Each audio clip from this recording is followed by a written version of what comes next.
Was this interview also recorded? It was, yes, brought in by us and set up essentially to corners of the room to document the interview. During the interview, did the defendant appear to be under the influence of any alcohol, drugs, or medication? No. What language did you communicate with the defendant in during this interview? In English. Did the defendant ever request the assistance of an interpreter for this interview? No. Did her attorney ever request the assistance of an interpreter for this interview? No. Where was the defendant positioned during the interview? The defendant was positioned right inside the entry door, basically in front of where I was sitting. Everyone else was seated to her right or opposite her.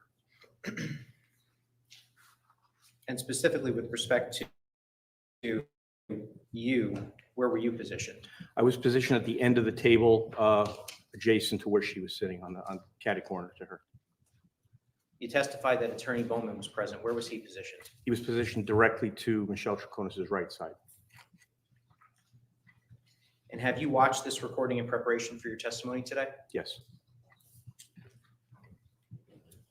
I have this marked, Your Honor. Yes.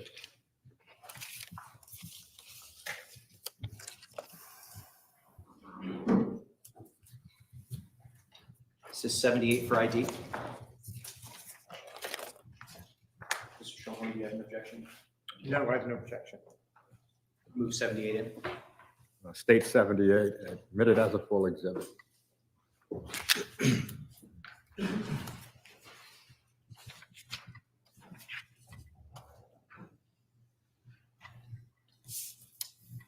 Permission to publish 78? Yes.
I'm sorry.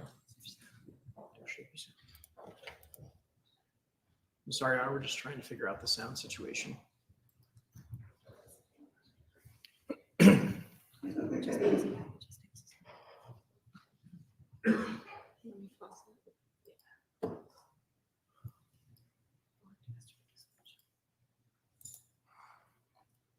It's shut up. Here, Oh, here you go. right there. Thank you. Here we go. So now I'll be the IT guy. Two, one's just a fail-safe, don't get spooked out. I'm here just for support these guys and the boss, so I'm just we're gonna be in the background, so, you know, it's no, this is recorded specifically for us, and to protect you as well. So, we don't think this is, how are you doing? Better than being where you were, right? Okay. You had a chance to talk with your attorney, Mr. Bowman, right? He's here with you. I just want you to know that I just came from the state's attorney for Confrontation in this case. And I had over an hour time to talk to him about this case. So this is coming from him, okay? This is your chance. Right now, you're charged with entering prosecution and tampering with evidence, okay? This is your chance. If you want to see your family and your daughter and your mother and not get charged with murder, this is your chance. It's your one and only chance. You have to tell us.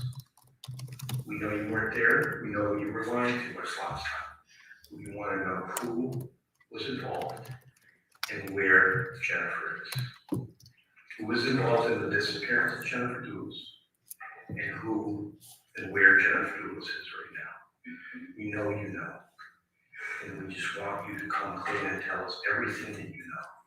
That's coming straight from the state's attorney. You want me to convey that? Okay, she understands that she waived her right to us the other day, it's still infested. It's still not. You're talking to us voluntarily. You don't have to talk to us.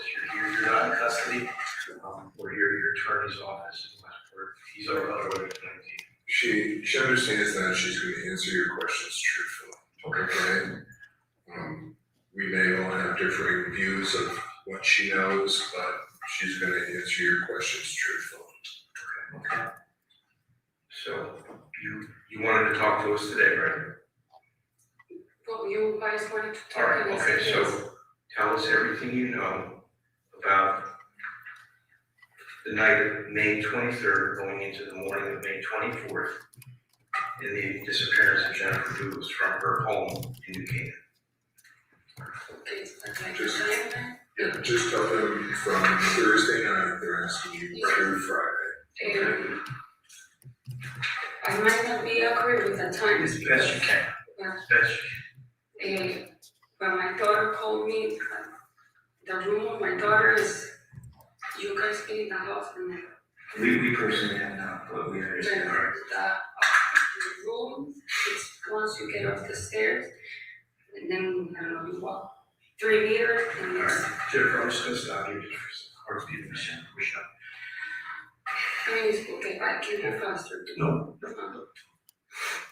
You know that we've done search warrants, executed search warrants at Fort Jefferson in Farmington, right? And then you are inside the house looking for things, yes, And that's where you live, yes. Fort Jefferson Crossing, Yes, and you live there with Photus, Dulos, and my daughter, Nicole. and your daughter Nicole. Yes, And how old is Nicole?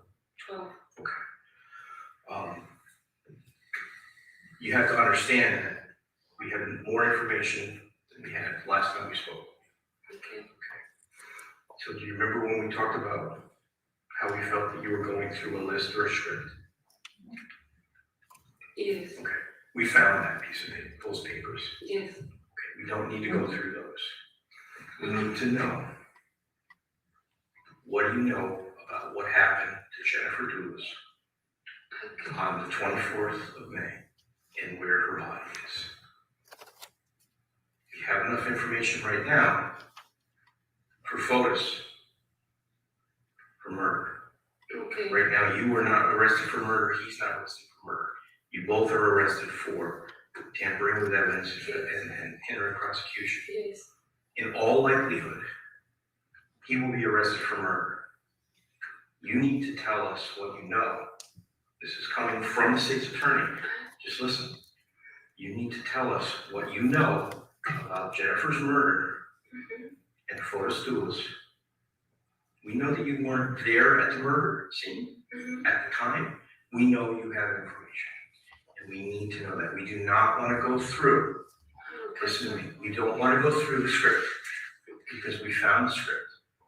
And if we start to review the script, the rehearsed story that we found documentation of, our instructions from the state's attorney at that door. And when we walk out that door, that would be it. This is coming from the state's attorney. So please tell, I don't want to hear the script. I want to hear what happened to Jennifer, and I want to hear who's involved in her murder. I don't know. You're asking me something that I don't know. But can I say something? Don't get upset to me. I'm not upset, I just want you to When understand where we're When coming. you say rehearsal, it's not a rehearsal. It's Sunday. Okay, you'll have a chance. We found a piece of paper that mirrors your statement to us. We don't want to talk about that. We want to talk What about, do you want me to tell you? You told me Just, all something. right, let me try to. What he's asking you is to tell them what you did, what you heard, what you saw, what you knew from Thursday night on. Thursday night, I went to sleep with my daughter. I woke up at the same time that I usually woke up, besides on Thursdays. Was there Thursday? Yes. He was there all night. Did you leave? Well, I left the room at 12:59 because there was thunderstorm. My daughter called me. You guys have my phone, and you can see that I talked to my daughter. Well, we can see that you may have talked to your daughter, but we can also see that there were no thunderstorms in Farmington that evening. I don't know if thunderstorm. It was You just said raining. thunders. I know, but There was almost zero precipitation that evening. Okay. I just want you to know. okay. Just kind of pause the video at 6 minutes and 49 seconds. Detective Kimball, you indicated to the defendant that there was zero precipitation that evening. Where did you get that information? Got that from two sources. I got that from weatherunderground.com and timeanddate.com, two websites on historical weather. And what area was that historical, well, beginning with Weather Underground, what area of Connecticut were you researching? I was researching Farmington. And what area did it display? It displayed weather from Brainerd Airport in Hartford, which is approximately 24 miles to the northeast. Okay, with respect to time and date? Oh, I'm sorry, 2019, May 24, at approximately between midnight and 1 o'clock in the morning. Okay. And so did you, well, let me ask you this. Were you trying to be deceptive with her, or was this the best information that you had at the time? I was not trying to be deceptive. That was the information I had at the time. Thank you, sir. And checking out every aspect that you can of your story. Your story has some significant problems. Okay. Okay, so you were with your daughter. My daughter called me at 12:59, I believe. I don't need, okay, so you slept And I with slept Nicole with that her night? until 6:40, yes, at alarm, When you left the bed with Photus, was he there in the bed? yes. Okay. Yes, So at 12:59, 1 o'clock in the morning, you went in with Nicole? yes. Okay, and then go ahead from there. I slept with her, her alarm and mine are set up, I think hers is at 6:35, mine for sure, 6:40. We woke up, she takes showers, I go to my room, I also do the same thing. Is Photus there? He was there, when we woke up, He was there at the house. he was in the house. So what if I were to tell you that I have evidence that he was not in the house at that time? Or, do you see what I'm saying? Do you understand what I'm saying? I don't want to be over dramatic. I don't want to, Okay. this is not any kind of threat. I just want you to understand. You have a daughter who's 12 years old. You have a mother. How old is your mom?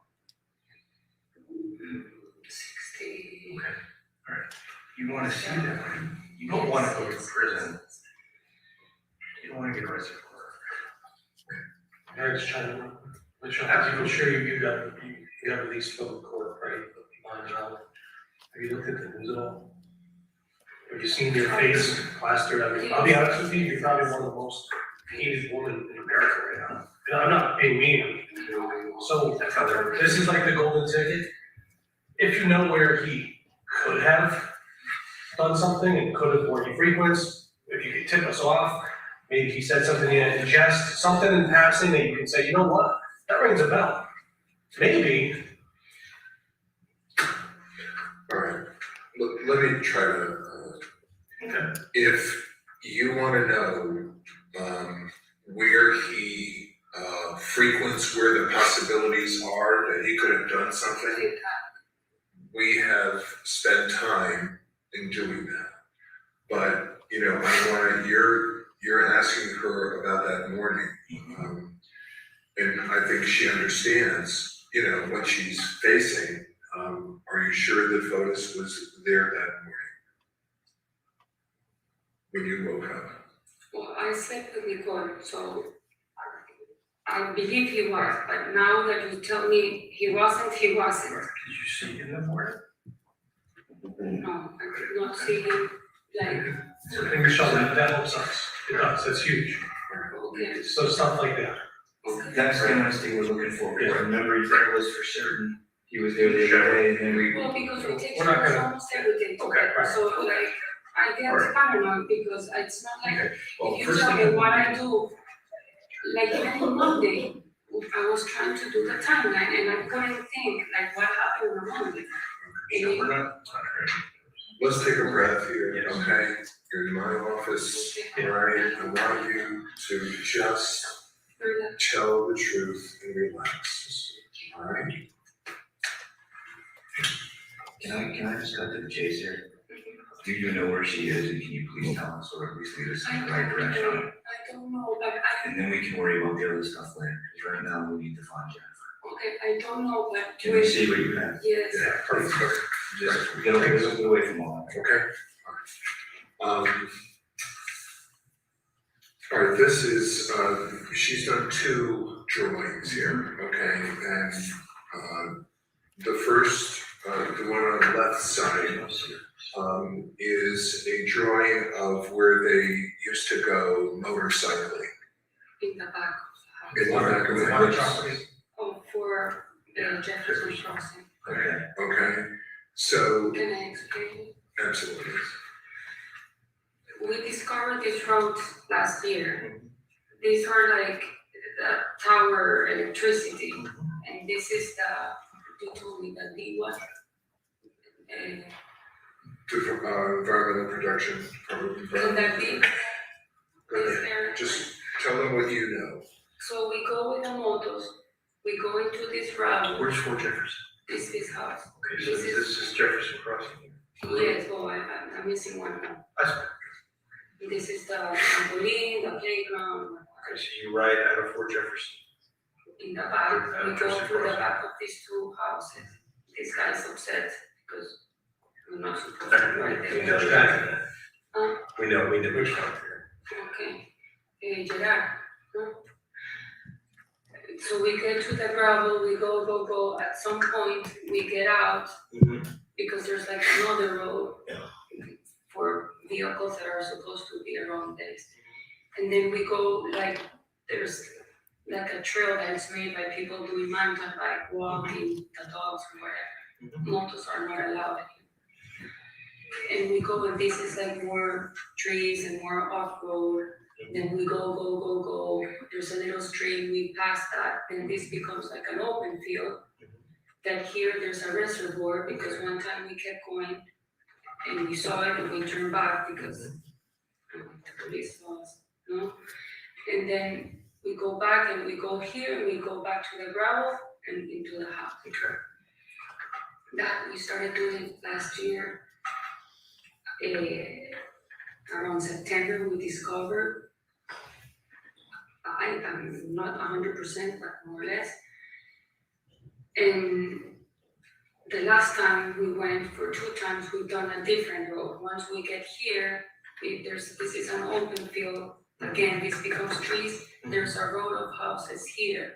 We do moto, and then this is 44, and then we go back on 44 to Jefferson, because if we come this way, he gets upset. So this is an area that you're familiar with, and that Photus is familiar with, you're telling me?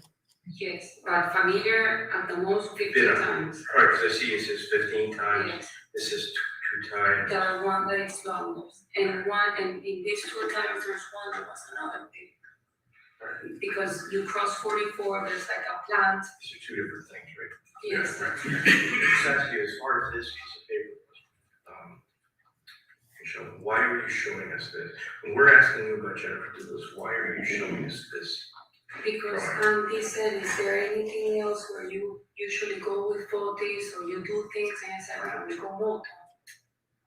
I mean, the pond is like the place where we go the most. That we're The A1. Yes, that's where we go from Sports here and stuff. to the end of when the competition, the King of the Pond, which is at the end of September.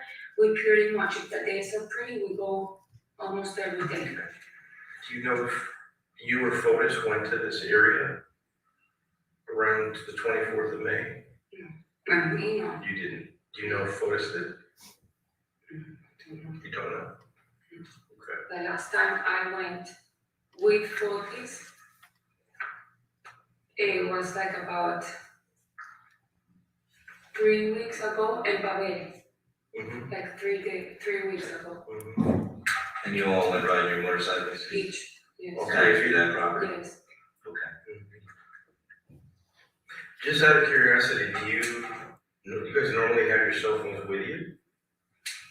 I just do because of Nicole and Yeah, what Trabajar. about Photos? No, I think he lives there. Does he normally, I mean, he has that business right before group, that's his Yeah. business. He owns it. Is he like the owner or not of it? Yeah, I understand Or, that, but I mean, that's his business phone, the 8625 number, does he usually carry that phone? yes. If that's his cell phone, which is the same one from the company. Does he usually have that phone with him? Yes, but I don't know writing because I'm the one who takes a back. How about water skiing, does he usually carry? Is it on the boat? We told it's on the boat when he water skis. Okay. Who's in the boat? Photos, yes. That phone is with the boat, Yes, yes, he keeps it with him a lot, right? yes. Because that's his business phone, the 8625. Yeah, I don't remember. but It's yes, 64, something 78. like one. All right, so you're showing this just because this is an area that you and Photus are familiar with, where the Yes. Photus is familiar. But And you- this asked me, tell me please, where do you usually frequently go or spend time? So I told him, well, the pond, one, Mhm. this we've done, and then the lots. What's this? So this is how I was explaining. These are the lots that she has previously talked to you about. Why don't you explain what this is, okay? So at the upper left, Well, for group or Photis, he owns 585 Deer Cliff, Mhm. which is like 100 meters from Jefferson Crossing. Mhm. This is a tear down, this is a lot that is for sale. Mhm.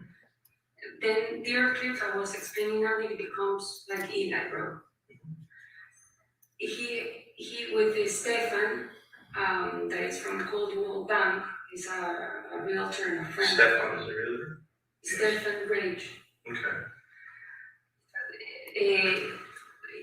Photos that I think yesterday, the day before I passed by and I didn't I didn't see the signs anymore. But there were signs of for group because the way Photos arranged with some people that has lots is that, well, let's make a package for the MLS and the package with the house, and if they buy the package with doing a project of building a home, I do the home and the lot So is these of are the. 4 subdivided lots, you're saying? Well, I don't know if there's more, but from what I remember, it's 4. Okay. So they're in this corner, and you can call Stefan Rage and ask him. So that's on the This is radio. the, earlier I see it. this is the Mountain Spring area? Well, Mountain Spring is this one, which is, I mean, Isn't that a little, it's a little cul-de-sac, right? There's a couple houses already, and there's where, that area you're talking about. this one, there's no construction here, so Okay. so What road is that? It's this, it's it's in, the in, UI and. in Old Mountain Spring. So now, And Old Mountain Road. no, when you were there that day with Photos, you told us you were there to clean. No, that's here in Mount. Okay. Can we just finish this drawing? Do you mind? All right, so, So then, Old Mountain Road, mhm.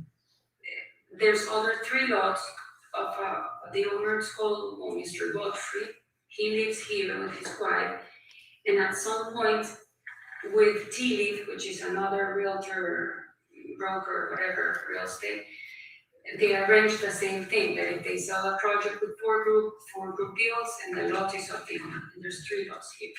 But this, I think about a month ago, the Godfrey, the owner, gave it to the son that's also a realtor.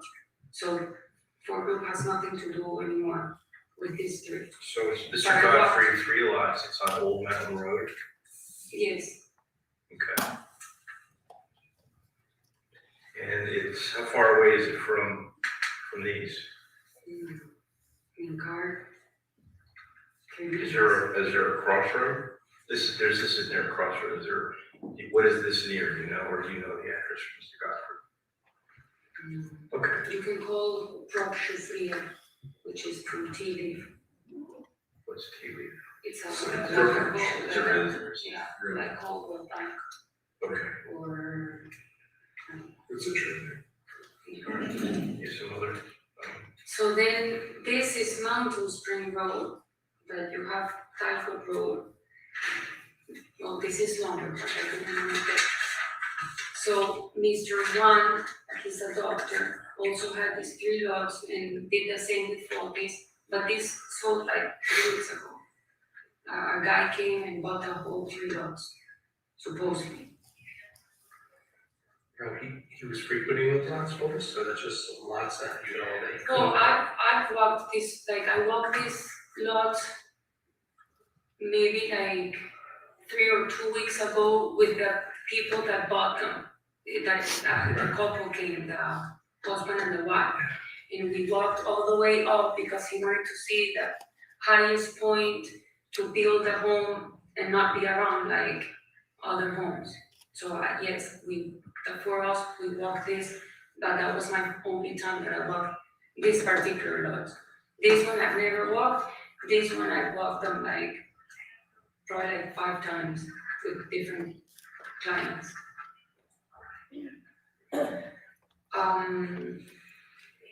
Then there's like a lot in between, or I don't know what, and then these 3 lots belongs to Photus, but in 80 it's the house.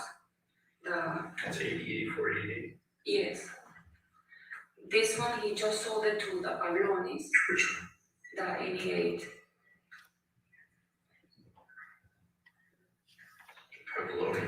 Troconis. They did a deposit of 50,000 and they were working on the drawings. I met with him. I saw him on Thursday, the 23rd, in the office around 3. And I left because I had to pick up Nicole, but they were talking about the budget with Photus and before. Photus built his home in 77, that people are living there already. And then there's another cul-de-sac called Olcott. That's the one I was thinking of, Okay, Photus just sold this lot to the owner of 77 that apparently he bought it to build a home for his son, but Photus has, for what I know, he has nothing to do with construction because Metaphor, I think that's another name, correct? There are builders as well, so he's building a house for the son. So all these places I've walked, besides not this, but the rest I've walked with Photus. I've even driven my motorcycle around here in the past, in the lots. No, it's not very well, while we're talking about these locations, especially even the water property, have you guys, when you guys are back there, dirt parking or going for walks or anything, has he ever made any comments, hey, this is a good place to, this is super private back here, is this, you know, has he ever made any comments Yeah, about it's like a paradise for me. paradise or, hey, if you're gonna kill someone, I'd throw them back here, because it'll never fall. You know, I'm just saying things in your. We talked that this is a paradise for a motorcycle. Obviously, we knew that it's kind of illegal because you're not supposed to ride there. But it was like, Alright, so I just wanna ask my question. You can't say that you saw Photos from the moment you woke up until about 1, 2 o'clock in the afternoon on the day of the 24th, correct? yes. Based on what you told us, so that you, In my mind, not in your mind, what he you can. corrected me. I thought because that's how it is daily based, he was in the office. You don't know for a fact you didn't see. No, I did Okay. not. And it's a large home, so. So when you did see Photos that Stop the video at 24:01. Detective, the defendant just indicated to you that she did not see Photos in the office. Is that correct? Correct. What had she told you on June 2nd about seeing Photos in the office? She said that she went to the office and she saw a meeting between Kent Moeni and Photus Dulos. She saw him. Thank you, sir.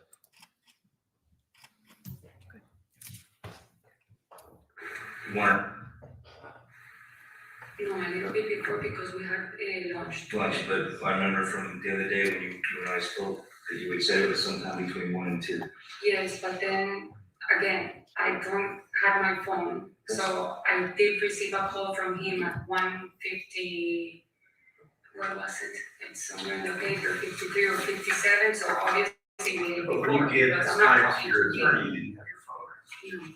The phone was taken away. So I we're got not- AT&T, I got into AT&T. we're asking kind of like general questions, like, is he there or not? But you really shouldn't need your phone to remember accurate. It was Photus at the house. Was he in the shower with you or not? On the morning, that's what you're saying. We're not looking to pin you down on times. Well, maybe he wasn't, but he wasn't, right? No, he wasn't. I tell you, because I'm so used to taking showers Alright, with him, for sure. in my mind, when I'm nervous. Okay, well, I'm trying to get to a point. Okay. And my point is that when you're eventually at the other properties with Photus, he's out doing something.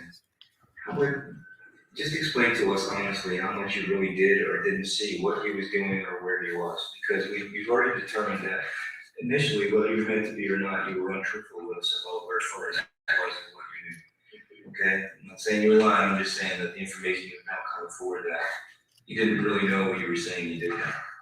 So when he was walking around the property where you guys were, which was what, Mount Spring, 80 Mount Spring?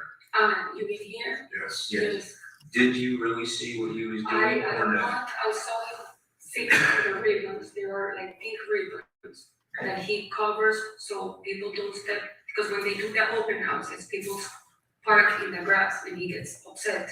Did you see him for a handful of hours or No, just a few because minutes? I wasn't there 3 hours, I was just there for a period of time. I went inside to clean and I actually was upset because I'm like, I don't wanna clean this house, but I always get upset, I get grumpy of doing something that I don't wanna do. Okay. And I went up, I saw the counter, and I even told Andy, they were like, not poop, but something of an animal, like in front of the fireplace, and I went and I cleaned it. So I was inside the house. And then I would go out to talk because the receptions in all this area, you have to look, even in the house for Jefferson to talk, the best is WhatsApp. Or in the end of Fotis' office, or in the kitchen, or outside in the garage. So I'm usually walking around places to find. So was Photus often in the woodline or in the, the backwoods of these areas doing stuff other than motorcycling or? No, but we were motorcycling that day. I'm just saying other than like you suggested, does he often go for walks or? does He likes gardening, like in Jefferson, he's all the time doing gardening. Okay. Picking up, like even, I think it was Monday that I told you. But what That the day, detective is asking, that day, what the detective is asking you I- is, are there areas around, Mount Spring or anywhere that he likes to go? In addition to the motorbike. the only place to go moto is here. Me, myself, have done it a couple of times in these 2 lots, but no, I mean, I don't know if he has another place that I don't know, but with me, no. going back to the morning of May 25th. It's a Friday, Yes. 24th. Was Ken at the house that morning? Yes, then I did see, And what was he doing at the house? he had a meeting with Photis. Okay, so you just told us that you know if Photus was at the house the morning of May 24th. But now you're telling us that Ken was at the house having a meeting with Photus the morning of May 24th.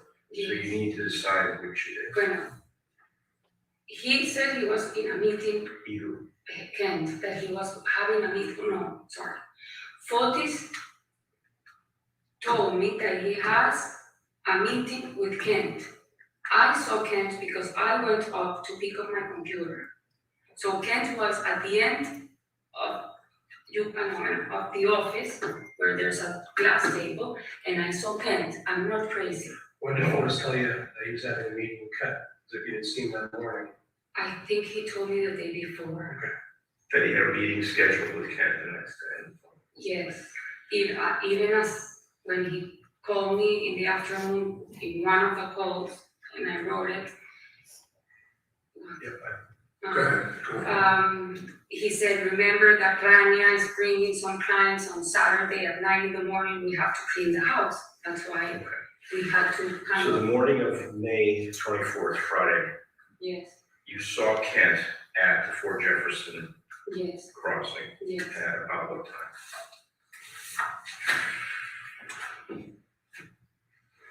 If I got home at 8:12, normally 8:15. 8:20, 8:30, What, did you say anything to him? Did he respond? I guess he said hi, I didn't really pay attention. Okay. And what was he doing? He was in the hallway? Near the office? In the far end of the office, So he was in Photus's office? yes. Was Photus also in the office? In my head I thought, but like, Andy said, did you see him? I said, no, I did not see Photos. And I don't want you to, I mean, your attorney can't help you as far as I know, remember what you saw. He may even be able to help you Correct. express what you remember.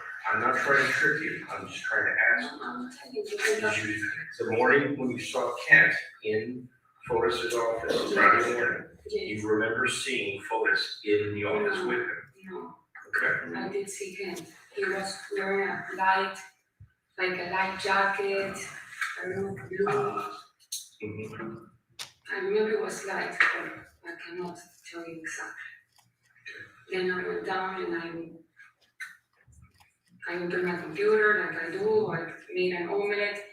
I think I sent an email to the school, to Leanne, because I have the record in my computer, in my emails. Do you know any, do you have a question? I got some stuff in my head that I want to sell the farm, but Go ahead. stuff or anything, so Kent property. I'm just thinking about your property, where is your ring doorbell system now? Where's the The what? ring doorbell is from the front of your house. Photos remove that ring doorbell? Do you guys ever have the video surveillance system in front of the house? That Photos have, like a ring doorbell, you know, the ones that all the neighbors have that do video? Security. It has a camera in the doorbell. I don't know, for what I know, we never had camera in the house. Not in the house, outside. No, the one that has cameras and you can knock, it's the neighbor. Right. And you can ask them and then you can see me going in and out all the time. We already, yeah, that was like, secondly, the other thing I was just thinking before, since it was mine is, Howell's ready to Tacoma. That's common for that to be left at their cliff, because we don't follow how the raft. Yeah, because the way it works is that Pavel, because they don't, Photos doesn't want to put too many mileage in the cars, like, I mean, he wants to keep it. So Photos drives to Tacoma. We'll drive to Tacoma. Do you have access to it? Photos has 3 cars, the Cherokee, the Suburban, and the Raptor. Right.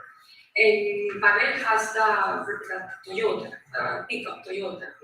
So usually Pavel doesn't drive the Toyota to Canyon because it's his car and he takes cars from the company. Correct. The only 2 cars that he usually takes, because the Suburban is kept more for Photos to, if he needs it like Wednesdays or Saturdays or Sundays with the kids, he takes the Suburban.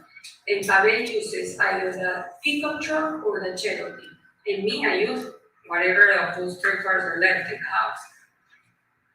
Because I use a lot of the Raptor, I use a lot of the Cherokee, and I use a lot of the Suburban. Those are the only 3 cars. And Pavel always leaves his car in. So what did you drive that day, the Friday the 24th, when you went to Stop and Shop at 10 a.m.?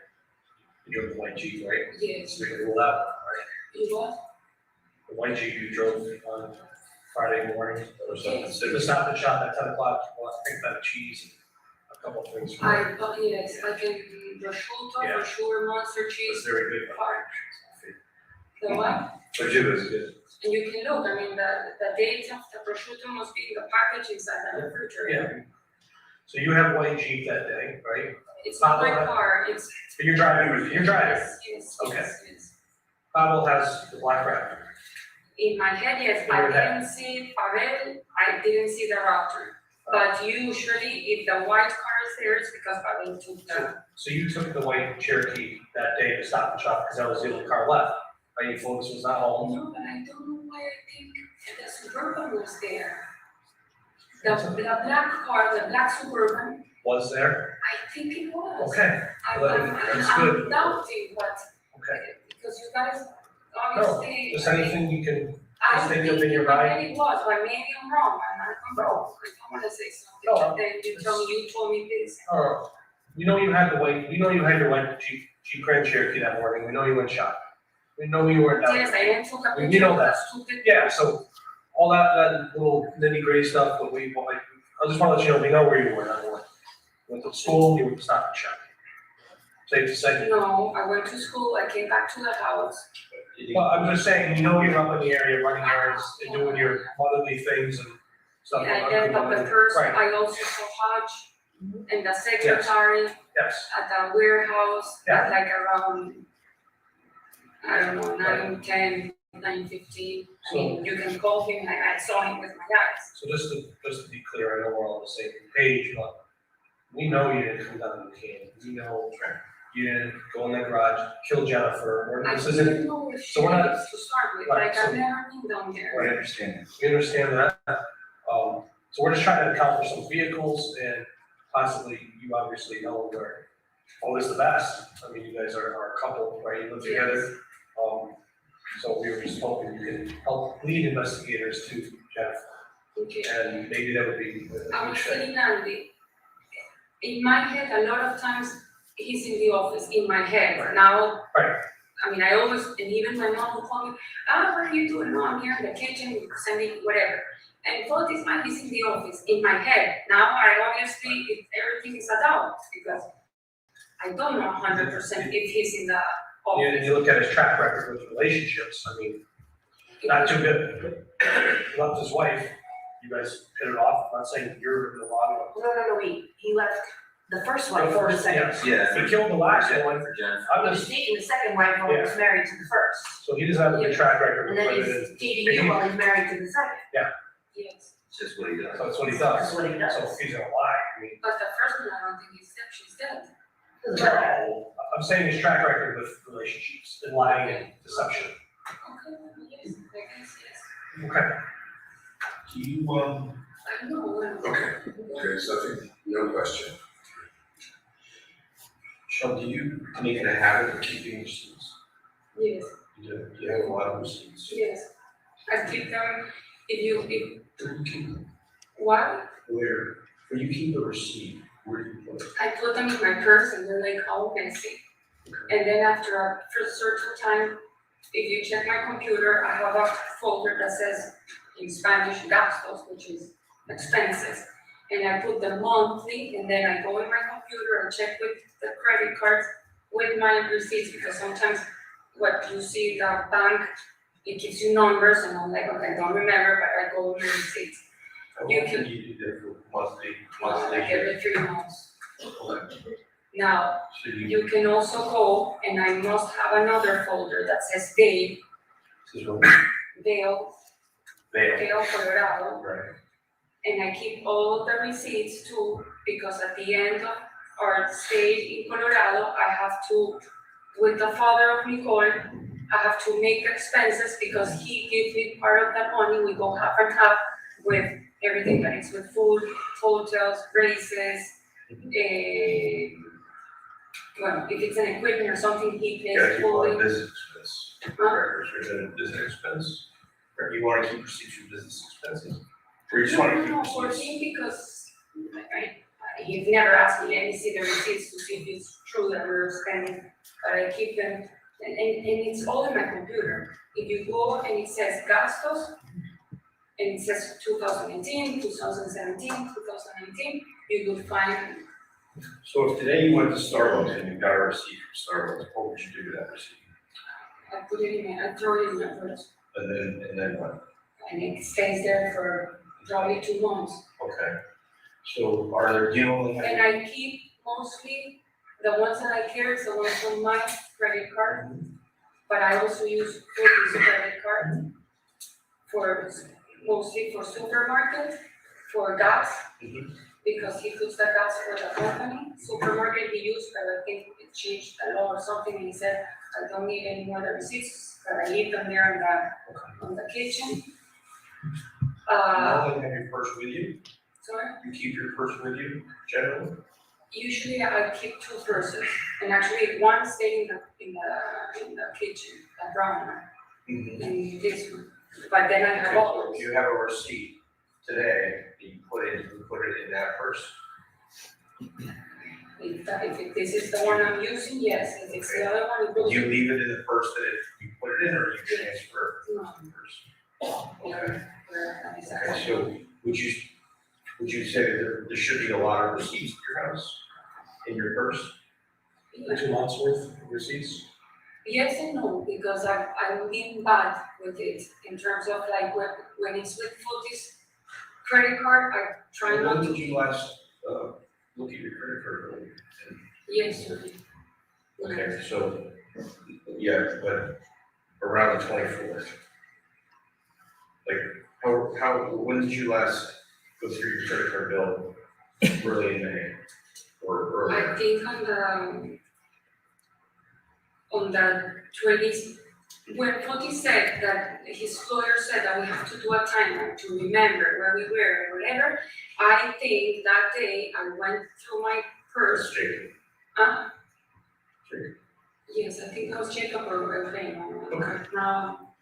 And I went, and I wanna keep track, so I like verify that I Alright, so was. you don't have to tell me what your lawyer told you to do, but. So I have the receipts and they stayed, I think, in the other purse, in the brown one. And the ones lately I gave you yesterday. The ones. So there should be a lot of receipts that you're trying to find out in the brown purse that was at Fort Jefferson Park. Yes, and probably ones from months ago. What if there, why would it be that there aren't a lot of receipts in that purse? Is there a reason why? Why there is a lot? No, why there are a few? In other words, why perhaps in the purse are the receipts that you were referring to on the 24th and not other receipts prior to that? Because I fixed them when I had to do the timeline. I think this was Sunday that we did, like to write down in a paper that that's probably the. Sunday the 26th, right? Sorry? That would be 2 days after the 24th. Yes. Okay. I separated and I said it was a way to prove it myself that I If you was want to go informed. back over your timeline, you want to establish your whereabouts certain times. Well, not to prove if the police come like this, and I went to the supermarket, I went to, I didn't buy that, I mean, So you took the receipts, you gathered all the receipts at that time in order to construct the timeline for your whereabouts, is that what you're saying? No.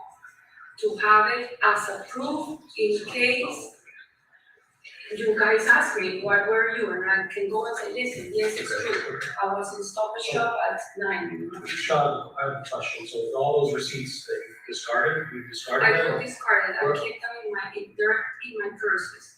all of them for the last 2 months? Yes, they are accumulated, I mean, so I just gave them yesterday to you, but can I open my purse? Yeah, absolutely. Yeah, you do whatever I you might want. have, You can leave the room if you want. This is- Tell us I something. don't know, but I tell you, like, this is a. Well, this is another receipt, like, I put them in, this is the thing to charge my food. Like, I keep my receipts, they're basically, I throw them and then keep, I'm home. Do you mind if I look at the receipts?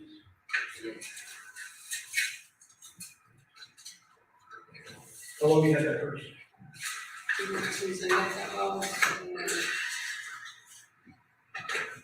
When I bought it, No, how long have you been using that receipt as a receptacle for your receipts? Or that purse for the receptacle of your receipts?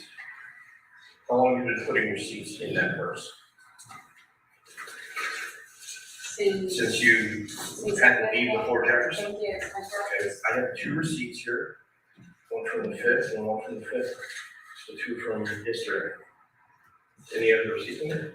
No, I gave him all the receipts yesterday when I came here. Do you understand how it looks sometimes? And then my mom, since I arrived here, my mom has been paying a lot, so I haven't bought that many things. Look, you have to look at the fact that you're in the car when the trash is getting dumped. And nobody in the world believes that you didn't know what was going on, what was not, what he was doing, what he was throwing out. There's no way you weren't asking, what are we doing, what is this stuff? This is abnormal, this is abnormal behavior, you did that too? I think, What is it? no, but can I Absolutely. explain? That's what we're here. We've done this in the past, to throw garbage.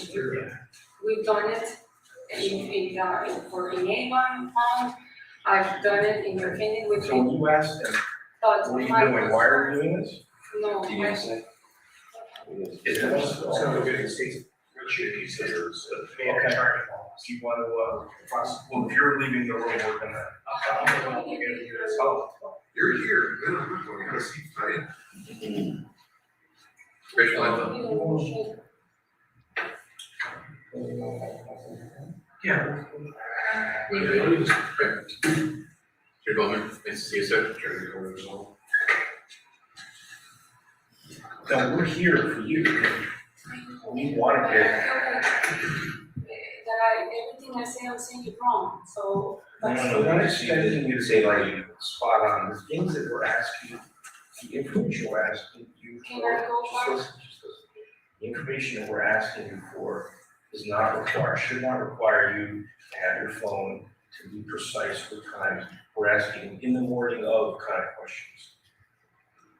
These are general questions right now, and you shouldn't have have your phone, or you shouldn't have to be referring to receipts.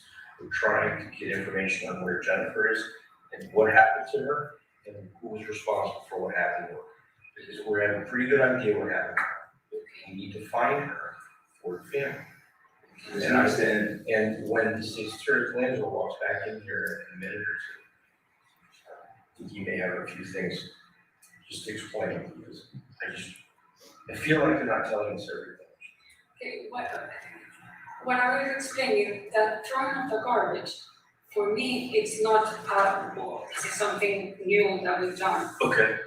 What I was concerned was that I'd never been in that area. Sure. So I was like, why here? And yes, it was like construction and cars. I'm like, he would stop, someone honked. I'm like, you have to move the car. Then he moved it 3 meters and he stopped again. Like, it was like too much. So what kind of question did you ask? I said, why do we have to be doing that now? And what did he say? No, nothing. He's like, relax, everything is fine. It's just a few minutes. I was on the phone too. I was texting, talking, so it's not like I was like, let me see, like, and you have my phone, you can see that. Right, we're not worried about showing that you're there. You placed yourself there. We understand. I know, but it's not like. We're just he going said, by- "Wanna go to Starbucks?" I said, yes. If I would have had my daughter, which I usually have her Yeah. after 3:30, when Yeah. she doesn't have activities of Right. school because. But she had to play that night, right? She had a play, I would have stayed at home. I would have not gone to Starbucks. That wasn't a plan that I would have, yeah. I went to Starbucks, I was alone in the house. I had to wait to pick up Nicole at 9 at night because her play was from 7 to 9. I went as a companion, but if I knew he was doing something wrong, I would not even walked into that car. That's the part that I'm like, wow, I mean, if he really did this and he's putting myself. You have to see from our side, when we first spoke to you, I asked you specifically about something you dropped in the sewer and you pretended like you didn't know. 20 minutes later, now all of a sudden you know. The first time we talked to you, Photus was in the house. The first time you told us that you were in the house and woke up, you took a shower with Photus. Now you didn't take a shower with Photus. Okay. So this is all gonna come out and it makes you look like you're not Yeah, telling the I truth. know. You're not telling the truth. If you told me that I'm like in panic and that I'm like. I'm not trying to panic you, No, we want you to relax. We I want you to can't, relax. how can you relax if I'm like, like I'm nervous? I'm not trying to upset you. Stop talking and take some deep breaths. I understand you're nervous. Just tell us. Okay, and we're not here to make you nervous. We want you to, I'm trying to tell you how you can be less nervous. Breathe and just listen to what I'm saying. We want you to take your time. and give us as accurate information as you possibly can, but give us all the information. Okay. Because if this comes down to, if this went down to a trial, you would have a jury of 12 people, and they would be told the story, and then they would have to say, is that a believable story? And I'm not sure they would believe the story.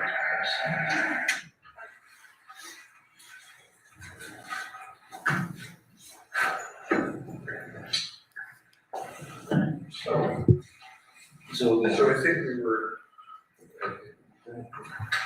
think we were, talking about the drive. One of our,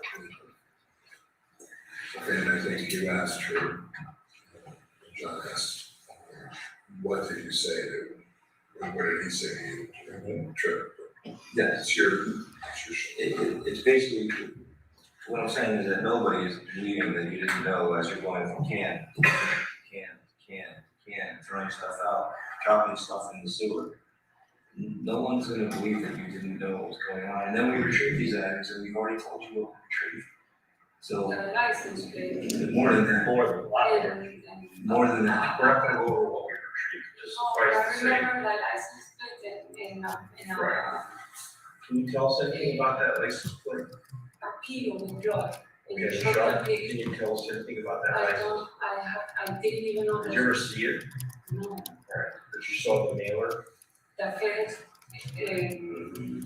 box?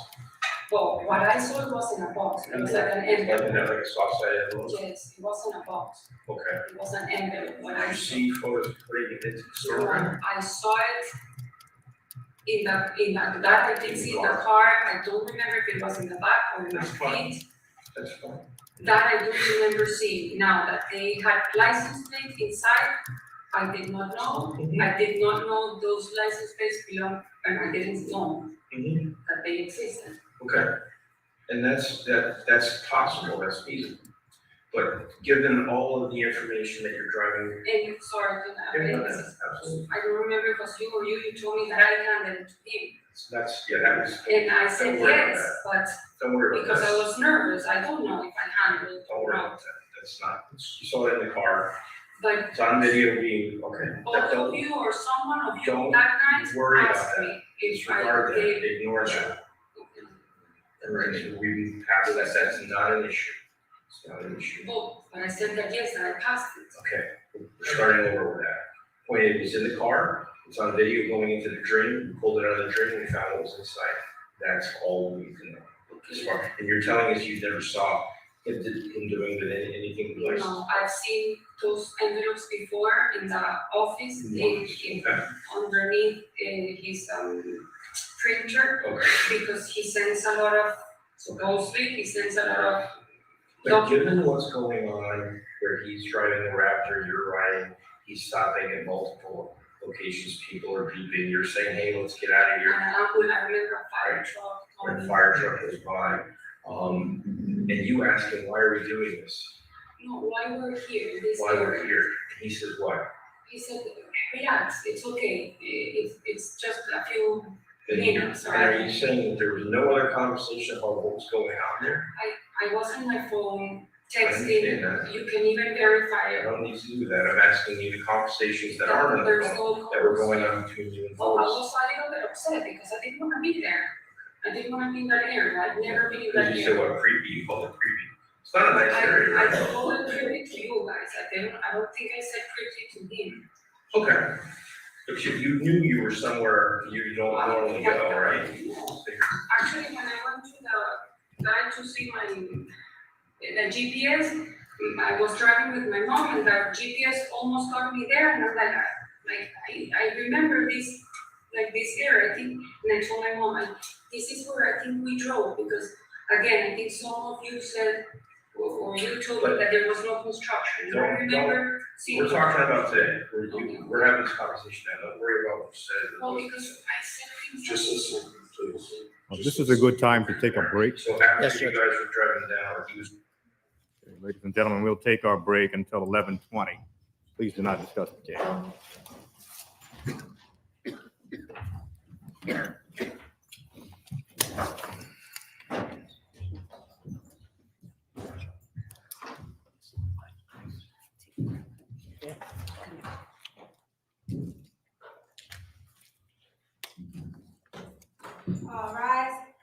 Superior Court now stands in recess.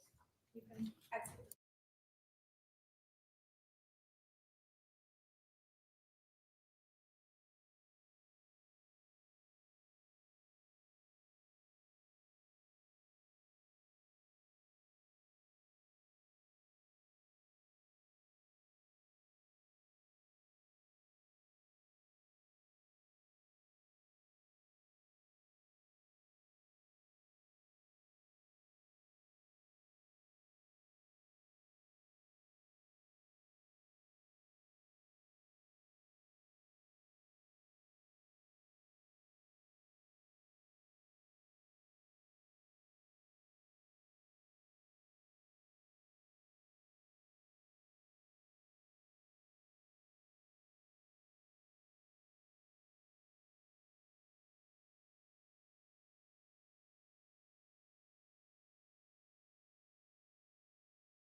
We're back in session. Good morning, all. Please be seated. Oh, we're missing the state. Sorry.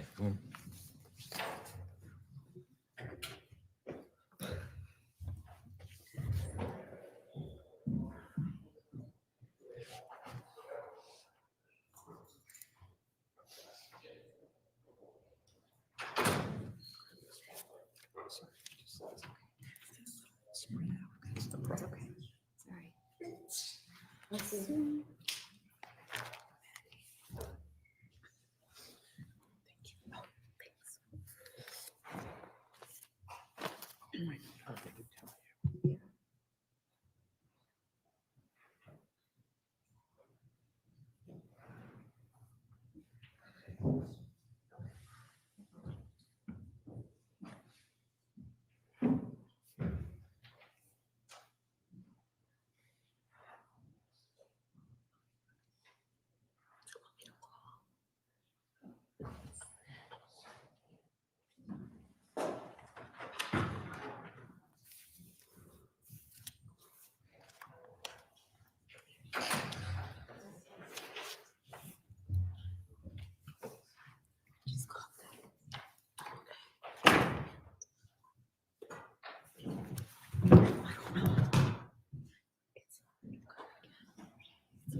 Restart.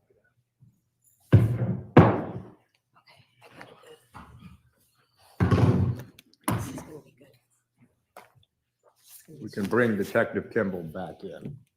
I don't think Mr. McGinnis is back yet, Your Honor. He's, Your Honor, there's a jury coming for the other trial going on, so the elevators are a little.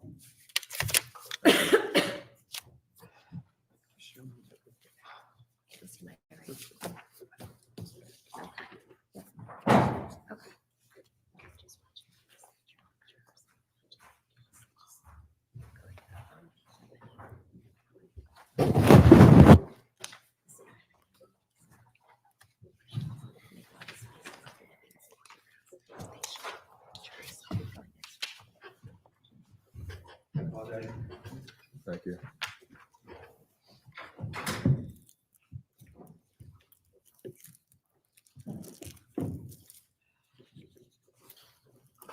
We can bring the jury back in.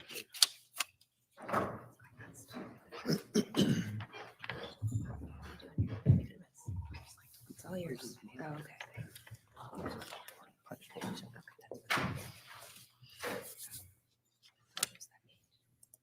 This page.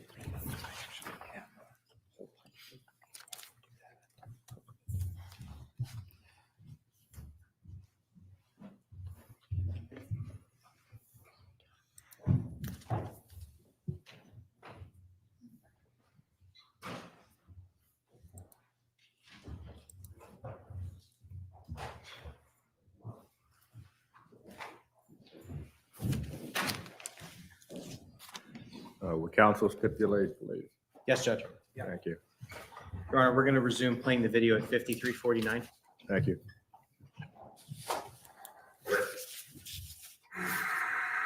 And you took, do you remember any of the roadside roads? I remember we went one that was like, I believe it was at the avenue, Yeah, that's Albany Avenue, that's the main the road. main road. Did you take a right We took and a, then yes, a went right. down? You happen to remember what road that was? Or what was nearby? Okay. You went down a little ways and then what happened? Took a left, and then you took another left, and then took a right. Okay, so you don't know the road, that's I do fine. know that we went in a loop, because at some point I Okay. think we went back to the same road. They're asking if you. During the loop, was anything thrown out? Did he stop and throw anything out? I think he stopped somewhere Where is in that? a corner. Corner? In the corner, and what did he? Was it houses, No, stores? no, I think there was like a green area open in one of the corners. So there was an open area on the corner, and what did he put? He put another bag in something? Was it a dumpster? Was it a green garbage can? I was looking, I don't know. I do remember that I think I saw something open, I don't know if it was green now, but like no construction. Mm-hmm. Uh, How many times did you stop when before you got back to that? 30 times, I don't remember, if I stopped 30 times, I wasn't drunk. Again, I don't listen. remember. 30 stops. Listen, we're starting over. From the time, the main road, when you got off the main road until you got back onto the main road, you stopped how many times do you think? Once, twice, more than that? Can you remember?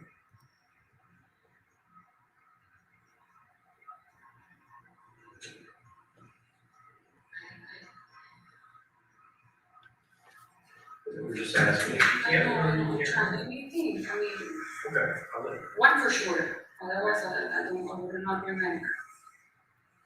And I think one, but I'm like scared to say, because if I say 5, you say no, it was 30, if I say 10, you say 6. We're not getting to just your Okay, I think, recollection, right? my recollection is that. One stop. One stop that I remember in a corner. Okay. Where there was some open space and green grass near that root stop. There were buildings, but one spot, I don't know why, for one reason, I think it was open, unless I'm. Well, I'll be honest with you, we don't know yet. We're gonna find out. We're just trying to have you help us find out, that's all. This isn't a That's what I trick remember, question but we're asking you. Maybe and then there were like homes, and, Homes, or. housing projects, Huh? housing project homes or regular What is homes. house projects? Like apartments. apartments, like rows of apartment buildings? It could be like a brick thing. Did you only see bags being thrown out? Did you notice anything like a road or? The rug that was, he placed up alongside the building, large rug that was rolled up. That's, I don't know if you where that rug may have come from. Because he does have dumpsters on his properties, right? Otis? He's got, You mean the home, that Otis has regular access to dumpsters on his properties, on his the big construction. ones? Yeah. Yes, but when the big construction is done, Well, it's just, you guys put your trash out on Fridays, right? Fridays is trash day for your neighborhood? well, he puts them out on Thursday night. Thursday night, And I right, put so them trash on is fine. Friday morning. So why go to the city of Hartford dump the trash all over the city? That's We've done it before. Why? why. I don't have like a. You're very slow holding Michelle. You know I that. know, but- You're not- But because I don't know, he doesn't wanna keep the bags in his house or in the construction area. But I don't know, like, So your place is right up the road. So if we've we, done it in the club. so we look at historical phone records, we're gonna put you guys in Hartford together in the past dumping trash all over the city. No, I said, I've never been in that area. So we're gonna put him in that area dumping trash in Hartford. I don't know if he's done before. You said he went to Hartford before, doesn't he? He doesn't. No, I said that we've done it in the past, not in that area. I've done, well, not me, don't, but he's done with me in Avon, in the club, in the pond. We've done it, Would you remember of? Remember? yes, Okay. yes, That's fine, you have a dumpster, you wanna throw something, I get yes. that, okay? And we did it once when there was a home parade of something I think it was last year in New Canaan. I helped him in New And Canaan, you can, yes, okay. Have you ever been in New Canaan before? yes, How many times have you been in New Canaan? in my whole life. Before you said you'd never come down this way, so. Well, let's I try to never make do, sure. I mean, like her house I've never, Okay, but to 183 Hemlock, that it's a house that he construct, probably I've been there with the home parade. I think it was like 4 days in a row, I went every day. When was that? Recently? No, that was, I think, last year. It's like a tour that they do of homes, and one of his homes was in that tour. I went once again to take pictures. of that house with the photographer, when we met there with the photographer, so that can be 5. I've been once that I went to interview last year, I kind of wanna stop you for a second, because especially now that maybe all right. 12 times I've been in New All right, York. yeah, now state's attorney Williams here, I want to distribute. This is not a meeting where we want to expand. We don't want to expand because we don't want to name a whole bunch of things. We want to focus on what we believe we know. Right now, like I told you before, you're under arrest for certain things, not for murder. Access order. What? Access order? No, you're not. No. We're not. No, listen, try to listen. I didn't need to know. We went down, we came in with Photus on Friday the 24th and murdered Jennifer and where her body is. That's why we are here. We are not here to go back several times during, I've heard you going back to the script. I don't want to go back to the script. I want to go forward. Okay? You have to know you live with Photus. You lived with him you lived with him during that time. Let's talk about what led up to this. Photus recently shaved his head bald and all the hair off his body, correct? The hair, I think, You did. When? Why? because the skiing season started, and he said, can you do my hair? And he got out of the shower, and I said, yeah, and the machine wasn't. We have pictures of him water skiing with full head of hair. They've done it in the past. So quite honestly, that's a bunch of it's a crop. Listen to me. If you see Listen to pictures- me. When did you shave his head? 2 weeks ago. Did you shave it any more than one time? Mhm. Okay, I went to the State Police Academy. Monday morning, we had shaved heads. Friday morning, I was standing in the back at attention, and I would look out over a sea of stubble. If you shaved his head 2 weeks ago, he would not have had the appearance that he had the day that we spoke to him. It was shaved more, listen to me, it was shaved more recently than 2 weeks prior. So you need to tell us the truth. The way I can prove it, if you go on his I Instagram, don't want, I share it that day, or in my phone, that What's day. that day? And then it was Instagram? It's in the Did you Instagram. shave it after Jennifer won this? No, it was Prior? before, yes. You met him on Saturday morning, so No, just trying to. he shaved his head before. And all the hair on his body as well? No, that I didn't. But he did do that, right? I don't know. Is he routinely a groomer? No, he does, He he has- does. The back, he walks in the same place where I walked. I got him the gift card for waxing his back. And he goes there or to a Chinese where I do my that's called fancy nails. That I don't get control of, like when he walks with shade or the head, he asked me, can you do my hair? I said, yes. If he got out of the shower, I went like this, the machine doesn't work. I turned the thing, I went again, it didn't work. I put it in 0 and obviously I got him bald. But in the picture is in Instagram and we made even a joke that. listen to me. We feel confident. Listen to me. We feel confident in a few things. First of all, I'm gonna say you planned this. There was a lot of pre-planning that went into this. Okay, but I think Listen to that told him. There's a lot of pre-planning. Michelle, tell me this. Absolutely. So this We're is trying to under find two out. attorneys here. We're trying to find out what he did. We wouldn't be here. I would have talked to your attorney and asked you to come in if I thought in a second that you knew what he was gonna do. I wouldn't waste our time, because I would have just said, well, arrest her. We're here, we're here because I think you can, like they said, you can help yourself. Because there's information, whether you think about it, and it might be something simple, like, hey, you know what? That day, he got out of the shower, he asked me to shave his head. It's the first time, I don't know, 2 weeks, whatever it was. And he never asked me to do that before, but he asked me to do it that day. So for you, it's a normal day, he gets out of the shower, he shaved my head. And so I never did it before, but okay, I'll shave your head for you. Yes, I think that. Right, so, but that's information that they need. We're not saying you do what it is you do, but that's the stuff that they wanna talk to you about. Okay, That's what we're trying to, when they went to your house, no, it's not in my house. when It's they went to not- his house, there was things that they found that weren't there. They look at the closet, there's a section of stuff missing out of the closet. Of which class? I don't have that until knowledge from the band people.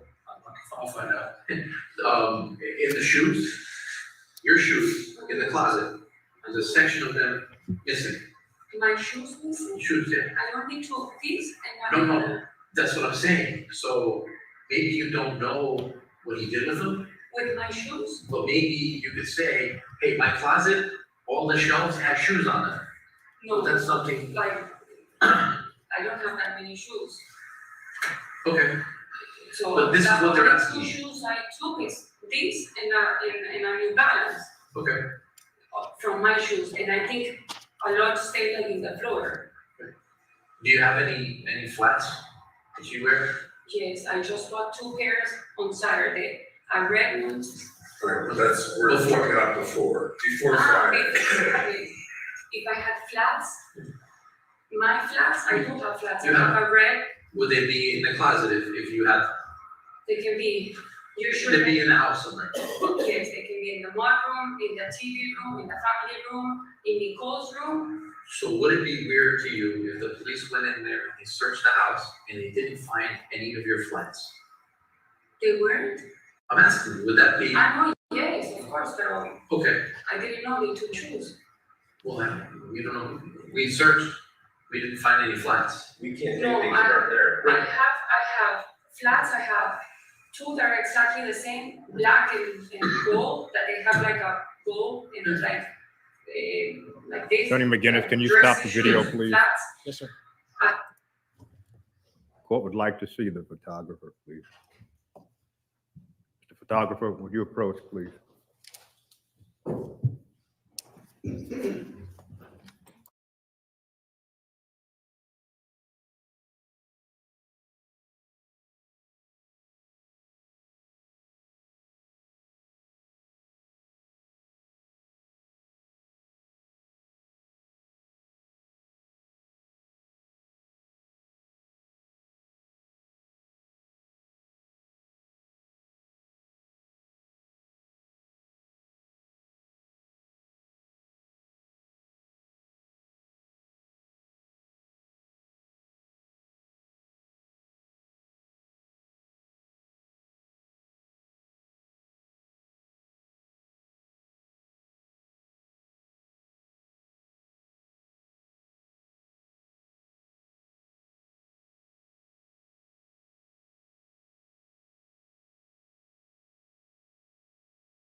One hour, 7 minutes, and 12 seconds. We're going to resume playing from there. Thank you. Ones that have like a buckle that is silver. So that's what, so this is what the point is not to trap you. We're not looking to do that. Okay. We're looking for information that can help us. See, because when he came back to Farmington, you know who he was with, or he was by himself. When you first saw When I him, first saw him alone, yes, he went to the house, I mean, he was in the house saying, let's go and have lunch. I saw only him, I didn't see anybody else where did you go to lunch? in the kitchen, no. Okay, and then he left the house and went by himself to, Well, that was him coming back after what time did you have lunch, I guess?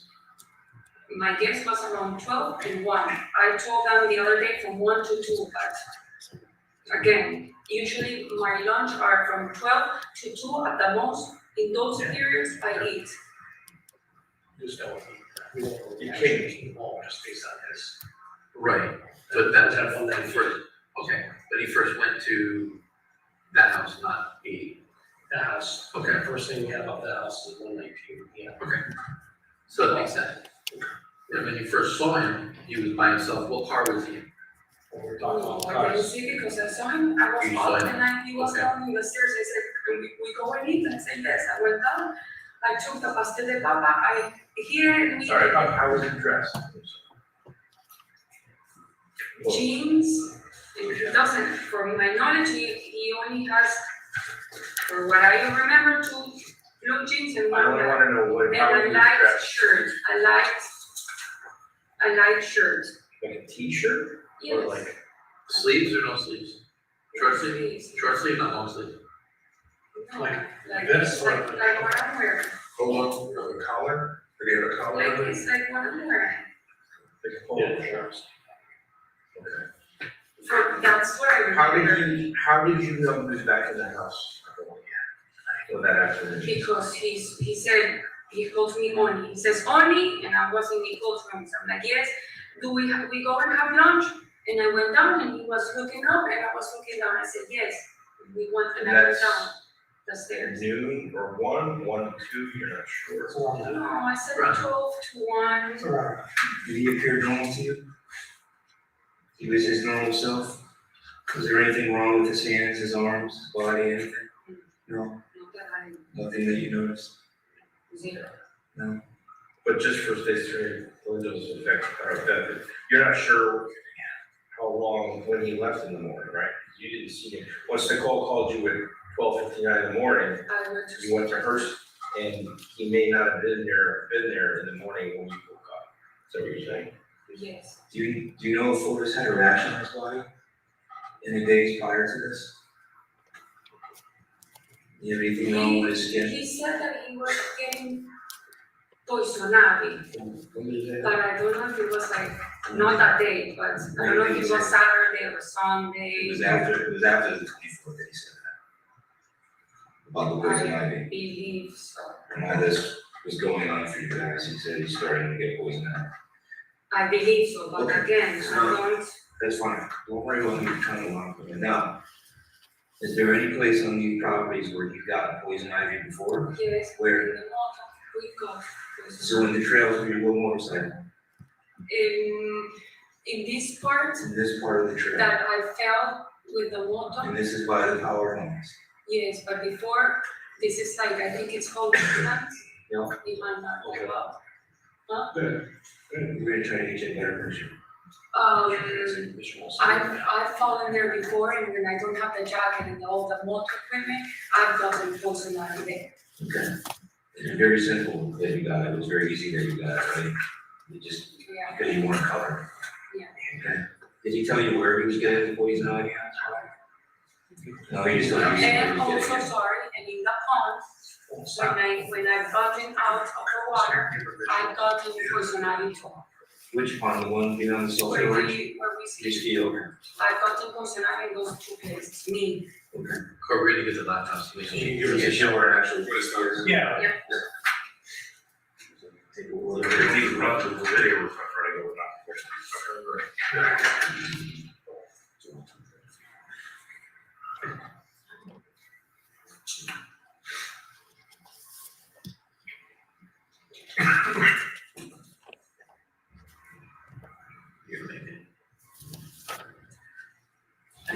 The way he usually dressed. Clean shirt, crayons. We, It's all good. it's all right. Keep yourself away from your train.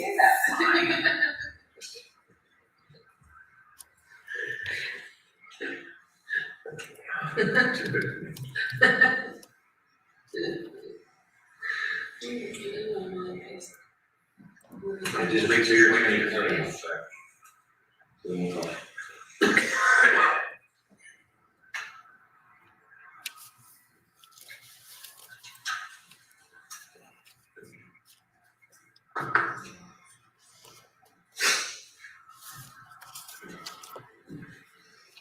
I think that's good for 2.5 hours.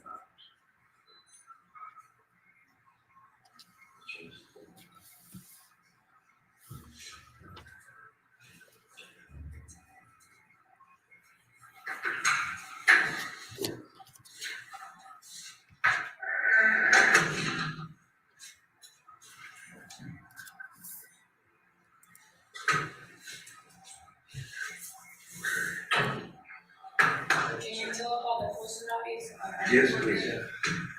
Well, Who's that? Did we ask you any questions while your attorney was out? Sorry? Did we ask you any questions while your attorney was out of the room? Well, you said not to talk until he. Perfect, thank you, go ahead.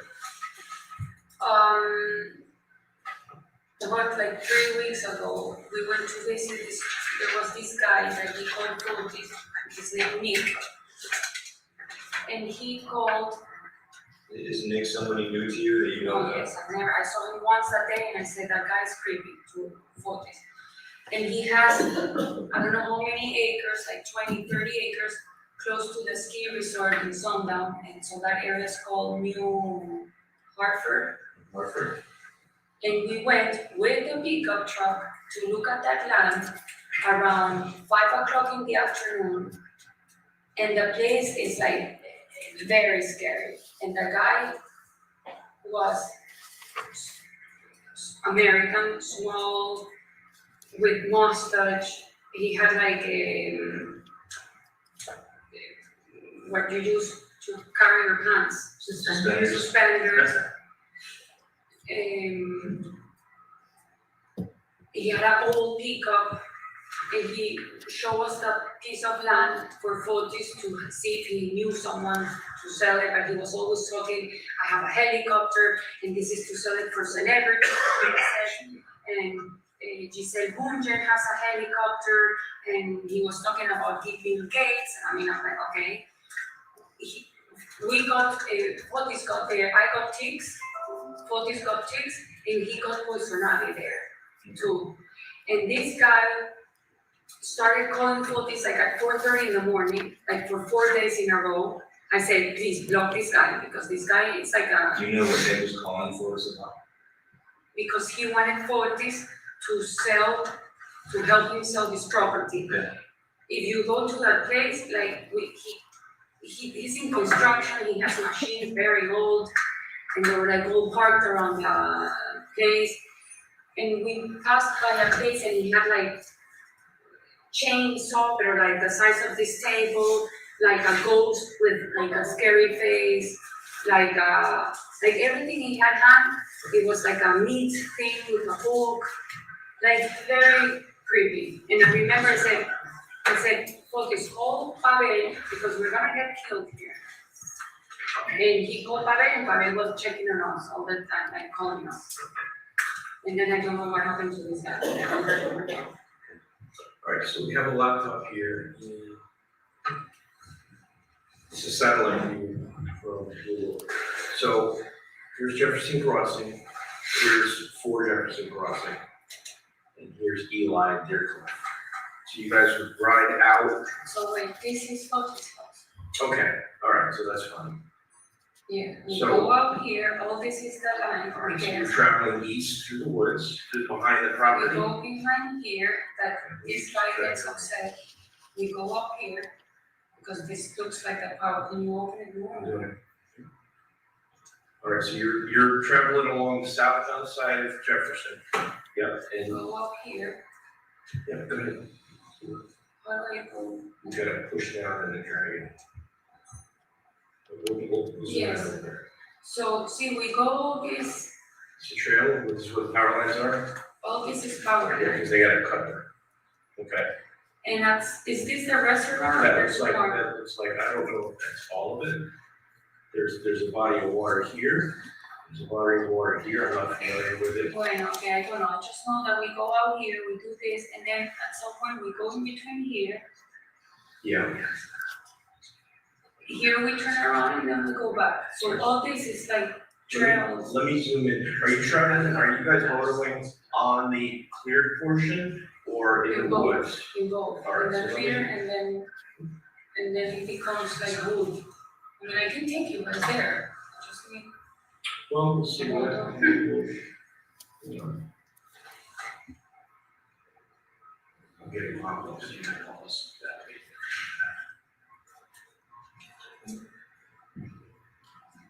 That whole loop, when we do it in motor, it takes us about 40 minutes. So it's a big area.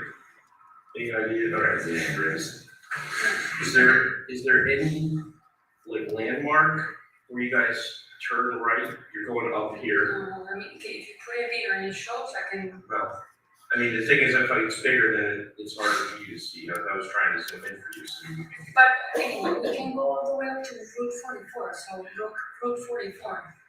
That's where we've done this.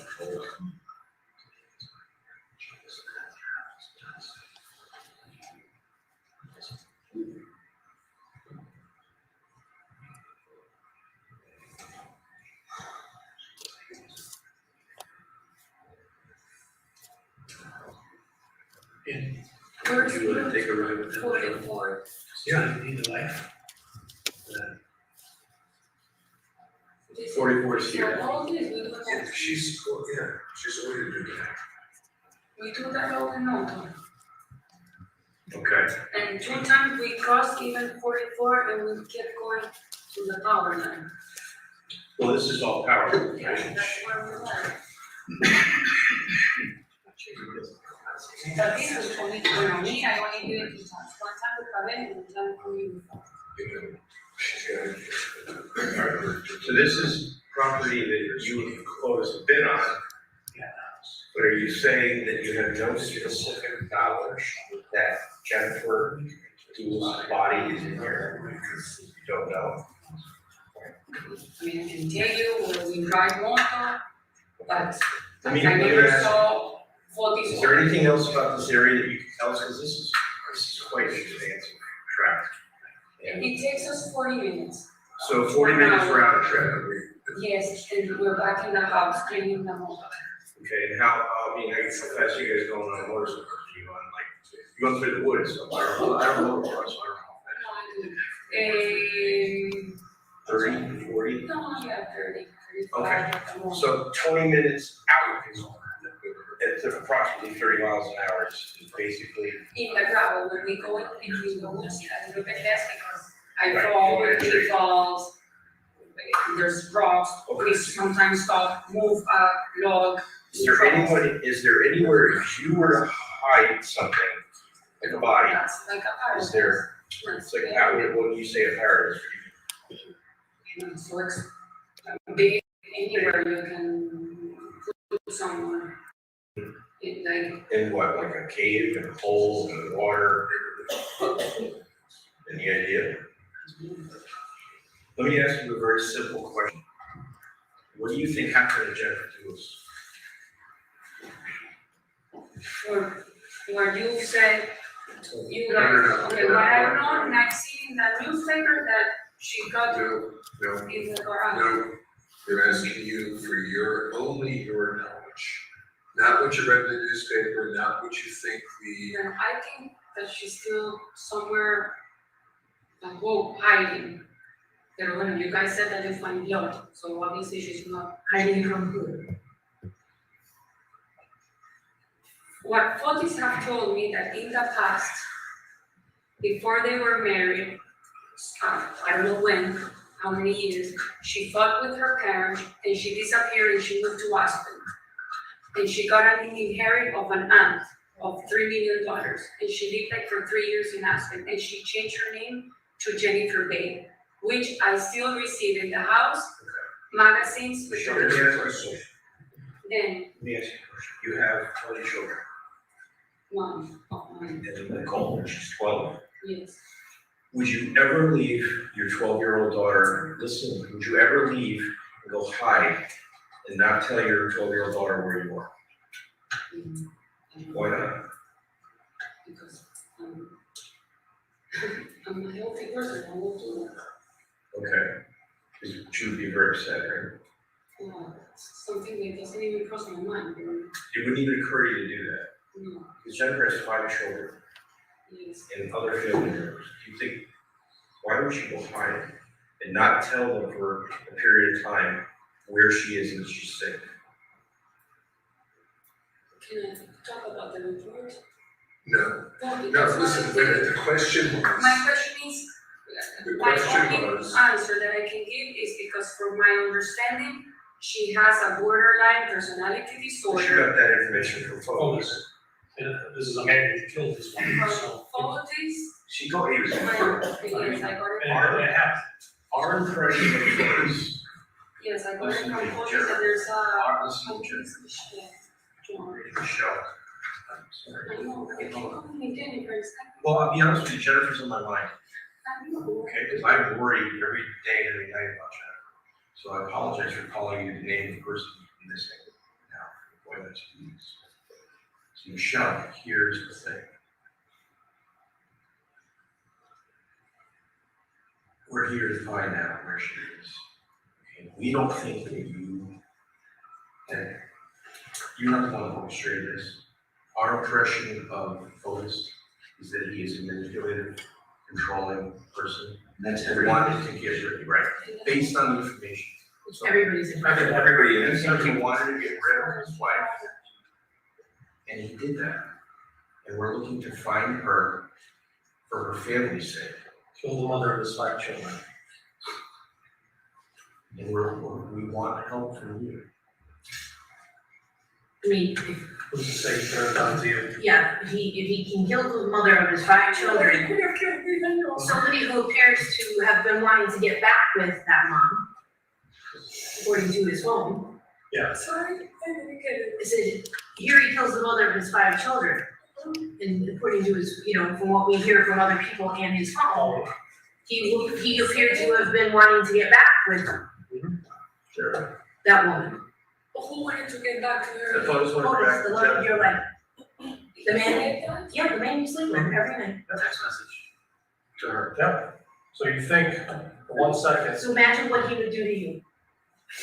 So he was trying to set you up. His first wife, was married to her for a long time, had 5 children. 2 sets of twins. You don't I think, know, and I know we're married. yeah. I know you do. I know you do. Your daughter knows them well too, doesn't she? She had the family that she always wanted with those kids. Well, not the family that she always wanted, because I believe she has a nice family and she's happy. No, what I mean is other children. She trust me, yes, she has a lovely family with you, her father, your mom, absolutely, As cousin. you're saying, we have the text messages from Photos of Jennifer. We're going back to March. We have it. But when marriage, for. We have his phone. We have everything. I know, but for what? Michelle, when he tells you, Photos, let me tell you something I about know, Photos. I didn't know. yeah, no, it's okay.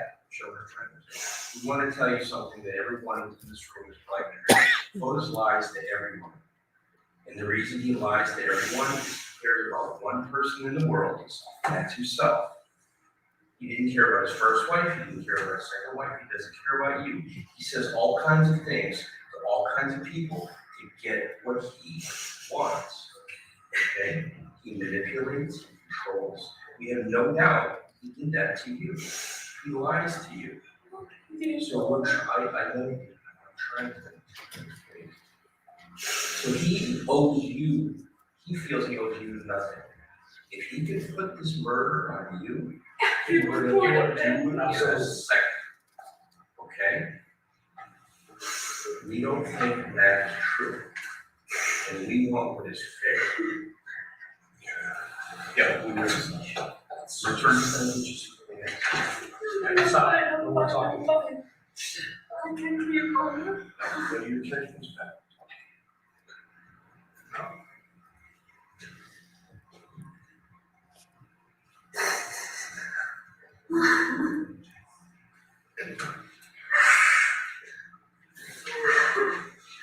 Shall we not turn to the okay? We want you to understand what's going on here. You love a person who loves you. Anymore, I don't want to love him You anymore. love a person, and love a person, and have a relationship with a person who loves only one person, and that's himself. He will do anything he can to get out of what he's done. We have no doubt that he has killed his daughter, his wife, Jennifer. Okay. We think you have information. I know now, John, but I can walk the whole world with you up. I can take you like a motor, please. I can walk, I can spend a month Breathe, with you breathe, guys. I can breathe. do whatever you want, but I didn't do You it. know what I want you to do right now? I want you to stop talking to me and take some breaths. Just take some deep breaths. Okay.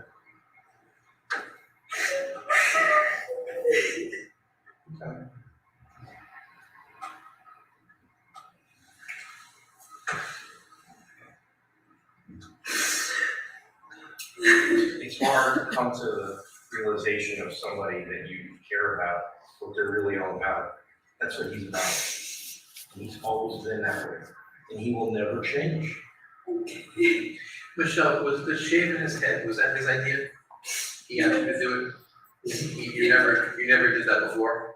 To him, Yeah. I've done it to another boyfriend. Yeah, but from him to him, that was the first time since you've been with him that he ever did that. No, he's done it before. There's some Father's Day picture, he's in the car with his kids. I think it was in 2017, he also had his head completely Okay. shaved. And I think there's a picture. For you shaving his head. For you, I know that person, I did it Okay. to him. Yeah, and he's asking you. Yes, he asked me that. You know, I that's, actually, we made fun of it, it was something. He didn't know what it was. no, right, but that's the first time he asked you to do it. Other times he did it to himself. He got it in a barber shop. Right. He comes, but it wasn't that short, that's true. Not as short, that short was my fault, that I put that big, He was bald. yes, less than you. He was bald like who? Like Pavel? No, then I've always met him, but not here. Photus was very similar bald Like to the way Pavel was, right? When you shaved his head, or was it more like me? Or more like Ken. Sorry. No, like when I shaved it, it was like him, but he has gray hair. So it doesn't, you look like you have more hair than him. Yeah, well, I had a lot when you first met me. I finally shaved it up. We don't think you. No, I think I met you like that. It was like this. I don't know. Don't worry about it.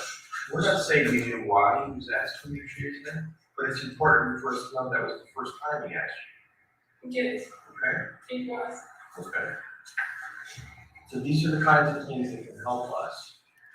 Can I ask you something else, Michelle? I know I kind of paused all over first, but that Friday, when Jennifer was reported missing, when you were not sure if you saw Photus in the early morning hours, that whole day, did you find it's kind of odd that he called you at all? Did you talk to him all day? Is that odd too? Because let me tell you, we have phone. 20 times and there are days that we talk zero. Did you try calling him that day and ask him where it was? No, I can't do that. I mean, in my head, he's in the office, but again, it wasn't Okay. for what you said. And what did you do the next day? Me, You and Photus? at 9, we had a meeting with planning and the couple. Like for an hour, he explained all the process of work, blah, blah, blah. I showed the maps, I brought my computer because his computer wasn't supposed to be working for the server. I got into the server with my computer. We showed them the map of the whole of another project in that for this budget for this lot here. And they were from the home residents. And then he said I have to go because he was supposed to leave his kids at 11. And Rania took them to the lot and 80 Mountain. And this is Saturday, 25th. Yes. Yes, okay. And Photus left and I stopped in CVS to buy a gift card for Nicole's birthday girl, a $25 credit card. Then I drove to Central Walker. At 11:30 we were there and Nicole with all her friends, they got into a bus.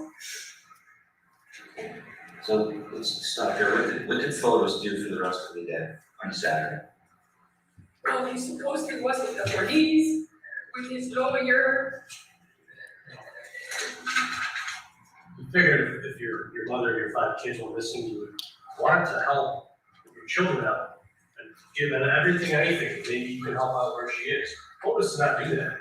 Photus actually was extremely uncooperative with this whole thing, so. He's done nothing. He hasn't talked. He's said a word. He won't say a word. So he told you he was gonna talk to the police?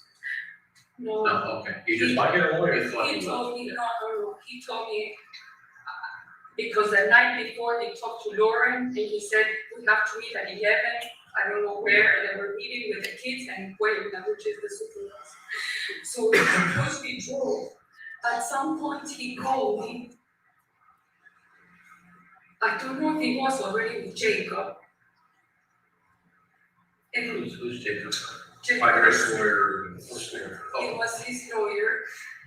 And he said we're going to the police because the police called me to testify, to help, or I don't know what. It's normal for a missing mom to you go find out. Yes, and supposedly he went, I don't know, I wasn't there, and he went with Jacob. But you would think that he would drop whatever he was doing the minute he heard that the mother of his 5 kids was missing, he'd get his ass where He he wanted should be to out go in to the New York, but I don't know who told him, you cannot come here, better stay. I don't know if it was Jacob or Mike Rose. That's all about that, that's. You know, that this conversation I did listen because we were in the office at the end of the office talking, he was. Now, you, And the police called me 2 times and Jacob you said. dumping trash in Hartford the day before was extremely bizarre, right? And then the next day, Jennifer's missing and it's all No, news. nothing, we found out at Okay, 8:20 that the police came to the house. okay, did you look back for yesterday and say, you know what? We're dumping trash all over the city of Hartford. Well, I didn't see Photus yesterday. Why are, you know, it's not piecing in your mind? Just make the connection. Okay. Oh, it's not. No, I don't think like that. I may am stupid, I may. No. You're trusting and that's understandable. You're loyal to First thing else, I mean, like, it doesn't cross in my mind that I'm sleeping with someone that is thinking of killing someone. Like, if I would have known, like, I would have not been there, like with my daughter. Well, not only did you think about it while you were sleeping with him, he involved you in the cleanup. Yeah. But that's like even worse, like I hate him because of that. Got you in trouble, according to what you're telling us, and what could be the case. The other reason But I you- was cleaning the house, I wasn't Listen, cleaning the the only trash. reason you even got arrested, according to your story, was because of Photus. Yes, Right, first, right. what else? Going back to that Friday, to that Yes. phone call. Do you know where Photus's phone was in the morning? It was picked up, did we pick it up? Would he, He fought it, I guess. would he normally have his phone with him? Doesn't he carry? Yes and no. We kind of talked A about this. lot, yes, but sometimes he leaves them, he's very, Well, listen, he has a business. It's a big money business. He has a phone, business phone, and the business phone is his cell phone.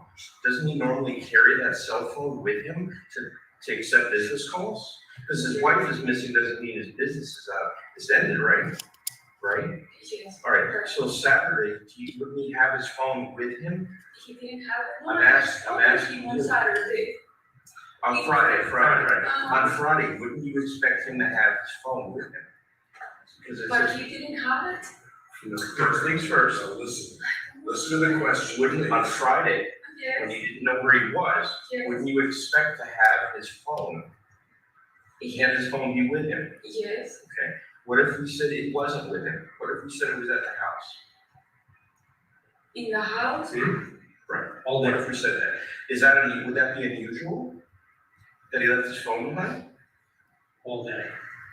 For the time, Well, Kind of around if the you murder. put it like that, yes, but. that would be unusual? Yes, Okay, when you call him, does he normally pick up? Unless he's busy? or he left the phone Okay. in the pond, and he comes back and then he said, oh, come with me and let's pick up the phone because I left. So the pattern for Photus is to generally have the 8625 cell phone with him, is that what you're saying? Yeah, I don't know his number by memory. Okay, it's the business phone. That's the one, the only one It's that I the know. AT&T phone. It's at Okay, so 860. 478-8625. That's the one on the Ford Group business Yes, site, yes, right? yes, yes. The one on the Ford Group Yes. business site. So if he doesn't have that phone with him, that is unusual? Probably would say yes, Okay. but he has left it in the past. He leaves, So when he leaves it in the past, he leaves it and says, oh, Michelle, you know, I left my phone, we have to go back and get it. And he realizes it within a half hour or an hour, not 6 hours, right? No, no, it's. Or in this Does case, he get a lot of 14 phone hours. Does he get a lot of phone calls throughout the day? How often does his phone ring? Right now, Once it's an hour? so, Like once an hour? I don't know by hours because I don't This check, is, but wait, this is a I know, approximation, like how many phone calls? like right now, I know that the business is going slow, so he doesn't get as much as How many Like, calls do he you think talks- he would get during the day. during the morning? I don't know. Would he get at least one? Well, yes, at least one, I guess. But you're- Yes. Yours significant other, that guy's on job sites down in King, these guys aren't calling him saying, hey, But boss. I'm not doing that, I'm No, I know, not on the but- phone with Well, him. for example, this case alone, I work in this case, I'm on my phone all the time, my significant other's phone. Jesus, you're on the phone a lot, because I'm working. That's But Photus is. when are you talking, please, I don't understand. On Friday, Yes, right. No, so these patterns of behavior, this selfishness. Anything. So yes, you're gonna spend Tuesday with Photus, you're gonna go to breakfast, you're gonna hang out, he's not gonna work, he's gonna spend the day with you. No. He doesn't do that? Okay. on Tuesday to hang out and have breakfast, no, on a Saturday or Sunday, probably, yes. Is his phone ringing Saturday or Sunday? Yes. This is his regular patterns of behavior, right? We're just looking for He talks behaviors. over the phone. Like how often, I cannot tell you, he received 100, he's not like in a stock market. Because of the times when you're out to dinner with them, or you're having breakfast, and, or hang out, the guys are calling me at the job site. They wanna know if, Each time he talks, he Right, walks, he right. walks all over the house, Okay. and not over the house. this is Because the good. house has bad reception, so he either goes to his office, One spot. the kitchen, or outside the house. Those are like the three best spots to talk in for Jefferson. When he arrived home that morning or that afternoon, Friday 24th, did he mention his phone at all? No. Did he ask you where it was? Did he mention you that he had left it at home? No. Did he ask you if you got any phone And calls? he actually called me like at I have it down, like at 1:30 something, he called me. He called you to say what? Like, he called But me if for. you walked in and you wanted to go. But you remember the time that he called you, but Okay, After, after, and even me and my daughter, and even me, where are you? I'm in the office, I'm in the house, like, even inside the house, we call each It's a other. big because house. It's a big house, so absolutely. for me, that's normal to say, even with my So you didn't daughter. get any calls to him that morning? No, I didn't. No. Oh, well, okay. So we go And back in here. when he's with the kids, I cannot call, So here's- obviously, I'm used to not Well, talking here's to what- him during the day. So here's what we do, is we do have phone records, dating back, I can't give you the exact date, we have a lot of phone records. We have your phone records, we have Photus' phone records, we have Photus' second phone records. Sexual? He's got another phone. So, You didn't know he had even another? though he had another phone, the phone that, when we took you guys to Litchfield State Police with all that stuff, that phone, No, he bought a phone with Jacob on Saturday, when the police took his phone. That's or not this is what part of he it. told that's me. not true. He told That's me another lie Jacob, you told he you. told me Jacob bought me a phone. No, That's a very lie. It's the nice. same stuff. Joe, that's a Okay, bold, I'm telling you no, what I'm he just told saying, me, like, Yeah, I'm just I telling agree you. with you. He had that number as a line prior to this. So would it be, Is it a 208, 203? The 203. If you check my phone, I have two numbers for him. He used to have one that I don't know, and that one, I think he gave that line to Petros. But when the mom took the phone, I don't know if he stayed with that line, but I never saw that phone or that line, or I've never. We have the, like, the US Marshals and the FBI condensing all of your call records. So it's gonna be, what you're saying is normally you wouldn't talk to Photus, you wouldn't text him or call him throughout these hours of days because he's working. You guys don't do that normally? Is this gonna be the only day that you haven't been calling him? No, there are other days we don't talk Okay. during that day. Okay. And especially when he's on the weekend with the, Yeah. with the kids, because he's with the kids, Yeah. we don't even talk. Sorry. And on Wednesdays, when he's in the afternoon with the kids, we don't even talk. Like, we started sending one text, like, are you guys with the, are you with the kids? Like, something like that. Well, he did leave his phone at home that morning. The morning that Jennifer went missing. Does that strike you as unusual? Oh, I didn't see the phone, but yes, probably it's weird. What time is Photus usually put his head down and like to go to bed? Is he late night guy? Is he on? Very late. Okay, what does he do at night? Usually, what's his routine? Just going to pause it at 1:43:44.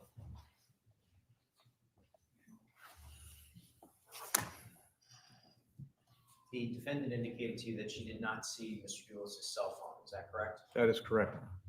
Did there come a point in time, specifically August 13th, 2019, where you had an opportunity to speak with the defendant again? Yes.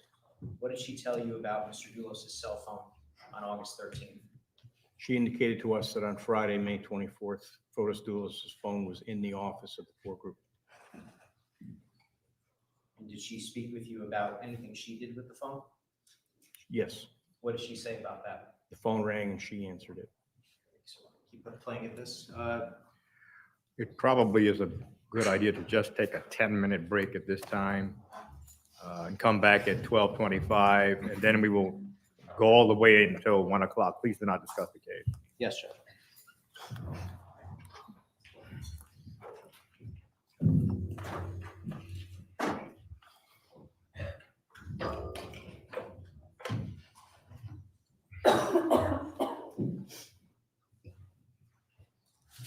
All right, this honorable superior court now stands in recess.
Council stipulate, please. Yes, Judge. Yes. Thank you. And we'll resume playing at 1:43:47. We can wait for Detective. Oh, I'm sorry.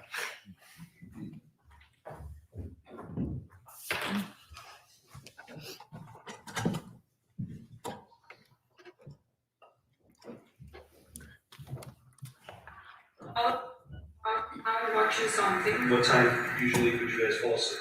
Like for me, I would have Around been at 2. 11, I don't know, like 11:30. Sometimes I go up Yeah. because I'm uncomfortable. Sometimes he stays lately mostly because of the divorce and the thing. He hasn't been sleeping at all. So that Thursday night.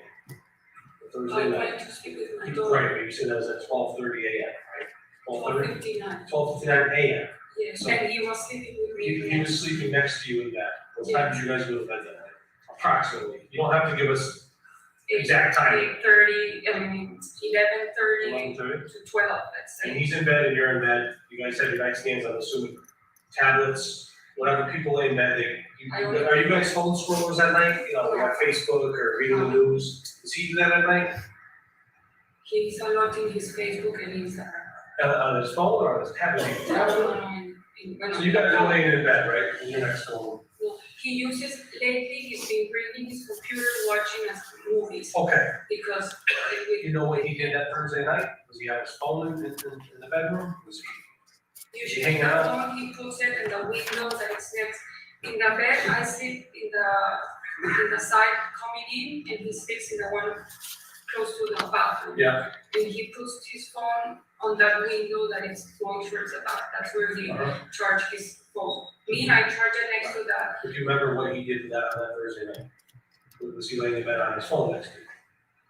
Or was he, I mean, if you can remember. I think I know it it's- was him. I don't remember him. What time does he usually wake up?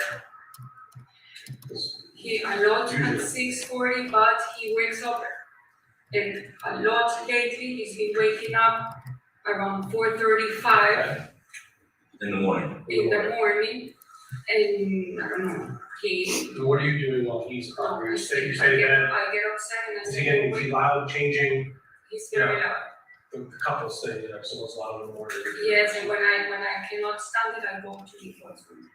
That morning, did that No, happen? because I was in the corner. I mean, I don't know what happened in that room. Oh, and then, second, does he own a pair of Converse, like the sneakers like you have on? Does he own the guy's version of those? He Shoes. has Converse, I don't know, but it's another brand, black. Like similar to those? Yes, A different brand, or black? I think they're golden rules, ones, yes. And he was wearing what when you saw him downstairs on that Friday morning calling out? Pair of jeans and a light shirt. Shoes.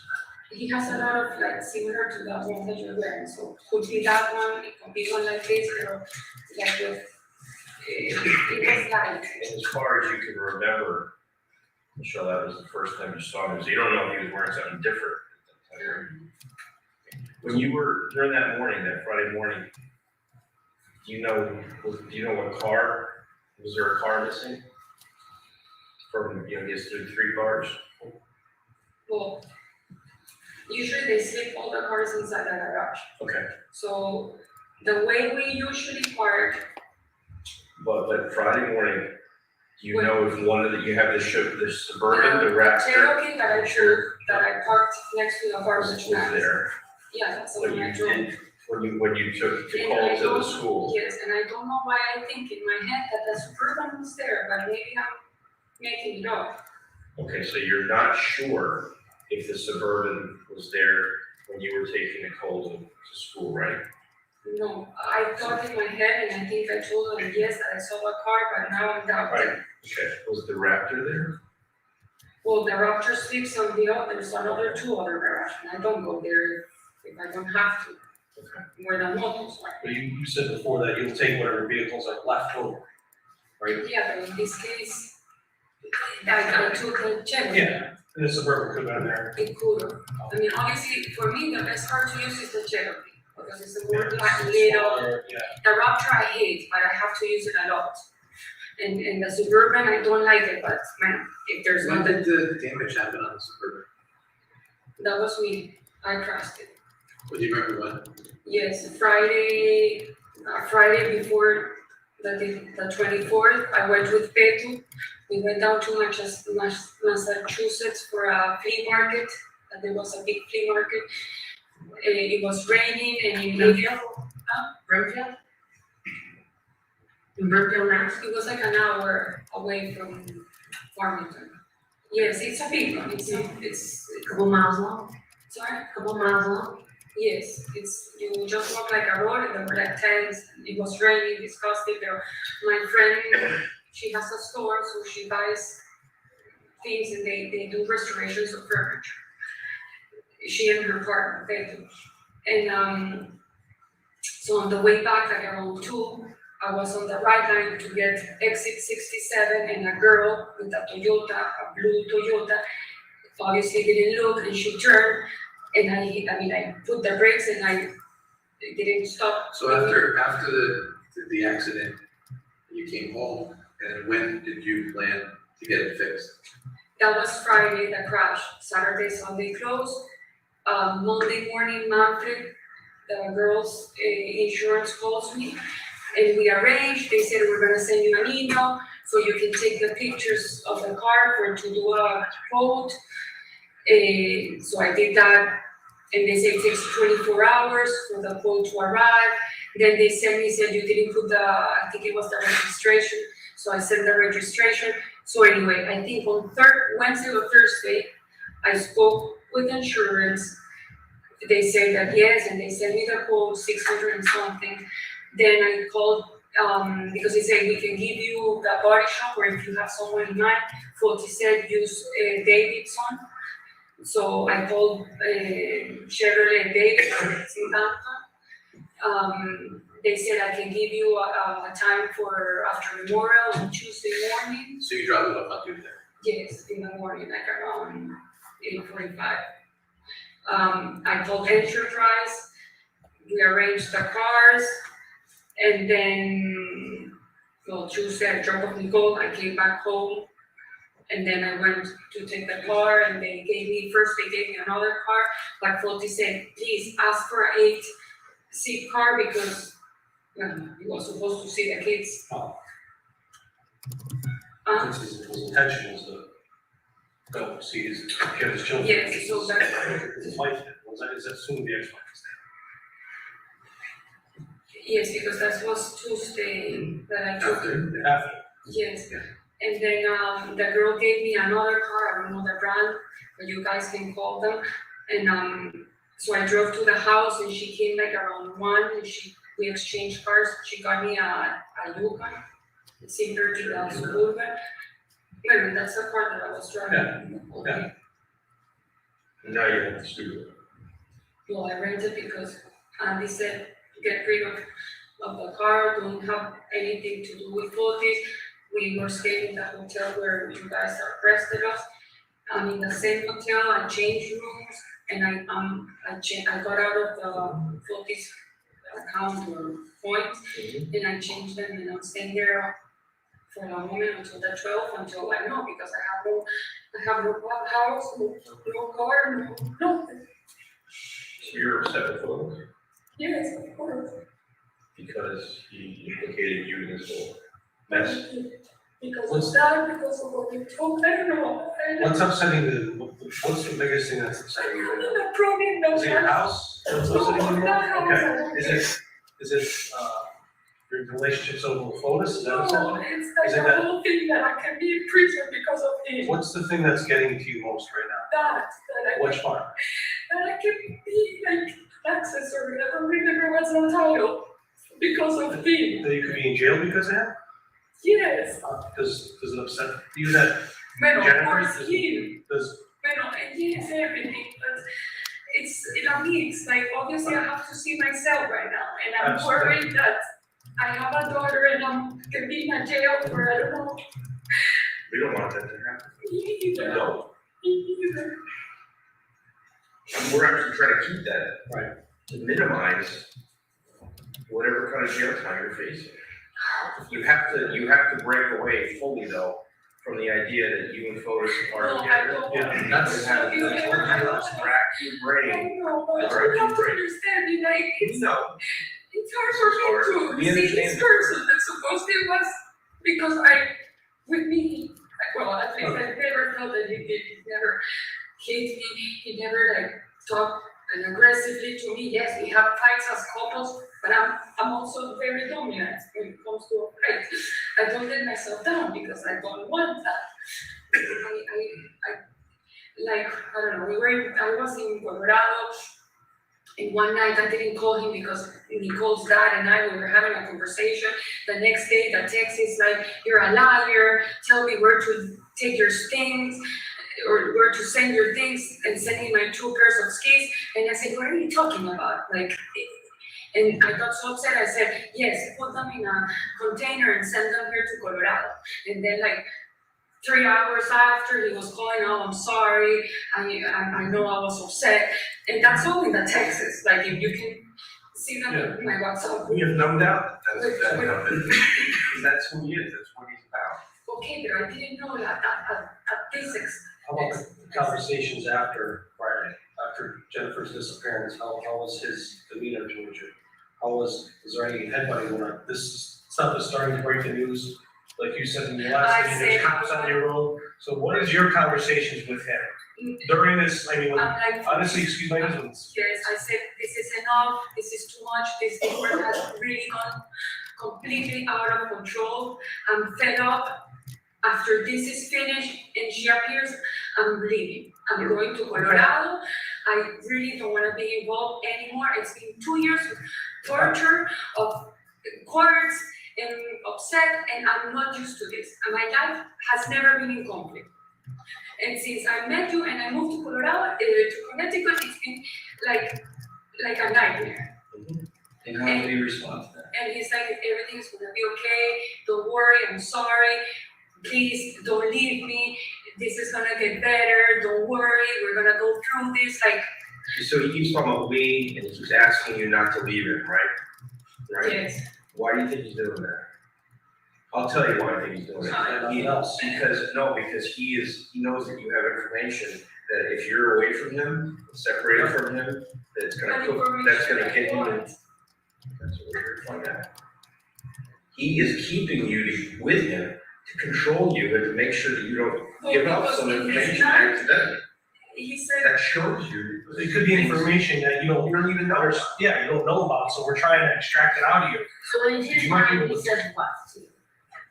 in his mind, when I heard that, I thought he loved me and that he wanted to be with me, Nicole, and his 5 kids, and be all together and supposedly, I don't know, like, the thing I don't understand, there's a report that supposedly was favorable for him, and he was happy about that, for what I understand. That's when you have a lot of money, you can hire a lot of attorneys to report the divorce stuff. I mean, that's just. Was that the latest That report? report, the divorce site stuff. I mean. There was a psychology and evaluation test done through Dr. Herman, which he interviewed me when I was in Colorado through Skype. Yeah. And apparently that report that they sealed it, and I spoke with Mike Rose, they were driving, saying that this report came very favorable, and he was happy about the report, so that's why it doesn't, and he was like, we're gonna get the kids, I'm gonna have the kids, legal custody, so he He's actually. painting a really nice picture for you guys. Yes. And he said, don't, like, I don't remember the words, but like, don't be surprised that soon you're gonna be like mother of 6. Well, How do you feel about that? I'm like, oh, I know the kids, they're super nice kids. They're super, I mean, of course I'm gonna love, I love them because. When was that? When did he say that to you? Don't be surprised that you're gonna be the mother of 6. When he got the report, I'm talking about like when the report came out. Yeah, but How long ago was was that? it 2 weeks, 3 weeks before? You guys can have, do you have the Yeah, report? no, just. When did that report came out? It was like before Greek Easter, so it was before the 28th of April. April 28th? No, Before that. Before, because the 28th of April was Easter. My family came all the way from Miami and since in Ohio, Cincinnati, to spend Easter, and it was, the report was within that week, because he told everybody, he was super happy, we even did the Greek dance, and he was happy about the report, and my girls came to the East, Greek Easter, and he said, everything's gonna be okay, the report came good. Photus told me that she has like a borderline. We even went to talk to Humphrey, to his. He's very good at what he does. You have to realize, when he goes to what he told you, it's probably self-serving for him. All right? Have you ever noticed Jennifer to be unfit with the children? I never met her. You've never met her at all? The only time I saw her, 2 seconds, was in summer of 2017, at some point in August.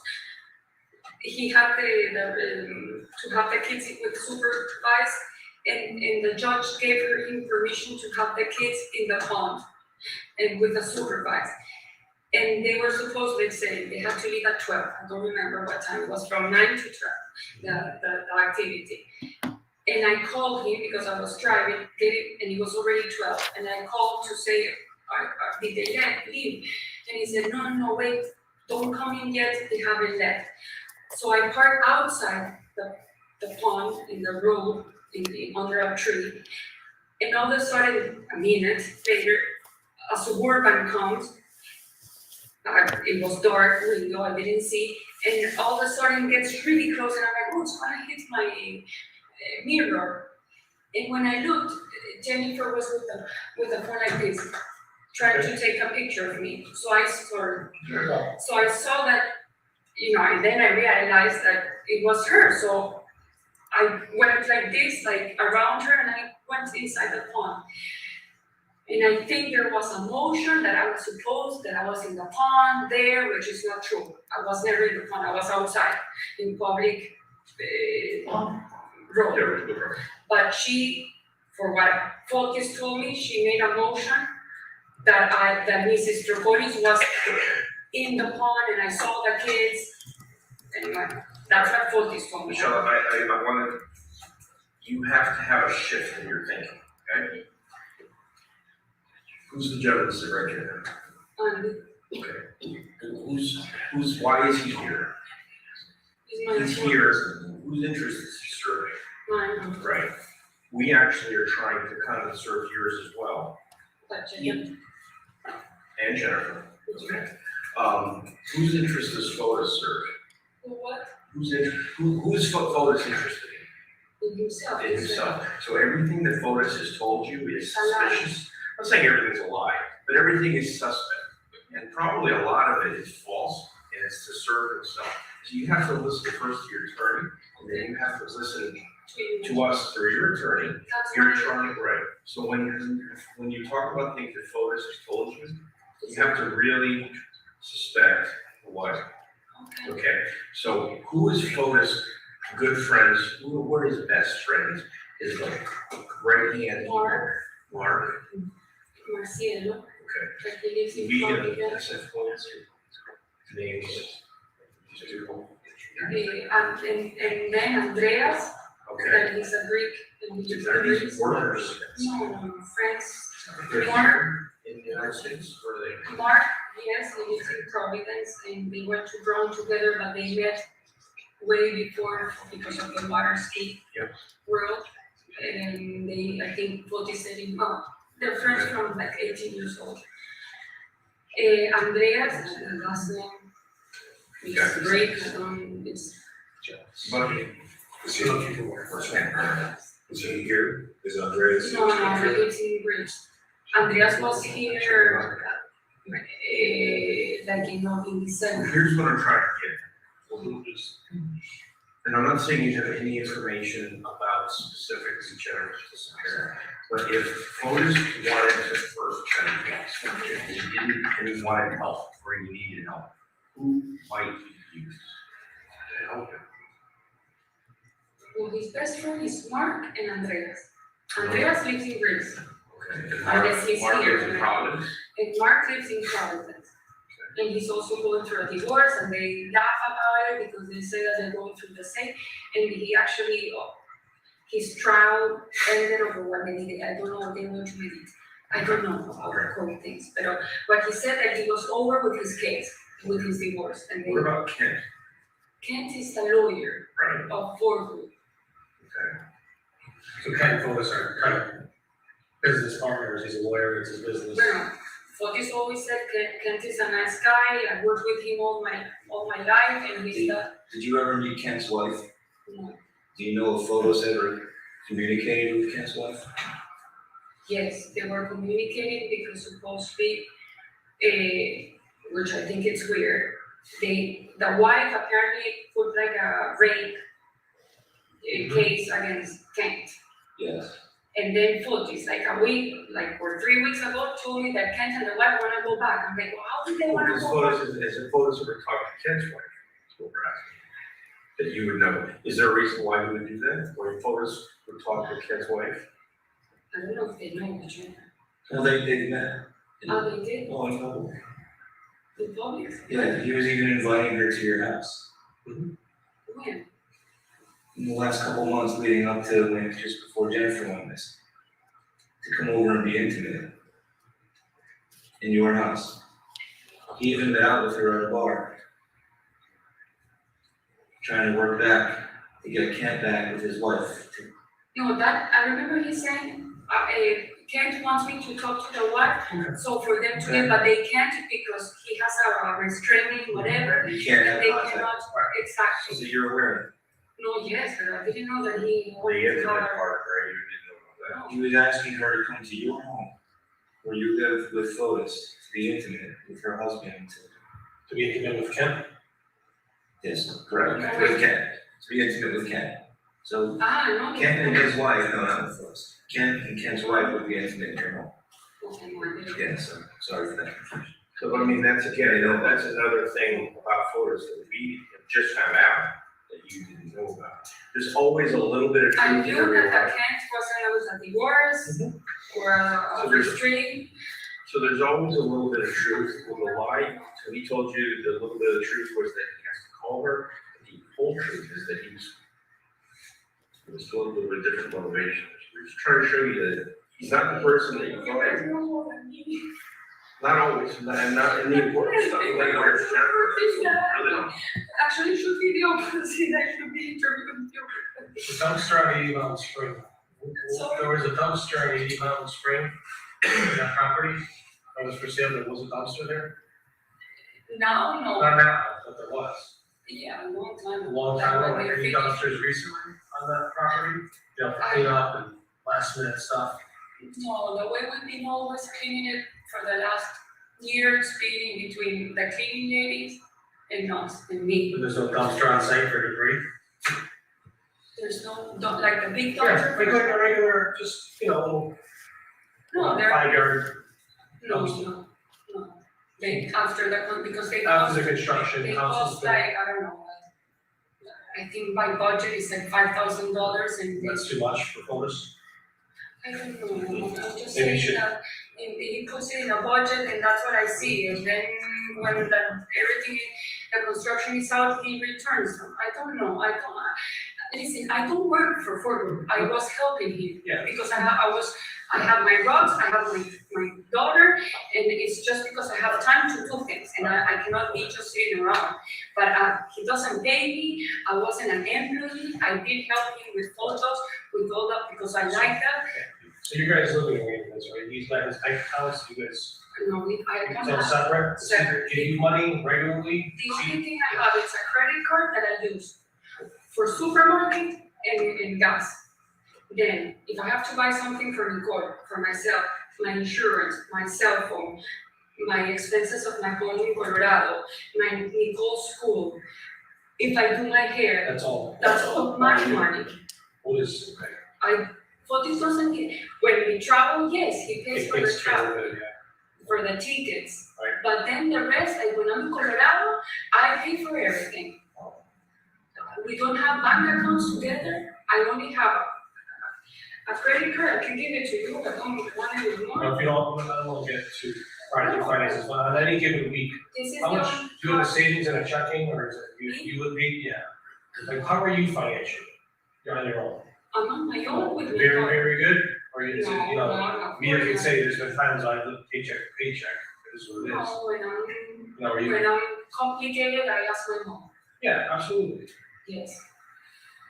I don't mind. No, we're just trying to get a handle on the Pero relationship, you the can dynamics have- of your relationship, and No, we don't have anything in common, nothing. So when Photus goes to visit the children, and he goes for a supervised visit, Jennifer is usually in the area or there.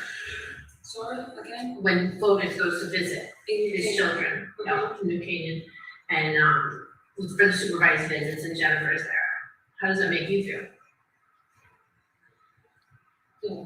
From my understanding, they weren't talking or sending messages or nothing for the past 2 years. It's always been with the supervisor, and for what he tells me, it's like, oh, she didn't give me the kids because instead of one, it was two, and apparently it's always chaotic.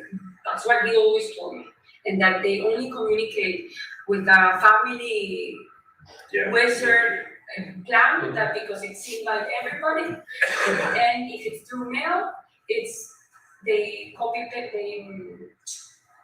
they CC their lawyers, and I think me. That was the communication that he always said that he had. Now, after that report, for what he told me, they started having communications by phone.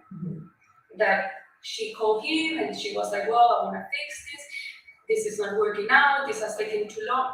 This is what he told me. Then he said that apparently in one of the conversations, he said, do you know that your lawyer is milking you? Because, I mean, this report was to be favored to you, and he was the one who wanted her to be in the case. And he was the one pushing for me to go to New York and talk, and I was the one, I think for what he told me, he put a motion to not have her. So apparently, she said like, yeah, I get it. I think I'm bringing a friend of mine that is a lawyer, and that apparently, saying what he said, that Jennifer was getting it, that it was the name of Ruben, I think it's the name of her lawyer, was kind of like, you know, taking advantage of the money and making this case long. This is what Photus told me. That was like a 1 day of conversation. Then apparently they went to Photus had the kids on a Saturday, and they went to a fair in New Canaan, where they have rides and all that, with the supervisor. And apparently Jennifer went with them. I don't know, that's what he told me. My upsetness was that she's manipulating, she knows she's gonna lose the kids. Be careful, because if she really has borderline and depression and all the things that the report, supposedly for what he said, is true, she's playing you for this. So let that legal stuff work. Now you have the power to work with the legal system. If that's true, that the report is okay, and Mijan was saying, I'm concerned about the kids, this is all what Photus. I never spoke with Mijan, I've never seen the judge, I've never seen Ruben, I've never seen any of these people. And because he was so like, no, don't worry, it's been nice, she's actually being very nice, she's being cooperative. I'm like, okay, I said, I want to talk to the therapist, because this is not normal. For me, she's making like a plan. And we went to talk to Henry 2 times. Together or separately? Together. Photus and I with Henry sitting in front. And he's in West Hartford, Henry. And we explained the situation, so he said, Michelle, you stay out. If the kids come to the house, you don't mention Jennifer, don't talk bad, but try to do your best to, and if the kids mention, listen, and Photus, you have to manage the situation, and you, Photus, have to deal with all the divorce, and okay. What I didn't know, and I told Andy yesterday, I think. The Wednesday before she disappeared, that Friday, he goes supposedly to Grace Farms. When he goes to Grace Farms, usually I help him cook the food for the kids. That day I had to pick up Nicole, so I said, go to buy food in the Capo. So apparently he called the Capo and ordered salad and I don't know what else. And he goes to go in my mind to Grace Farms. I go with Nicole and Kim and Lauren, a friend of Nicole's and the mom. We go to Ichiro, to a Japanese restaurant in West Hartford to eat. And then we went to Icyros, and I get home at 9:30. He was already in the house. And so how was it? How was the kids? Good. We played basketball. It was amazing seeing them. All say hi. Okay. That stayed there. On Saturday or Sunday, when he's talking to Jacob on the phone, Jacob said, Photus, you have to be very precise how you write it, like a timeline. That's why we started writing the timeline. Well, Because it's just interesting that Hartford wasn't in the timeline. And it's just interesting that Hartford was not in the timeline, talking trash. That's pretty interesting. No, but this is, wait, but let me go back. I'm just throwing it out there, this is kind of why we're all looking for this. Jacob says, write down exactly where you guys did on Wednesday night.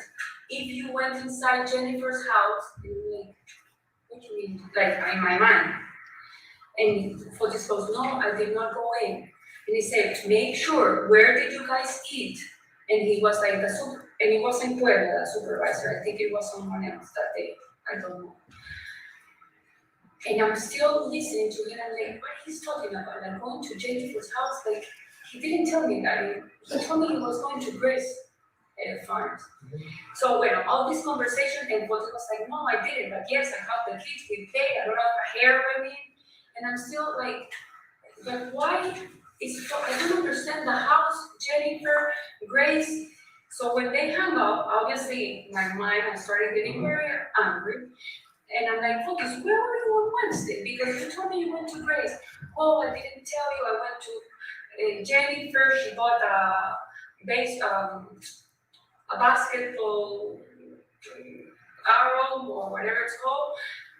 And we ate outside. Why you didn't tell me? Like, why you have to hide that? Well, because maybe, I don't know, you can get annoyed, you can get worried. So have you been annoyed and worried in the past, or it's just that one time?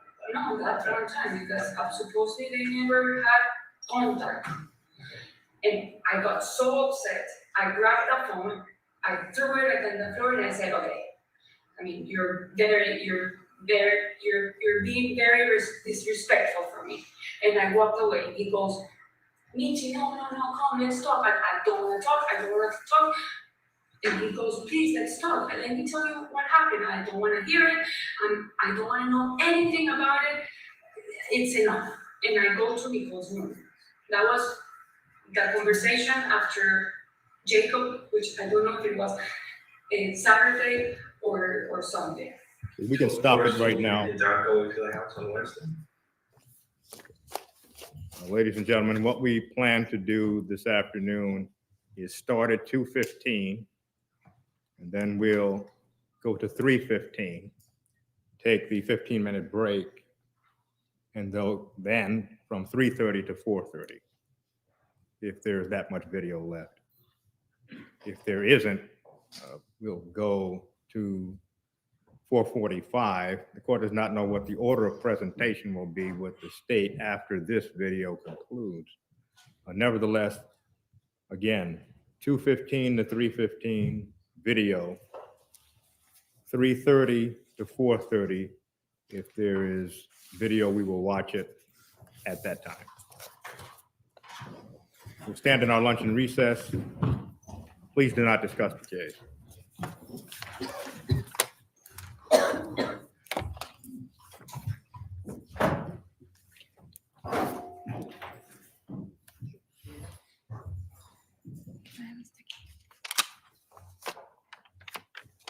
All rise. This honorable Superior Court now stands in recess until 2:15.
We can bring the jury in, please.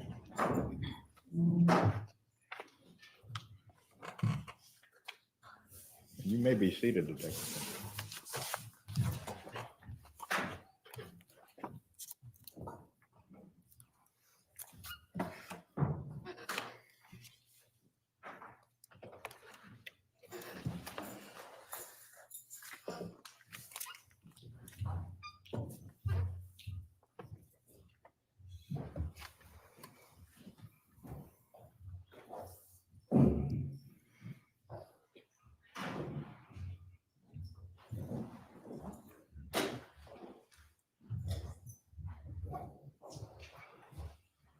Will counsel stipulate, please? Yes, Judge. Yes, Your Honor. Thank you.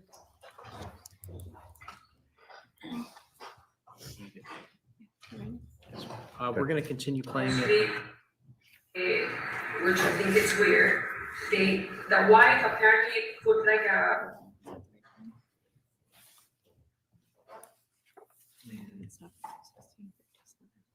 Who started this? Sorry, Judge, we're just going to get to 216:57, which is where we left off. We had closed out the file. Thank you. and he goes, please, let's talk, and let me tell you what happened. I don't want to hear it. I don't want to know anything about it. It's enough. And I go to Nicole's room. That was that conversation after Jacob, which I don't know if it was a Saturday or Sunday. Photos told you he did not go into the house on Wednesday? No, he told me that the kids said hi, that everything was fine, that they had a nice time. He wasn't precise about the place. But you were saying something about a hair?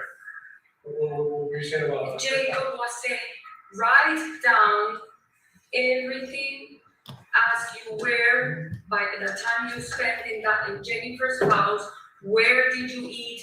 Did you put any plate inside the house? Do you remember going to the bathroom?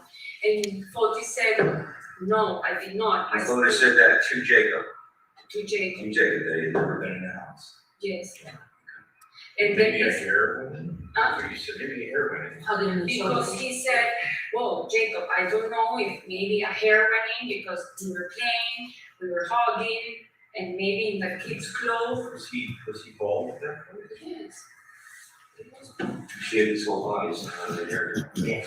That's But what he Jacob said. told him to write down everything that happened on Wednesday. And Do you know if he did write it down? the one we wrote like rapidly was the one on Friday. Rapidly? Bueno, Rapidly? rapidly was, huh? Why was Hartford missing from that on Friday? That Friday date, both of you seem to miss Hartford, both of you. When And we it's pretty did, clear that you're dumping trash all over the city and not have it in your mind to say, no, we weren't Hartford dumping trash.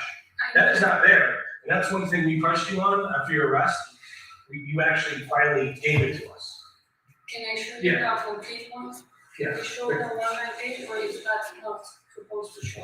Yeah, I mean, the idea that they're saying, Or even in Photus's writings, like Hartford, Okay, I don't know. that's a pretty I didn't- important, that's where we found everything. Okay, that's I know, but I didn't. That's what led this to you now. I know, that's why And I'm that's- true. It looks bad, it looks bad. She did one for you after Andy, or we had one for you. You do? Okay. Well, because what I did, I went through my AT&T account to my daughter's, No, well, sorry. to my daughter's phone, my mom's phone.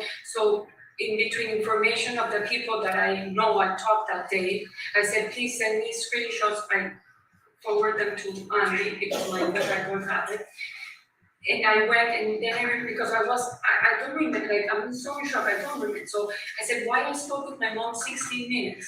So I called, my mom is here. I said, Mommy, what did we talk about? And she said, we talked about you coming to Miami. Sure.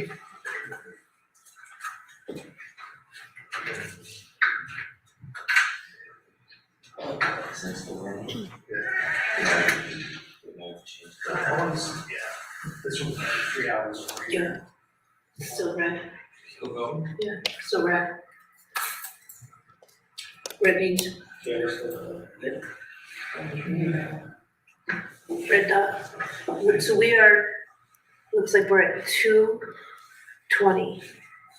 I mean, I don't know what he's gonna cause, but I just don't think I don't think he's going to back. I don't think she knows. I don't think she knows. She writes, she's very adamant about Starbucks in West Hartford. Why, if I was gonna go around the city with Richie Colangelo because we wanted to go on a mission to dump all of our trash overseas, I remember that for the rest of my life. It would have just slipped my mind. We're gonna do it one day too. We are. Unless Take the trash. But she, she's legitimately on the phone, talking and texting, and she's not paying attention. yeah, I mean, And then She's when they- outside the car, dropping it. She's come with me. She was? She's, Yeah, She was outside the she phone? was open, her door was open, she's outside, she's on the ground. Her story was that she dropped gum and she realized it was sticky and she. Yeah, she wanted to Door and he dug it. Pick up her gun when she dropped. She's the one person in the world that ever. After dropping. Especially, yeah. I mean, that's, Maybe she is, but. you know, I think there's a bit of self-preservation too. yeah, right, because she's thinking that. But to that point, the Hartford thing wasn't on any of this. And it Correct. sure We had a press didn't. officer, And we didn't find, until they showed her picture. we didn't find any notes on the 22nd, which is what the attorney told us to recreate it, and he said Wednesday for Photus. What we ended up finding was Friday and Saturday for both of them. Right. But Hartford's not an either. Why? Well, you know why, because they were right now. They were smart. That's just the question. Now we found out, because look, that's why she was in, leave this home, but didn't think about, dumping the trash, leave this home there. Right. And then I believe, I just believe that they want to start to cover that cell tower area, because we're up in Albany, that's right by Albany Ave. So that's why we're there. Wait, that's it, we were at this summer. No, it's Oh, that, that's good. We're still here. Let's take it for a hike tomorrow. Let's go for a walk. Yeah, let's go from here, why not? So what do you think about that West Hartford story? But here's the thing, the guy in West Hartford, but here's the thing, I mean, honestly, I don't know. Yeah, she's great.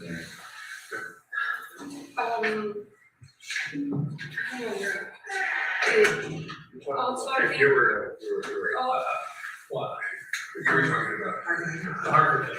yeah, another thing, I don't know if this helps, when Paddy come on Tuesday in the morning, or when he, before going supposedly to New Canada, he also, Photus also said to Paddy, write a timeline. And Paddy said, why have to write a timeline? No, I memorized everything, I know it by. So Photus was making us make timelines What? of that day, I don't know. Of which day, Wednesday? No, the Friday? no, the Friday, Friday. because, But Pavel questioned, like, why do I have to do this? yes, He was confused. oh, and this was in the kitchen. And I, Pavel was there. There was the three of you having a conversation, this one but, picture. yes, And which day was this? Do you recall? Monday was Memorial Day, no, so this was Tuesday, Tuesday? Following Tuesday. yes. When Jared, I guess, came to the office, or at some point during the morning, That's normal for the office, Yes. like routine leaving, he shows up, goes to the office, that's no, normal. this wasn't in the office, this was in the kitchen. It was the Is it house. normal for Pavel to be in the house like that? Yes, Normal? because he takes the keys, and it's in the drawer to pick up the car that he's taking, and Where's- usually we're sleeping, he comes in, Where does he leave his keys? Does he ever leave his keys at the house? With you guys? in his car, or inside his car. I'm just trying to figure out patterns of behavior, that's all. Yeah, and Photus did say, right, he said, write it here, I said, no, I have it in my mind, I don't need to write anything. That I remember happening. So yes, Photus wanted us to do a timeline because supposedly Jacob told him. This Did is Photus tell you what, hey, you know what, do the timeline, but don't say anything about Hartford, about throwing in the trash? Well, that's what you asked me. No, he said, let's do a You highlight. know, smart like Andy? Wow. Huh? Oh, I came up with the same question you did, so I feel smart.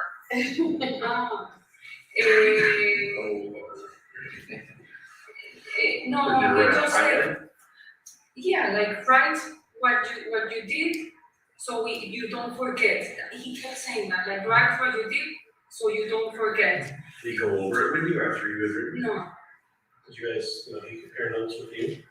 Did he guide you in writing that? Did he guide no, you? but he did go like, okay, what's Is it the highlight? we ate? Just saying, highlight your money might be jumped off trash. If he's telling you to pay. So No, he said, so at what time you eat? And I said, I don't know, 12, 1, 2. But you put, what you're telling us tonight is you did not see Photus in the morning, correct? You wrote. No, this was like on Sunday when we wrote. Weekend. This is Right, on the when you're- weekend when we write that time. Right, so you're writing the timeline that you saw Photus in the morning, you guys took a shower together, you guys had breakfast. In the next interview today, you haven't seen him. So what I'm asking you I is, didn't say we had breakfast. in the original timeline, you saw Photus, yes. In your notes. The point, Michelle, that's being made is that Right. when you and John and I first talked, you told us you got up and you took a shower with Photos. You guys had breakfast, and a lot of this stuff is in the timeline that Photos wrote. I believe that Photos Breakfast, wrote. I don't remember. Now you've changed that. Proper shower. So we're trying to see. No, if no, you- but breakfast. No, you probably. No, yes. All right, who wrote this? That's not my letter. That's not. Detective Kimball, I paused the video at 2:26:36. Could you just indicate for the jury what you're showing the defendant at this point? I am showing her a photograph on my phone of a timeline that we believe was written by Photus Dulos. Okay, and I can just have states 74 and 75.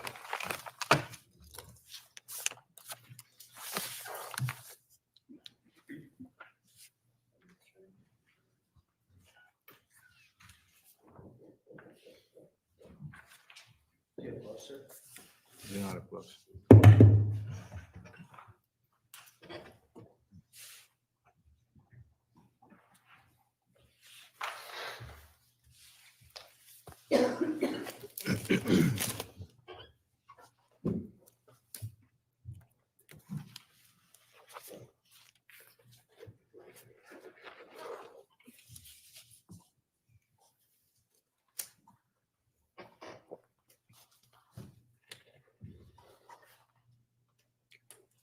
I'm handing you state 75. You can just take a look at that.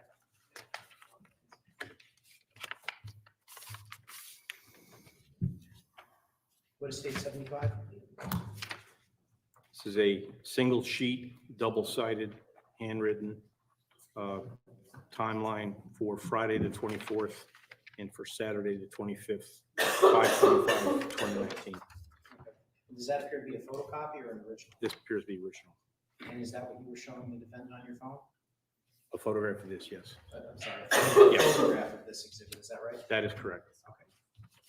Could I just ask the witness to just hold that document up so I don't have to come up there, just split up me so I can see which one it is? Thank you. And actually, I'll ask you to show it to the jury as well.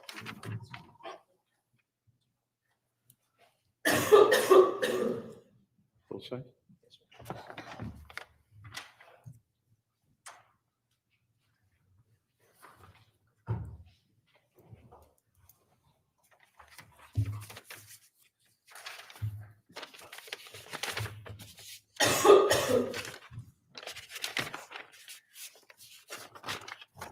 Now, did the defendant, you've indicated that you interviewed the defendant also in August, is that correct?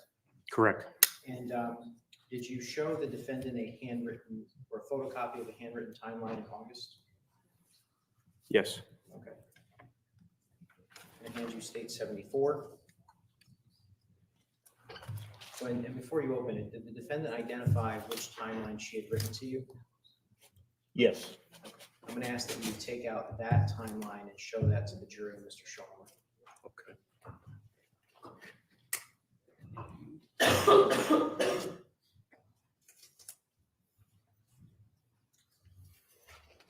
This is number 74. 74.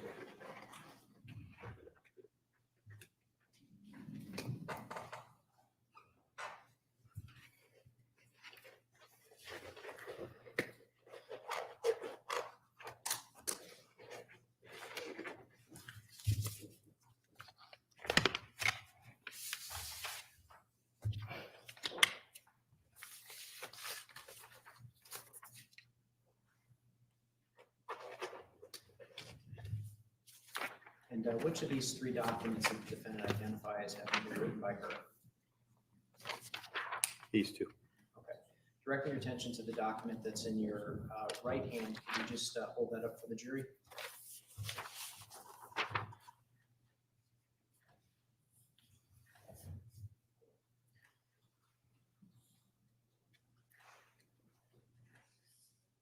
You okay, John? Yes. Yes, could you just somehow identify that, since there's 3 separate sheets in that same envelope, which one, please, for the record, please? This is a photocopy of a handwritten timeline beginning at 6:40 a.m. That's enough, I think. And I'm actually going to ask you if you could just indicate to the jury the last time entry on that timeline which the defendant entered. Last time entry is 5:10. And is there any mention of dumping trash in that timeline? There is not.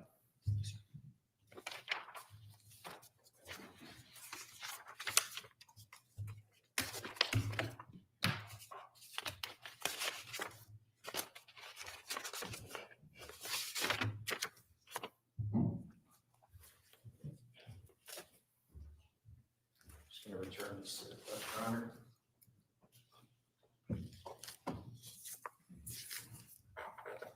And we're going to pick the video back up at 2:26:36. I'm just curious, did you write this code? No, that's not my Okay, well, that's what I'm asking you. How about this? Did you write that? That's not my Do you recognize that handwriting? Okay, so Saturday looks like Photus wrote the Saturday document?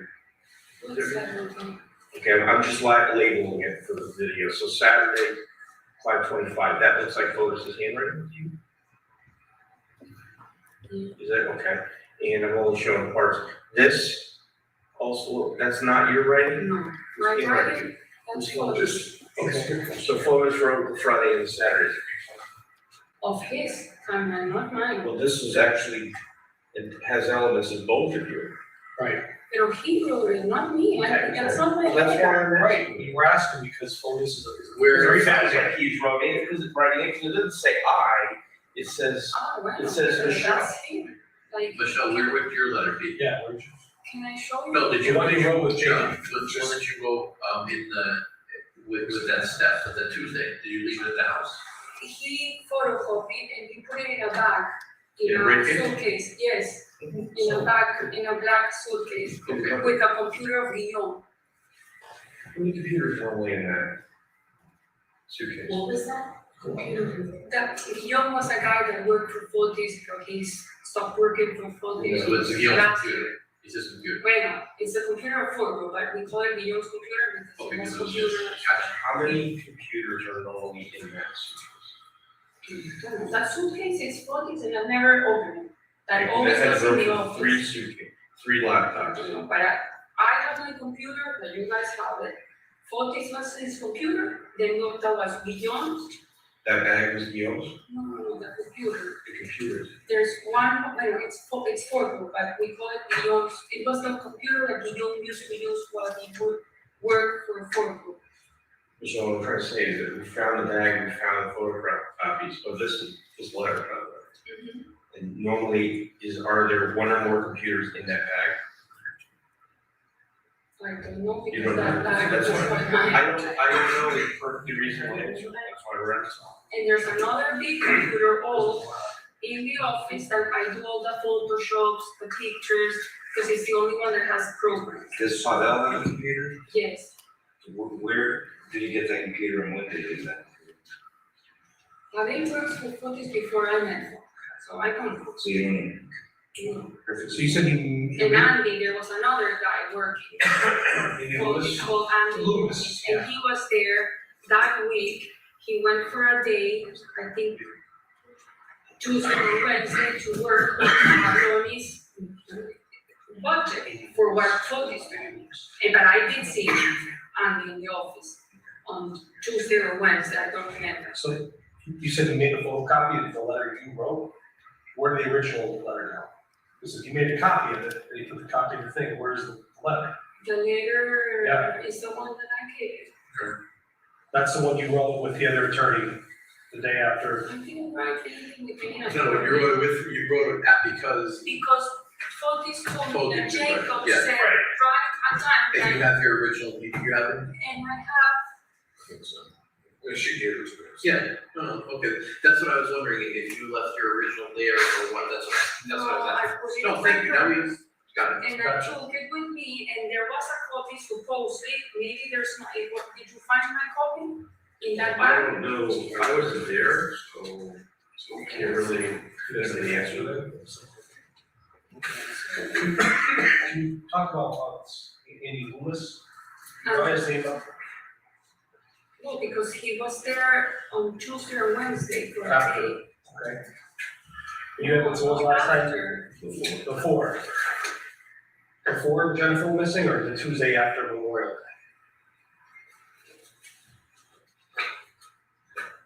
I think it was before. Before. And prior to that time, when was the last time you saw Andy Loomis? Is it frequent he comes by, or? You know, he used to work for Photus. He was hired, full-time job. When I was in Colorado, apparently Photus said, Andy, I cannot pay you. Right. I didn't know until I arrived because I asked him, where's Andy? How long ago was that? What? That you're talking about No, this is in March. March? Well, yeah, this is good. So back to March, Andy Loomis is gone with the business, with the business. From Fort Group, You from Ford Group. yes. Since March till Jennifer's disappearance, is Andy coming around often? Do you see him? How was his relationship with Photus was? Work. With Pavel, he has a better, stronger relationship because he knows Pavel. Pavel used to be the one that would do his walls Yeah. of the house. So he would be like an independent contractor. And then Photus hired him to be like a project manager. Andy, I mean, no, Pavel. Pavel. So what I'm asking is from March, when Photus lets Andy go from the business, Yes, I probably when was the saw last time you Pavel saw? Yeah. maybe 3 times more in my life. Was it unusual that he was there on that Tuesday? No, for what Photis said, I call Andy, so he pays him by the day, I guess, I don't know. Okay. But I call Andy to help me work on the Pavlonis budget. Okay. Does Loomis and Pavel, do they dirt bike together? I don't know if he just brings them back, you guys have a lot of property. they go Pavel's off. bike, Honda that he's driving, and you can see it's mine, it's under my name. Does he go back there with any friends other than you? Two. And Pavel, you and Photus go back there. I only treated Pavel only one time. What's that? That was this road, Okay. this big loop, only one time, and that was like 3 weeks ago. What was I it? don't ride with I thought I'm just kind of losing track here, but the 15 times, what was with it? Photis and me. Smaller route. Gotcha. All right, I'm gonna get. Of the 15 times, some of them, there was 1 or 2 of the big large. Gotcha. And then you mentioned Pavel goes back there too, Only one Only one time. time with me. with you, that you And know of. that I know, and I think he supposed it for what his impression was, that my impression that I got from him, that he'd never been there before. Was it just you and him, or Photus was there as well? When we went in the motor, no, that can't, I'm gonna go with Pavel. Okay, so when you guys did that, did you stop and No. take in the sights anywhere and like walk around, or We you just just? go, I mean, you yes, just I drive? stop it, like if I fall, if Photis fall, which with the 3 of us we fell at some point in one of the, But you didn't stop and spend time in a certain area, you just rode, fell down the road? yes, So after Friday, the 24th, Photus, has he been on his dirt bike back there? Has he been going back, riding, doing this? not that I know. Okay. Was he came back from the backwoods dirty, you know, sweating? When Photos dirt bikes, does he wear anything on his hands? Yes, we all. So does he wear? And we just bought them in Miami. He did, what kind of gloves, you know? What brand? Yeah, well, what color? Are they Black. black? Are they It's like. rubber? Are they leather? Mine are leatherish, and it has protections here, mine. Okay. And I think he bought the same like mine. I think, So black leather gloves? or grayish. Either two. No, because he just got them. He used to use my bicycle gloves that are gray with black, that are Trek. Do they have any markings or any like? Trek. Trek. The brand Trek, they were my Oh, Trek. Trek. My bicycle gloves, because at some point he lost his gloves and I gave him my bicycle gloves. But those are not moto gloves, they're bicycle. Right, so they don't have fingers. They don't have, no, they do have the fingers, they don't have the protections for motos. And when did you lose those gloves? No, a year ago. What brand are his knee gloves? She's not sure. I don't know, it can be Fox, it can be KTM. The equipment of the KTM, I got it to leave a year when he bought the motor as a gift. The black pants with the stripes and an orange shirt.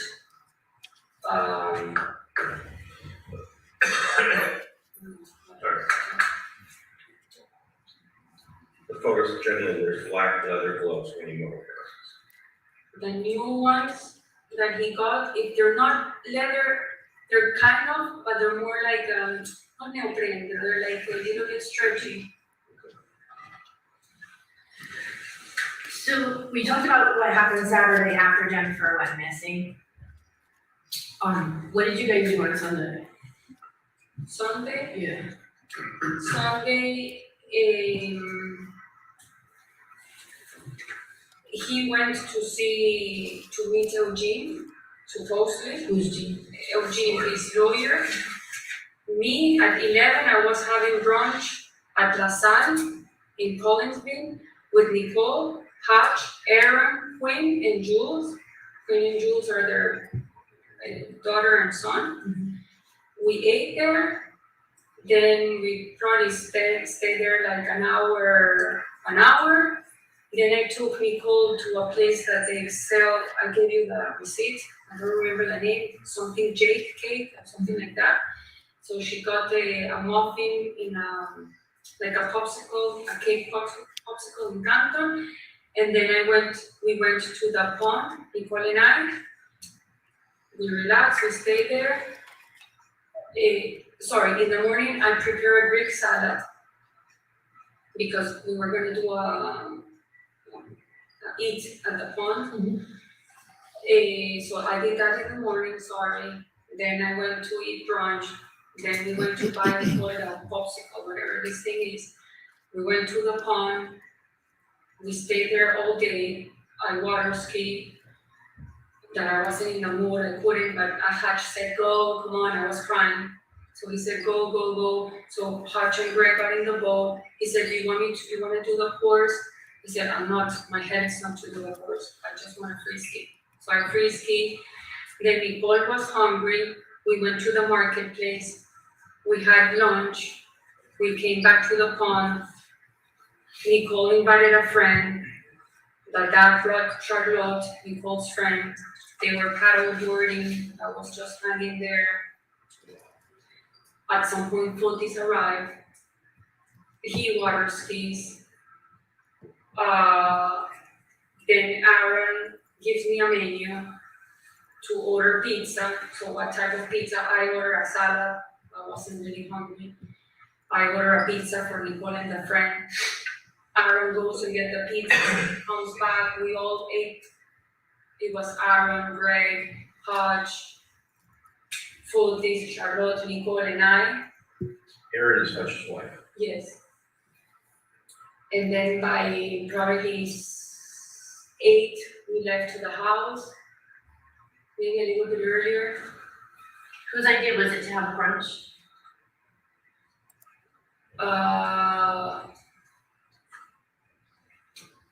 Hodge wanted to have brunch. Oh, no, wait.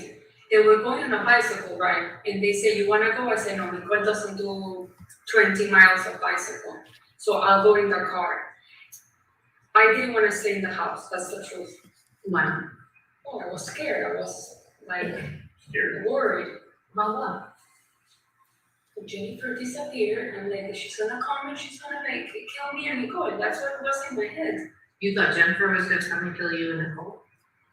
One of the thoughts, yes, that was one of my thoughts. What would make you think that? You've only seen her once and that was car to car. Because apparently she had all this illness, and for what Photis said, that she was very angry, she was throwing motions every time. So I always felt, and I actually one time went to the police like a year ago and put I went to the court, but this is like a year ago, and said I'm worried about my safety of me and Nicole. But the police said that, and I have that paper in the house, and you can check it. I don't know if that's in record, but this is like a year ago. Can't help me do it. Because this is, because of all the stuff that Photus told you. Yes, I'm like, okay, this woman is gonna come and kill me because I'm like, Okay, so you're at the lake and so Photos shows up. yes, and he said I spent time, because he went to New York. Did he get That's what he told me. to see his children? And the police was there, he called the police, it took me an hour, he couldn't see the kids. Photis told me he called the police, and the police came in New York City. Maybe the police got called on him.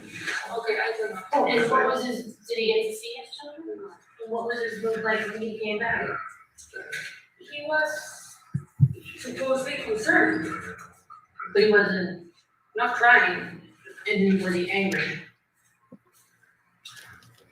concerned, angry, Concerned, and he angry? couldn't take the kids because in his mind he was gonna bring the kids. He told me, I'm gonna bring the kids.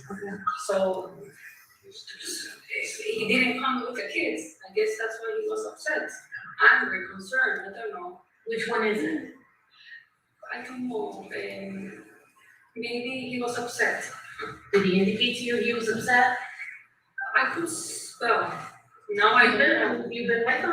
Yeah, when I saw his face, he was like upset, like disappointed. Did you ask him any questions? Yes, and so what happened? No, I didn't see them. I know that they have a bodyguard. The police came. One of the police came down and said that there was a bodyguard. That's how he knew. That Lauren and two other people were there. So he told me he never knew what the other people were.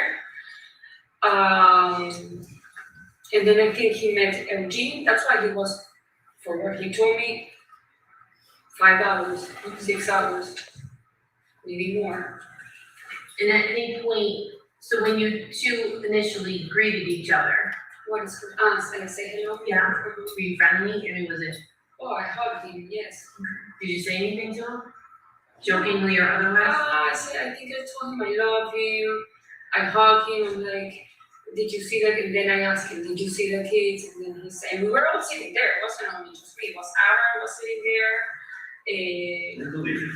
Okay. We believe you for sure. No, I'm not. It's like I feel like no one believed me. No, if we did, we wouldn't be here right now. Okay. But did you ask him if he thought that you two would be able to have sex in jail? Yes, I said that was a joke. Why would you say that as a joke?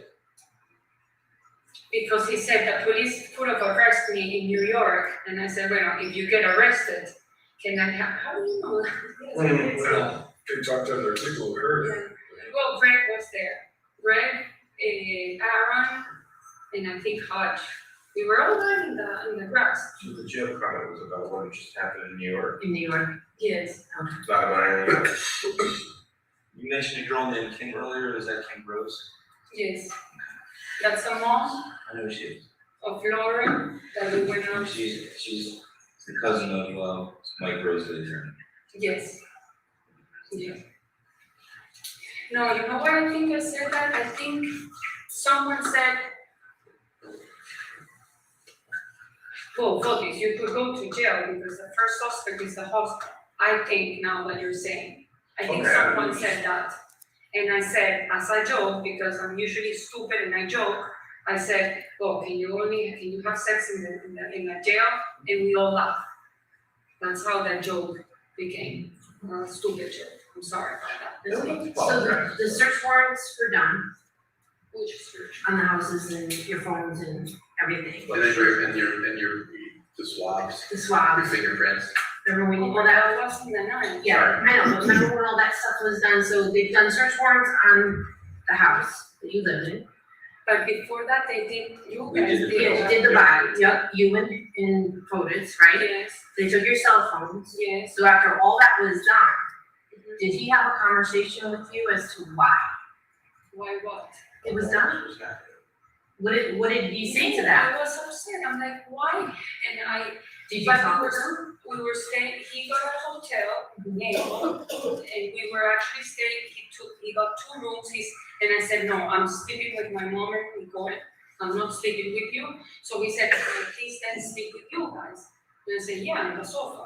So me, Nicole, and my mom, we've been sleeping in the bed, he slept in the sofa outside, but because he had the lights on, he closed the door. Obviously, I was with Nicole, putting her to sleep, hugging her, whatever you do as a mom.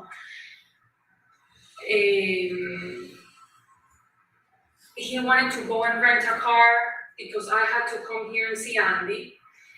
I said,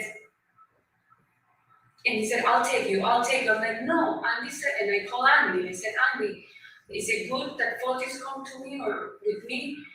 That he drives me? He said, I'd rather not, I'd rather have you come alone. And I kept saying, and he said, no, I'll go with you. And did he come? Well, I know you came down. At the end, we didn't come. Andy came to the hotel. We went to rent a car in Enterprise because he was pushy. He rented this blue that is still there, the car in the hotel.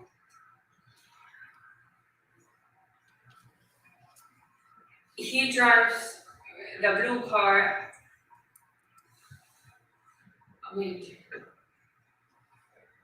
Well, I don't remember if I drove the blue or I don't know. We drove the 2 cars back, the Yukon. Michelle, before you go, what I think Allison asked you is, Oh, sorry. did you ask him, hey, why the heck is all this happening? Yes, And what did he all say? the time. What did he say? What did He's he like, say? I don't know, but everything's gonna be fine. Don't worry. I'm like, what do you mean? There's Jennifer missing. We don't know where she is. We're like sleeping in a You hotel. go home, they I took had our to cars, they bring took my our phone, mom. Like travel all the way here. And Nicole is like in the middle of exams, which I was concerned telling Andy. It's like too much. Like and like what's gonna happen? Like my question is always what's gonna happen, because I don't know what's gonna happen. And I still don't know what's gonna happen. And he kept saying, it's okay, stay strong, it's gonna be okay. Like that's what he kept saying to me. And I'm like, okay, but I was upset. Was he talking, sorry, was he talking to And I thought- anybody? Was he talking with you, phone calls With to, his Confrontation, to the guy from, New Fairfield, whatever the guy's name was? Hartford. Was he talking to Nick? Was he talking to No, was he I talking don't know. No, but when he's with you, is he on the phone talking to anybody? Yes, no, he's talking all the time on the phone. And he was, each time that you guys took the phone, he would go, his first mission was to go and get a phone. Which even my mom said, why? And he got 2 phones, and there's 2 phones in the hotel. phone? Who did he call to give his new number? Sorry? Who did he call when he got a new phone? To make sure they had. He said Jacob and OG. Jacob and Jerry. And like me, I always stick with my mom's phone. I just got a phone like 2 days ago. Like, I didn't even want to talk to anyone. Because Jacob says if the police calls you, don't answer. They'll leave a message. 2 times the police called me. And they left a message, and we heard them. And you guys have the phone. The voicemails are there. And then the reporter started calling. And I didn't want, and I'm like, I don't want a phone. I don't want to talk to anyone. I don't want to be in this mess. I'm sure you don't. You definitely don't. Try to help. At any point, while all this is going on, did you at any point think that he did it? This information, yes. No, Not this. that weekend before. Before you got arrested? Oh, before Yes. She disappeared? No. Before. Let's put it this way, before Memorial Day, at any point. It was probably after Memorial Day, I mean, you started to see more I did information. have DV1, like all of those medium questions, because I said it can be the mom that wants it, because supposedly the mom also is crazy and was in a psychiatric and tried to kill her. I have so much information that maybe it's a lie. Did you get it from? From Photus. Okay. He told me that in the report it says that the mom at 69 committed almost suicide, but what she didn't suicide herself. Did you ever actually see that report? No. Physically see it and read it? No, So this is because- just him? Because this report is in Mike Rowe's office, because supposedly it's sealed. But this is all what Photis told me. I don't know if it's true or not. He told me that the woman at 79 tried to kill herself, she couldn't, and she ended up in a psychiatric for 3 months. That the sister who was bipolar was in 7,000 of treatment of medication. That Jennifer was borderline personality, depression, and a slightly eating disorder. Minimum, I don't know, this is all what he told So me. Michelle, your gut, Okay, listen so to the going question. back to this your question. In your gut, in your mind, in your heart, your stomach, based on what you know, not what we told you, what do you think has happened to Jen? No, the Photis killed her. That's what, So now your feeling is that Photos killed oh, you're Jennifer? telling me, okay, No, I not know, what- now I not feel yes, what- my God says yes. If were you married before, or just you had a common child? No, So my the God, mother of your daughter, the father of your I child, have a very good relationship, he's Go ahead. actually coming, okay, good relationship or bad relationship? yes. If he goes missing, how do you react? If hypothetically, if he, if they said, hey, the cold dad is I'm missing. in Argentina looking. you're trying to help, You leave the country and fly to Argentina, Of course, if you found out that the Okay. father of your child was missing. yes, okay? of course, and actually he wants to come, he's been Okay, calling me okay. every day, Now- should I go, Michi, should I Just be listen here? to her. So, Photus is, assuming We the actually ex-wife the opposite. goes missing, he gets an attorney, he doesn't want to help, and then tells everyone not to talk to the police. Would you The do that? attorney said to me not to talk to the Okay, police. is that normal? Would you do that? Would you do that? I thought it was, If- I thought it was, in my mind, Right. no, I agree with you, yes, of Right, course. if you're in it, you got television, they're all around you, I think they understand. No, in my mind, if I would have been told this, I would have gone and Did you say researched that it. in Photus? No, I didn't, but because this has been 2 years of torture Well, it was for what Photis divorce, told me yes, of divorce the is not bad, divorce, I understand. or my parents are divorced and they're together, like best friends, and I never went to That's rare. torture like this. So that's rare. Oh, It's nice. It's refreshing. we've been sleeping in the same room, I mean, they celebrate still their anniversary. I mean, how has it been hell for you? With the third divorce going on? Why has it been hell for you? Because Photis gets angry each time he comes from court, he's upset, because on the weekends that obviously I cannot be with the kids. Mhm.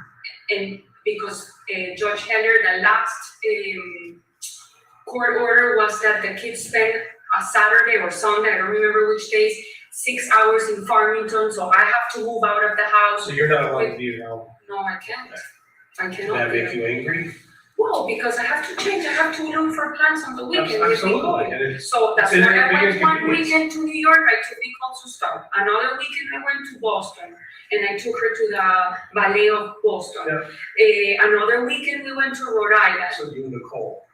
Yes, and then Photis appears at night because he spends time with the kids and then he sleeps It at seems night. like your personal life is getting uprooted during these visits, and you have to go elsewhere, and that's a huge inconvenience. Of course. And I'm sure it I have causes to check tension. my day by day And life. I'm sure it causes tension between Photus I and we business. fight all the Look, time. I'm divorced, all of it, I'm divorced, I have a common child, and it's a big inconvenience, but I'm just looking for, nothing for you, but maybe that's a motivator for Photus to get rid of Jennifer, make his life easier, his relationship easier, he get the kids. Well, He can remove that whole side. Yeah, but now then I'm like the I'm not mother. blaming you, I'm just saying, he loves you and it's causing tension.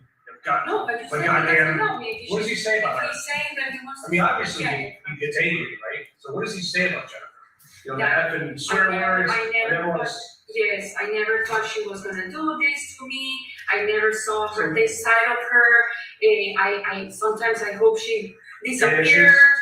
And I've said that about my last situation. Yeah, but like, that in my head doesn't Right. work because with me and Gaston, we co-side.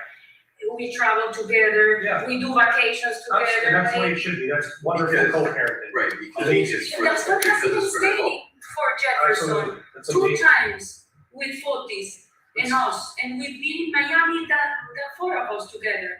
With Right. Nicole, Gaston, Photus, and me. That's wonderful co-parenting. Like, in my mind, that's why all this That's how it is should like, be. for the goal. what? For the For the goal. goal. Oh, and I really like Gaston, he's a super nice guy. I mean, and if I have to choose another father, I choose him 100 million times. I'm not gonna change. And that's the normal thing to say. That's Yeah, normal. I love him. I love him as a person and a father, Right. I thought. So, But Photos didn't feel that way about no, she. You said that he said he wanted her to go away, or disappear. Yeah, but when But I said it's some in jest. You say things in jest. No one thinks it's really gonna happen. Yeah, how many times I say, like, I wanna kill myself. I could joke at work and I could say, thank God Johnny's not here, he's gone. Like, I wish, we get mad at each other. In Spanish, there's a saying, and I say it all the time to my daughter, but don't arrest me for this. I say, I'm gonna kill you. Yeah, You know how many that's what I times I was say saying that? before. I have 4 kids, I know. Right. And she go, and So she people say literally laugh things because okay, how are you because gonna you kill don't them? have I'm that- like, I'm gonna kill you with a lot of kisses. Like, Right. they play, like, I make Right. a joke. But, Right. I mean, yes, sometimes I say it, and yes, and for this, all this. Thinking about something is one thing, it's when you I know, actually. yeah, I'm not gonna do it, I'm not gonna kill no one. So, are you, maybe tomorrow you could take these guys and show them the moto? Just, we'll have to do some coordinating through the water company and all that stuff. Yeah. But there's no water going. Well, it's a reservoir property, so I'm not sure. Technically, you guys own that property? No, so I figure some type of, regional water. Gotta figure out whose land. So we gotta make sure we're gonna go on there the right way. It's Right, the DMV, something like Yeah, that. It exists in the Department of Yeah. DE. Yeah. So we'll just set that out on our end. That's where The other one, the what, Ancom? So in the Yeah. country. We'll figure that out, but the bottom line is that you'd be willing to go with some people to show us where you're talking about. The only thing that through the woods, we're gonna have to do it walking, it's gonna take us probably like 2 hours. That's fine. Are the paths wide enough for a vehicle or for No, a truck? for the gravel, yes, the gravel is easy. Part of it's gravel under the power lines. Well, it's like under the power lines, but it kind of have like another Have you ever road. been to those little gators of like this little mini vehicle, four-wheel drive vehicles Yes, or ATVs for that the? fits, That not in the woods, no, because there's a lot of I roads. think it should be one, Yeah. but take it slowly. So, That's not. Go through you. I'll call you. Right. But Andy, you come with me, so. So we're moving.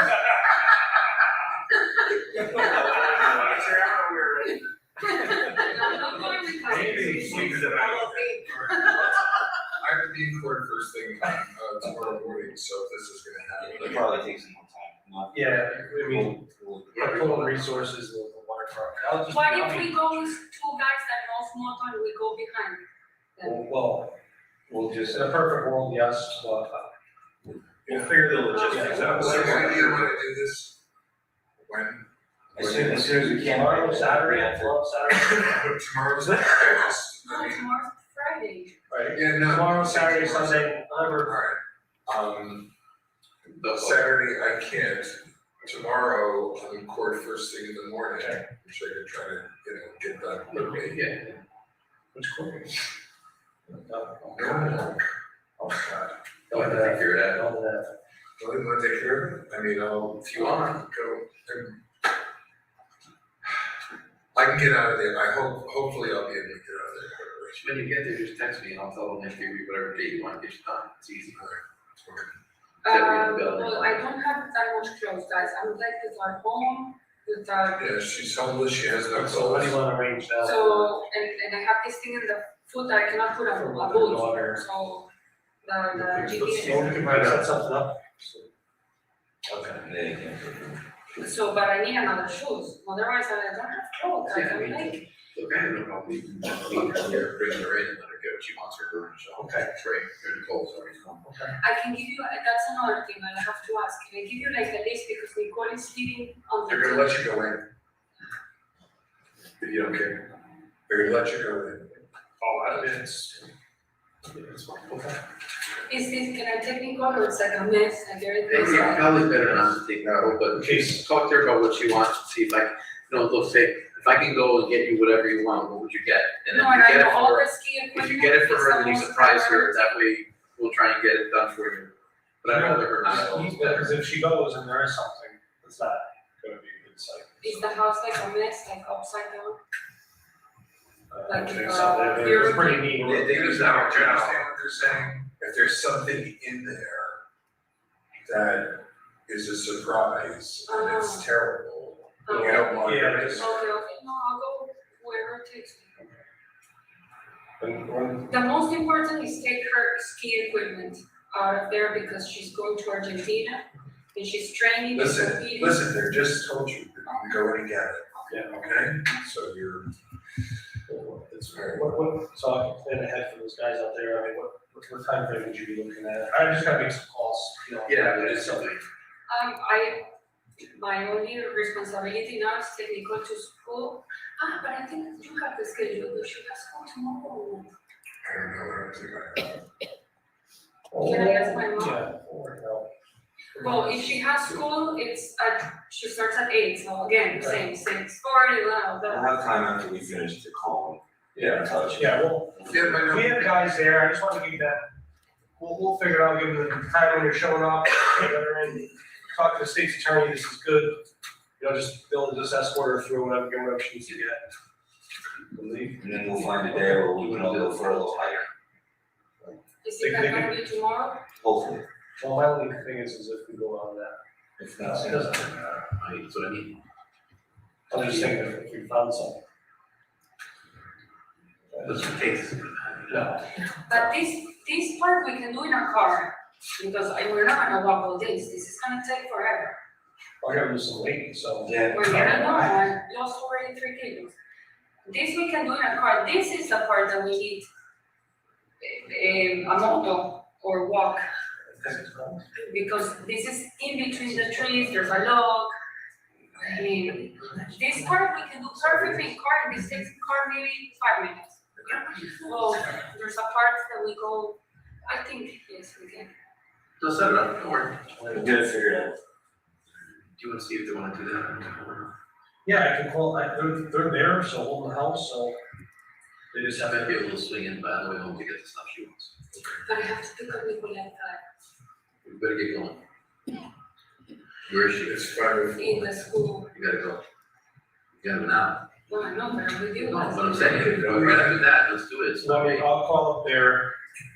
But- So we'll do it, We'll coordinate. yeah, we'll fix that, we won't do it But I today, have we'll do it to- tomorrow. yes, You're gonna because pick her up, you- you're gonna meet with her, you know don't what, spend her because- time tonight. Don't do that, be a mom tonight. Tomorrow you drop her off at school, we'll figure the rest out. Yeah. Right? Because otherwise I go to work 2 years. Perfect. And I don't wanna, Don't. and then the house, I'm not gonna go with you, is it okay? You can go in the house. But do You you can guys go. are gonna ask me questions? No. Nobody's gonna ask you anything, Nope, no. you're gonna get the stuff you You're gonna want. get your stuff, aren't you? Isn't that what you want? Get Nicole stuff, and I, Yeah. if I can And take things yes. from me, yes. Yeah. Okay, thank You you. won't call, you'll ask questions, Okay, we'll figure out what time. but I have to get the suitcase, all the boots, helmet, so I'm gonna have to walk. Yeah, and just keep in mind, you don't have to answer, like, we're not gonna be asking you questions, but don't ever feel compelled that you have to answer anything, like, you can think quiet. Yeah. Like, it's your right, Tell us to be quiet if you tell want. us, yeah, Yeah. if you want No, complete but- silence, we're not gonna say anything. No, but they're, These are your rights. if Andy's not there, they're not gonna talk to you tomorrow. Look, we're not trying to do Is it anything gonna be- bad to you, we just wanna find Jennifer, and if you can And help you're us, not that's gonna put like, wonderful. okay, my fingerprints Yeah, and stuff like that. that's already done, yeah, You're done, you're ready to do it, you're helping us at this. you're helping us, in which. We're walking with you. No, but I see the movies that these are like the typical setup. No, there's no sense. Have we treated you? Have we in the room here done something different than what we told you ever? Other than when we took Photus' second phone that first day? No, we've treated you well. We're not lying to you, we want to find out. Sir. Okay, sir. Thank you. Well, thank you. Thanks, Michelle. Yeah. Gotcha. Take care, Steve. Yeah, go get her, so. And then Andy will talk to you tomorrow, and, Okay, you can go pick up stuff, okay? okay, thank you. Can I take this as mine? This is mine. So you stay with the credit 15, card? yeah, you watch 15.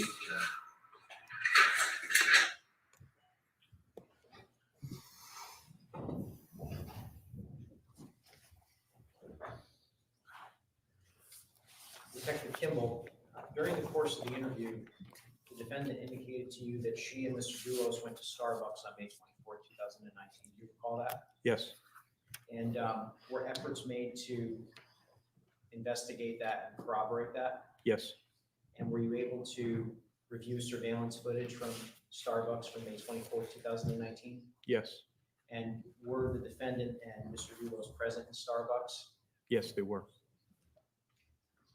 Would that have been before or after the trash was dumped? That would have been after. During the course of this interview, Pavel Gugliani's Toyota Tacoma was discussed. Do you recall that? Yes, Did the defendant ever indicate during this interview, June 6th, that that Toyota Tacoma was at 80 Mountain on May 24, 2019? no, she did not. Did you have occasion to interview the defendant again? Yes, What date? August 13, 2019. And between June 6, 2019 and August 13, 2019, did the investigation into the disappearance of Jennifer Dulos continue? Yes, it did. And did you learn additional information? Yes, we did. Did you have an opportunity to review surveillance footage and Photus Dulos' phone? Yes, Did you have an opportunity to receive additional DNA information? yes, She was asked to participate in another interview, is that right? yes. I have nothing further at this time, Judge. Thank you. This is a natural break. We will resume at 3:30. Please do not discuss the case.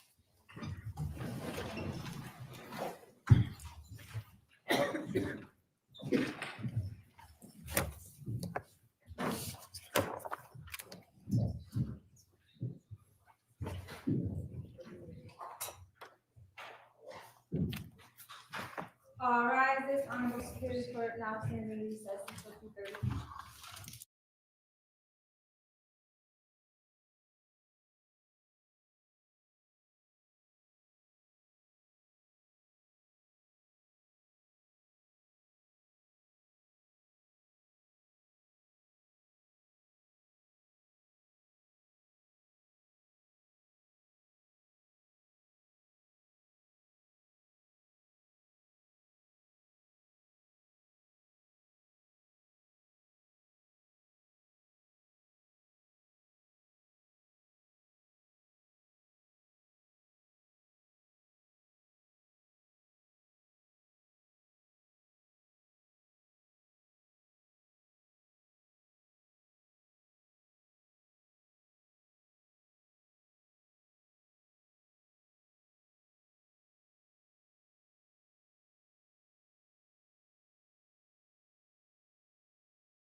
Good afternoon, please be seated. We can bring the jury in, please.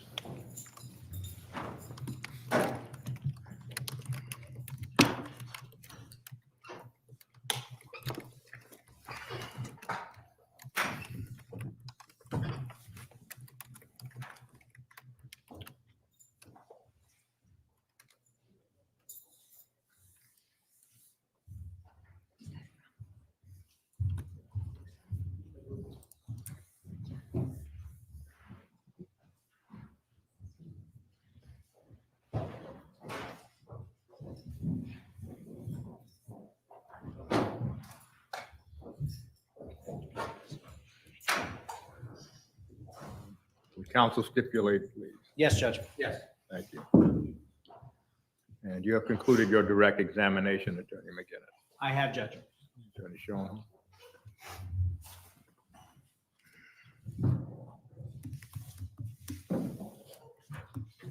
Good afternoon, Officer Kimball, right? Westport Police. Whatever you want to say, sir. Good afternoon, Attorney Schoen.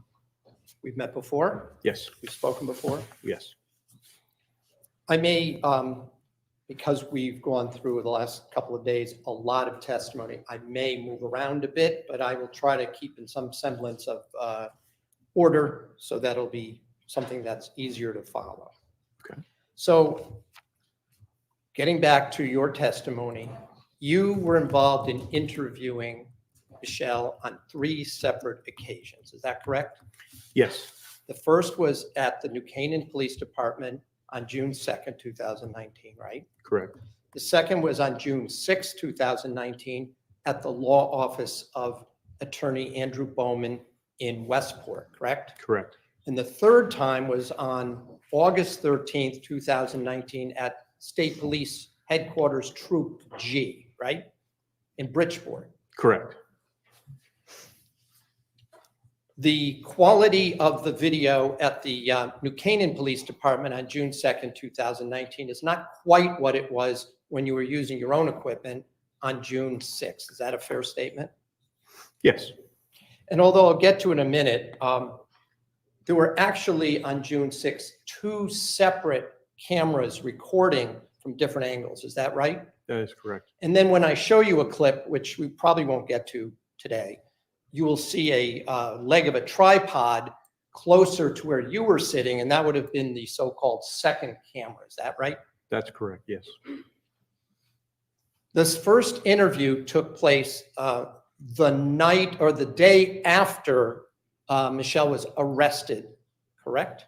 Correct. And that was an arrest for the charges relating to the what we see Mr. Dulos distributing trash in Albany Avenue in Hartford, correct? Yes, That's what she was under arrest for at that time, right? correct. And you had prepared that warrant yourself, right? Yes, So you were involved in the investigation from almost from the very beginning, right? yes, She was arrested at about 11 o'clock at night, right? yes. 11:15. supposedly. 11:15 at night, Yeah. in Avon at the Residence Inn. Correct. You weren't present for that, right? That is correct. I was not. There were other detectives who went to the Avon, Connecticut Residence Inn, right? Mhm.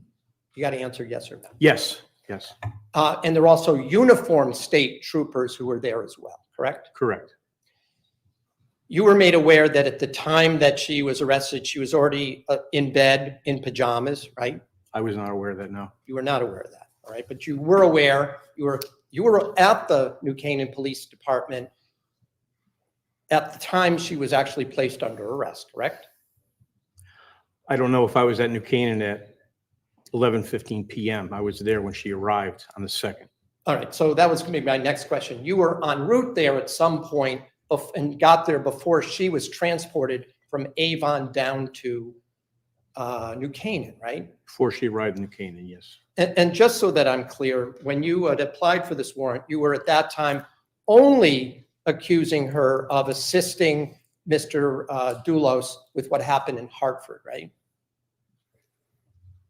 The charges. The charges were related to. Right. And you didn't make the decision to have her brought from Avon down to New Canaan Did you? You didn't make that decision, did you? No, no. And it's many miles from Avon, Connecticut down to New Canaan, isn't it? Yes. It's at least an hour and a half to maybe 2 hours, right? I don't know the approximate travel time, especially at night. And she arrived at the New Canaan Police Station, however, sometime certainly after midnight, maybe closer to 1 a.m. Is that the best of your recollection? That's my recollection is she arrived at 12:50 a.m. That's when I first saw her. And I think your testimony was she had made arrangements then with her attorney to meet with you later on that day, right? Because it's early in the morning now, maybe 1 or 2 in the morning, and she made arrangements when her lawyer could be there, right? When she first arrived, she hadn't made those arrangements, but they were made subsequent. Yeah. That's what I mean. Okay. I just want to make sure I'm answering your questions correctly. Right. That's all. She called her attorney, right? You have to answer Yes. yes or no. Yes. And the time that was set up was the time we see on the screen, about 2 o'clock in the afternoon when it starts, right? Yes.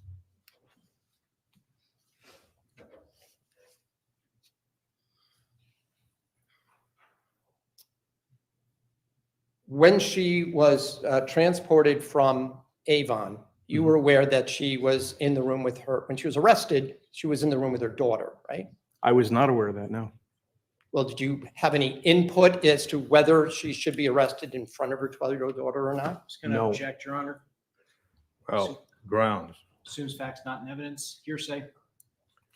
Well, the question is, did you have any input into the decision of having Michelle Troconis arrested in front of her daughter? Well, he would have personal knowledge as to whether he had input. But the other objection is hearsay. If the other objection is hearsay, that's overruled. I had no input on whether she was arrested in front of her daughter, no. You were not you were the investigating officer as of that date, correct? I don't think I was the lead investigator as of the 1st of June. Okay. There was a sergeant that you were aware of who was up in Avon that day, correct? State police sergeant? Yes. All right. And when Miss Troconis arrived in New Canaan, she was in handcuffs, wasn't she? Yes.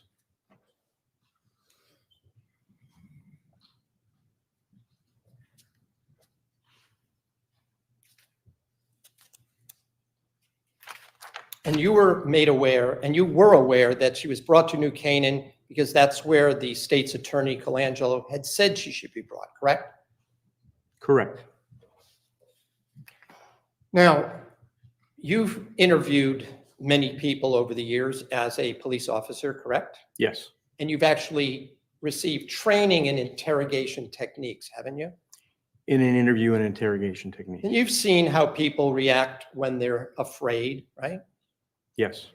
You've seen how sometimes people might be afraid, but they act calm, right? Yes. They sometimes are nervous, right? I would expect them to be nervous at times, yeah. Well, especially if it's a situation they're not used to, right? That's a natural result, yeah.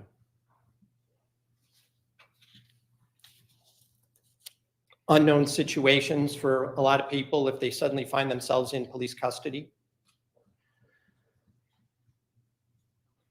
Well, what is the question? All right. People react differently in your experience when they find themselves in police custody. Isn't that a fair statement? Yes. Once the interview started with Mr. Bowman present, right? Did you ever meet Attorney Bowman before? Not before that day, no, sir. Had you had any of the other officers in New Canaan who were there met him before? I don't know. Were you aware that he had been a lawyer for approximately 50 years? No, I was not. You didn't know that? No. Because I was going to ask, did you know that we were probably in high school younger when he was already practicing law, but you don't know the answer to that, right? That's correct. I do not.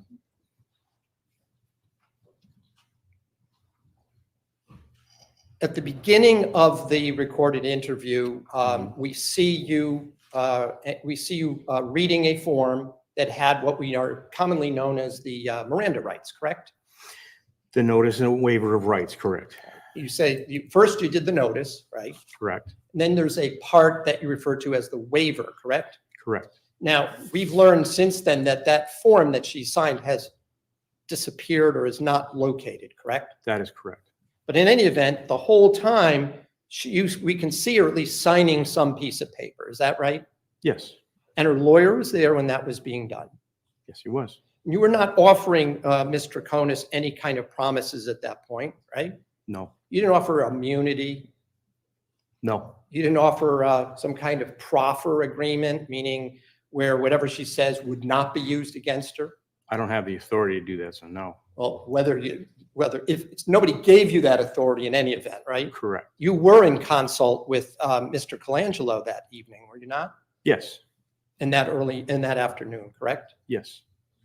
And this was a weekend, right? The Yes, second? that's Saturday. That's Saturday the 1st, correct. At no time during the interview did Ms. Troconis say that she did not want to continue talking with you, did she?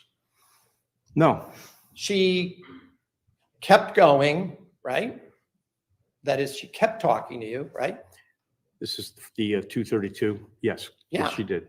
Yeah, and until that interview completed and concluded that Saturday, about 2.5 hours later, right?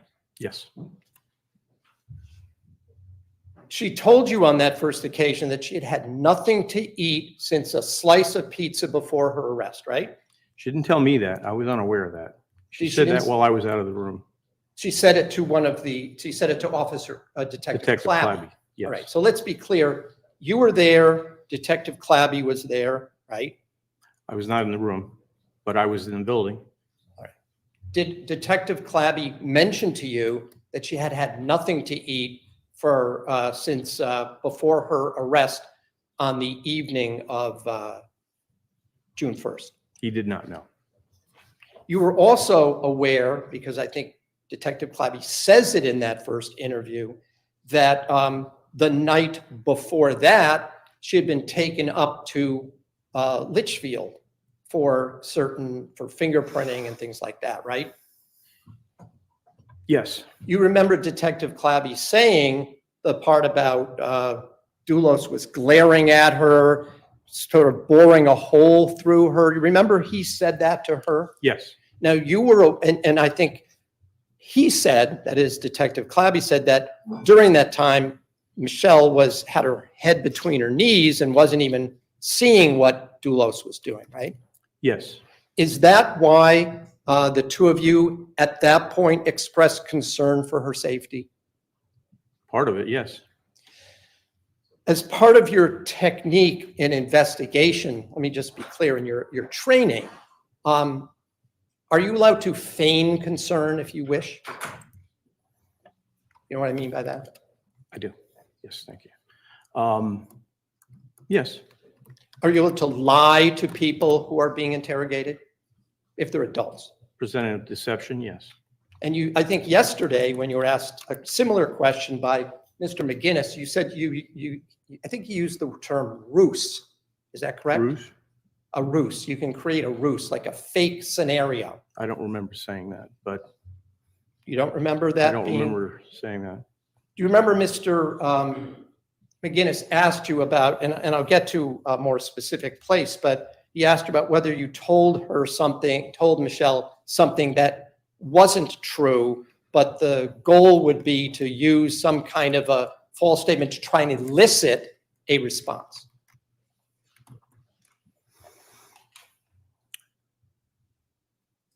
Yes. And you're allowed to do that, right? I mean, there's nothing, nobody's told you can't do that, right? No.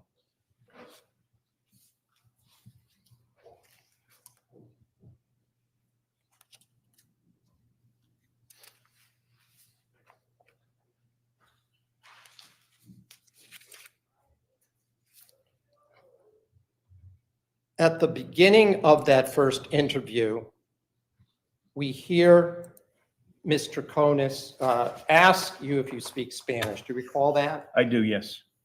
And you had mentioned that, that the rights were available in Spanish. Is that right? That is correct. Including the waiver of rights, correct? Yes, But correct. even though you don't have it, you had her sign the English version, correct? She indicated she spoke English. Well, my question is the side that she had, that you had her sign the English version or the Spanish version? The side she signed was English. Okay. And she did say she spoke English, She right? did. And you agree, though, there were certain words she didn't know at various points, as we just observed? Yes. And she also told you that, also right at the beginning, that there are some things she doesn't understand, right? Yes. And in fact, we see a few times where she can't come up with the word in English. She said things like, how do you say, or what's it called, things like that, right? Yes. But you were able to have a conversation with her, though, correct? Yes. In English. And I think at one point, didn't she say that she was in shock? Didn't she tell you that? Yes.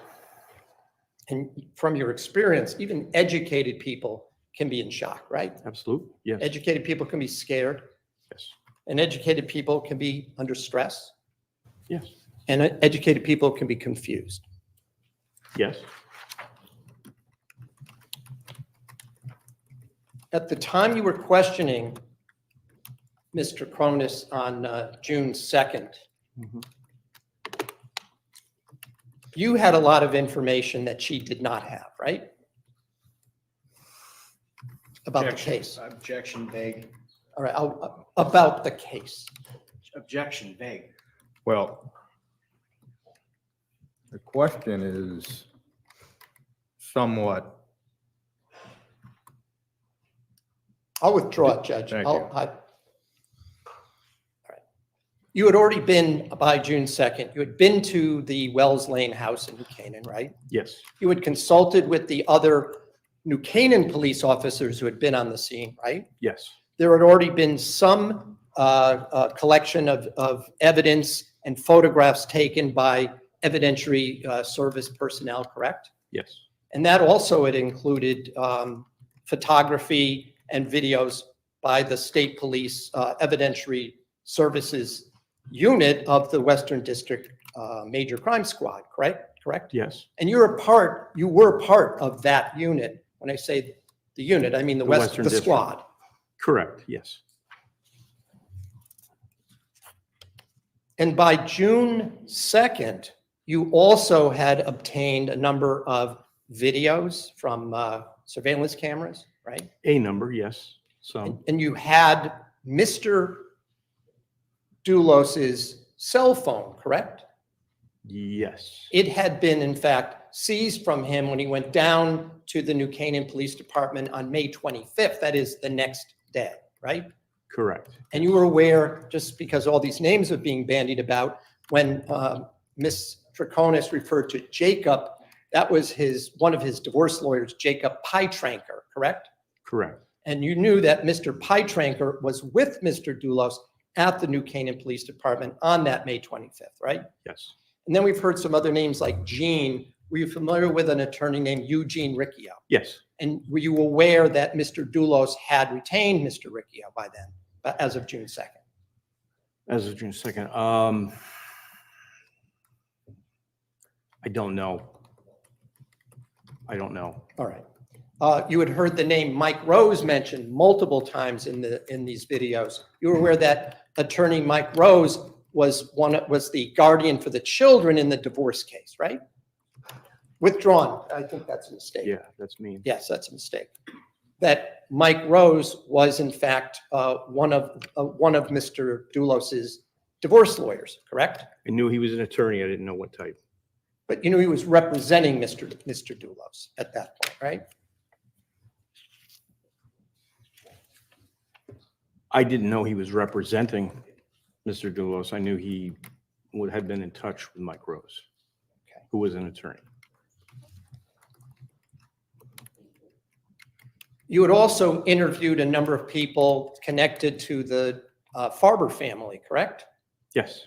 So you had learned a lot, and you talked to, or someone from your unit had talked to Lauren Almeida, the babysitter / nanny, right? Yes, You had garnered a lot of information about what kind of person Mr. Dulos was, at least seemed to be from those interviews, correct? correct, yes. And you conveyed a lot of that to Mr. Troconis on both the June 2nd and the June 6th interrogation dates, correct? During our interviews, yes. Now, when you said things such as that Dulos was a liar, he was a manipulator, he used people, were those just techniques to a ruse, or were those things that those other individuals had actually said to you, and therefore you were sharing information that you had actually garnered? Those were things that we had heard about Mr. Dulos. So that was actual information we were sharing. You had learned that he at least appeared to be successful, right? Yes, yes. Living in a 15,000 square foot home, right? 10,000, yes. But if you look online, it says 15,000 if you include the office and the finished lower Just looked level. online, but that's all right. We'll, whatever you say. All right. In any event, Large house. At the time, you'd never been to that house, correct? That's correct, yes. At some point, did you go to that house? Yes, So you know it's pretty massive, right? yes. So I've already asked other people, so I don't need to go through with you, but you agreed it has something like 8 bedrooms, Yeah, yes. 6 or more baths, Sounds right. Yes, all tiled, chandeliers, the whole works, right? yes. You brought up at one point in this, I'm just going to jump quickly to the second interview about the kind of finances, how Michelle's finances sort of interacted, if you will, with Photus Dulos's finances. Do you remember those questions? Yes, And in fact, Michelle said that except for a household credit card for buying food and stuff, she paid for her daughter in her own way, except maybe for certain plane tickets when they went on vacation. Isn't that what she said? groceries and gas, I believe, is what she said she paid with that ticket, that credit card, but yes. And you either confirmed that or found nothing to dispute that, right? Correct. Now, I want to ask you about something that was said at one point on June 2nd after the rights were read, and I'm going to ask Bob, if you go to minute 11, and can we have the monitors on, please? This is of the June 2nd interview.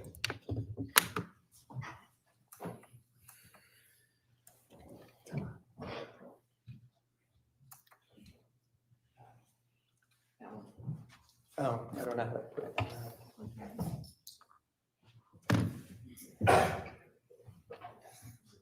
Cool.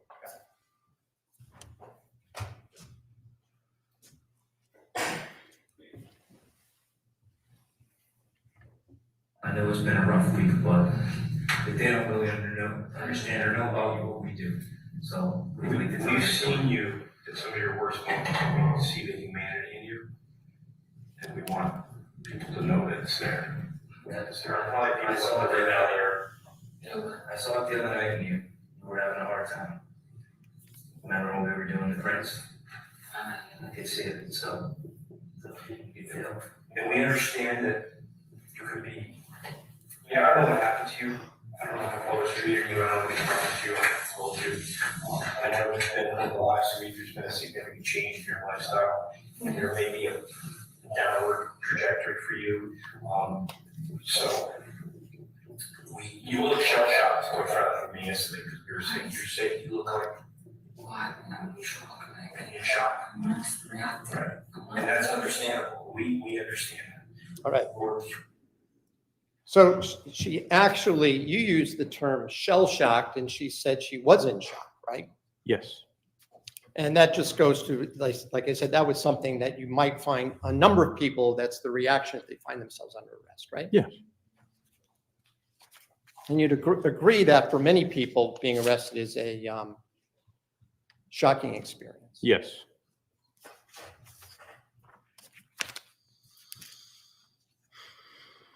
Now, one of the things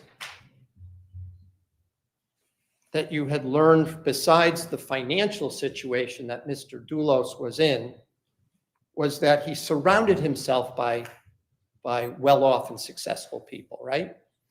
We had heard that, yes. And you talked to some of those people, didn't you? You had interviewed some of them, right? Me personally, no, but yes, they were spoken to. The other members of the unit. Correct. State Now, police. because we've heard from many state police officials and officers and New Canaan police, there were a large number of detectives and officers assigned to this case, wasn't there? Especially in the earlier days. That worked the case, yes. Worked the case. Fair to say at least 50 to 100, if you count the uniformed patrol officers that were involved, the troopers? Fair to say, yes. And those people who knew Photus Dulos that you talked to could not believe that he'd even be involved in this. Isn't that correct? Just object, Your Honor. Calls for hearsay. Sustained.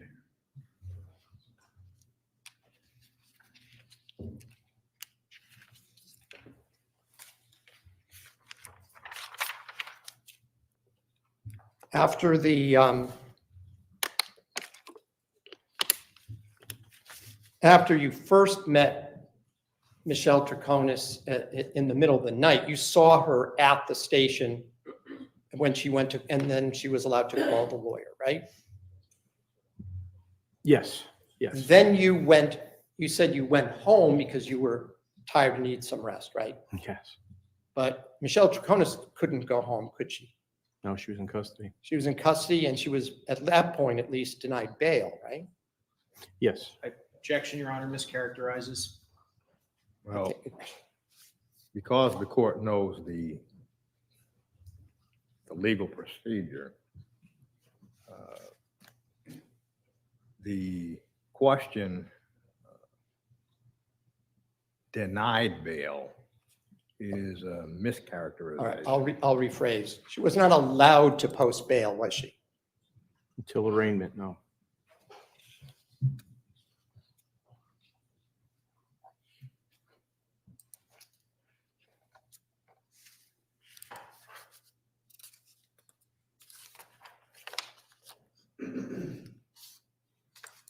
I'm going to ask now, do you recall when you asked her what to sort of convey what her day was like, to recount her day, that she then responded by using terms like what my normal day was? Remember that? During the first interview?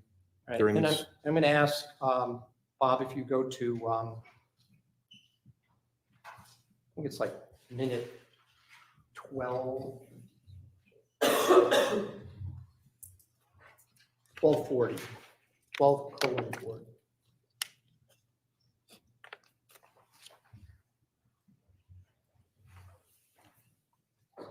Or make it 12:30, actually.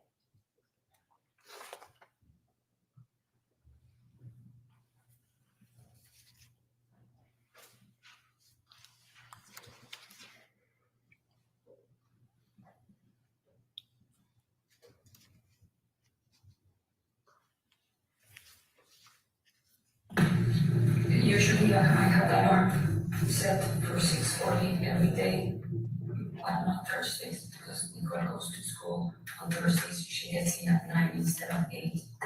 So from Monday, Tuesday, Wednesday, and on Fridays, my alarm is always, mine and Nicole's alarm is always set at 6:40. Okay, you live at 4 Jefferson Crossing? Yes. Okay, with Photus and with And Nicole? Nicole. Okay. Yes. And Nicole is 12? Yes. Okay, all right. So my normal day, the alarm sounds, usually I'm in my room, she's in her room. She wakes up, she's very dependent, she wakes up, I hear the shower turning on. That day, I slept with her because on Thursday to Friday, it was raining, there was thunderstorms. So she called me at 12:59 when she's scared and then have the phone next to my bed. She called me, I answered, she said, I'm scared. And obviously, I mean, when she says that, I hang up and I go, I pick my phone and I go to her room. So I did that So obviously I woke up and I was with her in her bed. And I So first of all, let me just break that down a bit.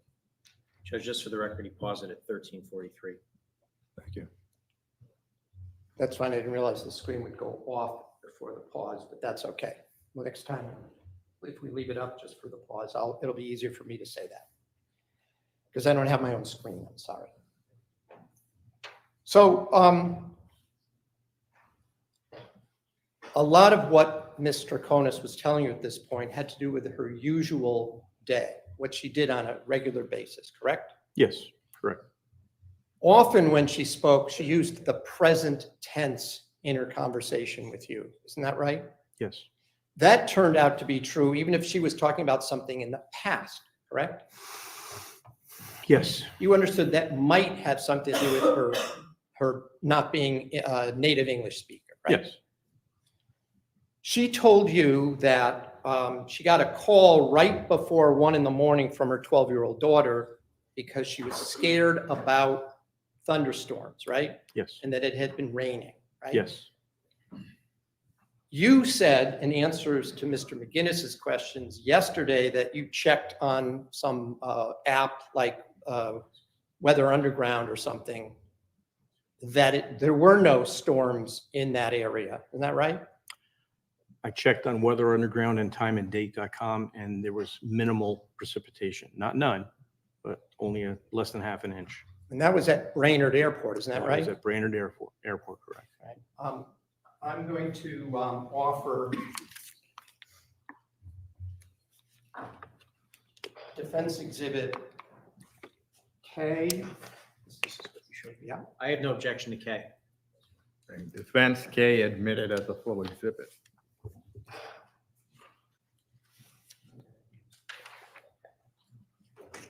I just have a moment to use my. All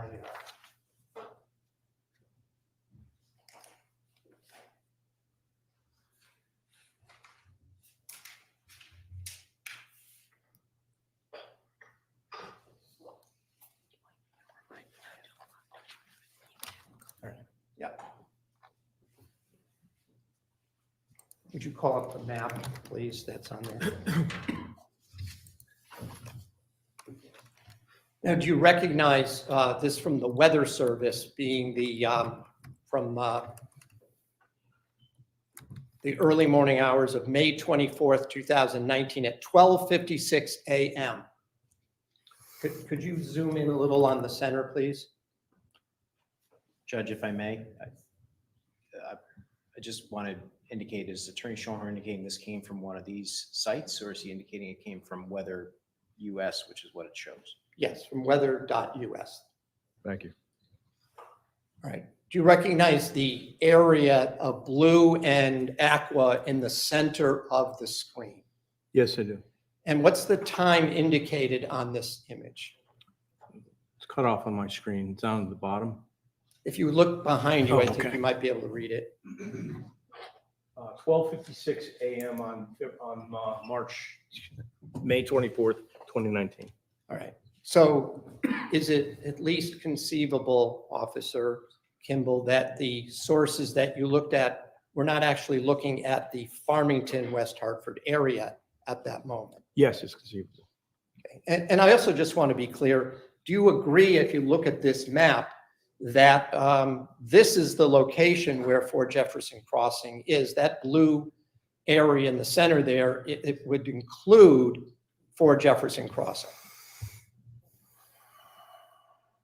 If it doesn't include it, it's very close to. I'm not sure. I'm not that familiar with the road, so it's definitely either on top of or close to Fort Jefferson Crossing.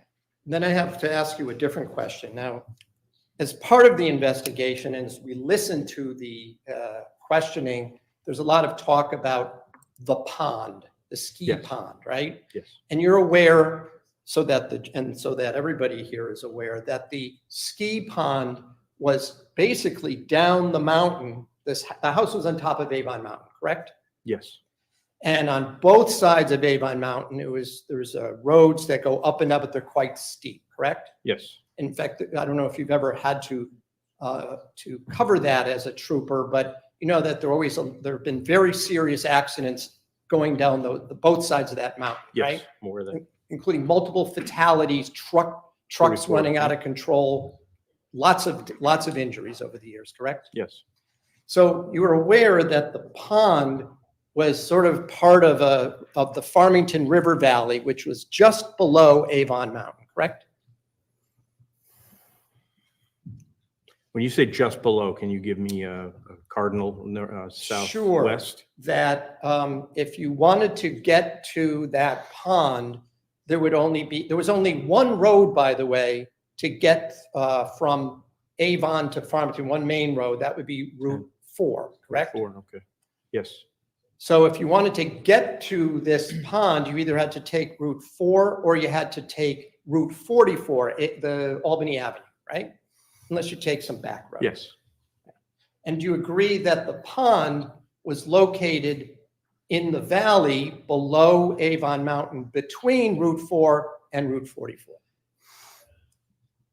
yes.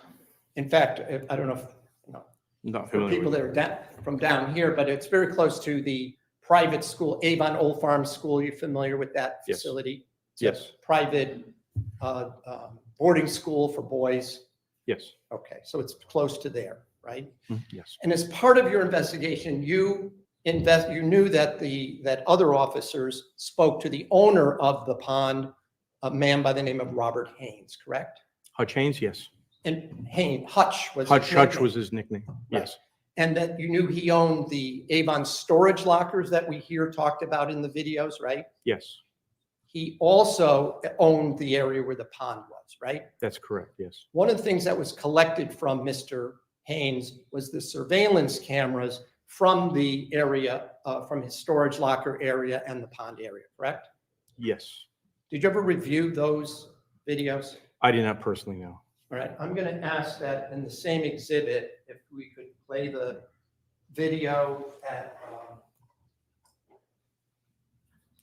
move it forward to about 12:45 a.m.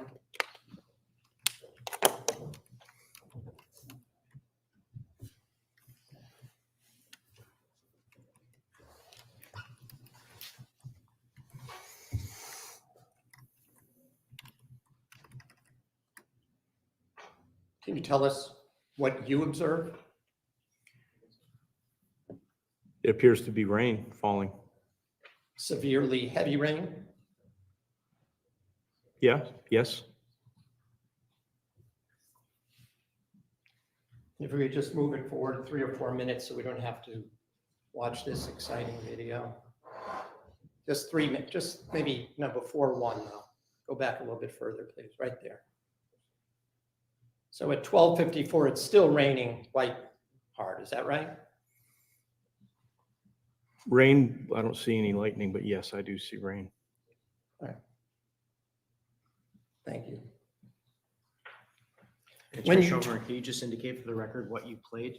Yes, that is a section of the surveillance video from the Avon storage locker units on Old Farms Road in Avon, Connecticut. And which exhibit number is that, please? Oh, It's a part- letter. The same Okay. exhibit. Thank you, Okay. thank you.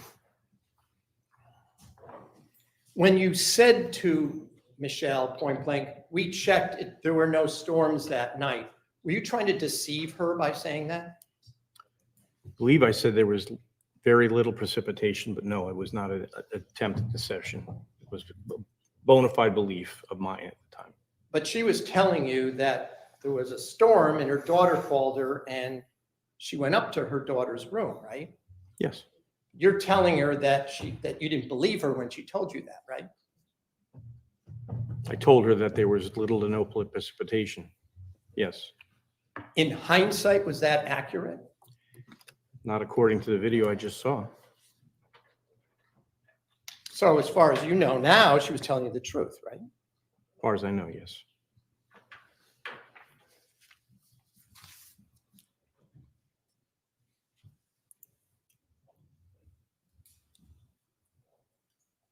when we're talking about the beginning of that June 2nd, 2019 interview, and I want to play a lot of clips if we recall it. If not, then we'll play it. But you remember either you or Detective Clabby were telling Michelle that she, from what you knew, she was a good mom, right? Yes.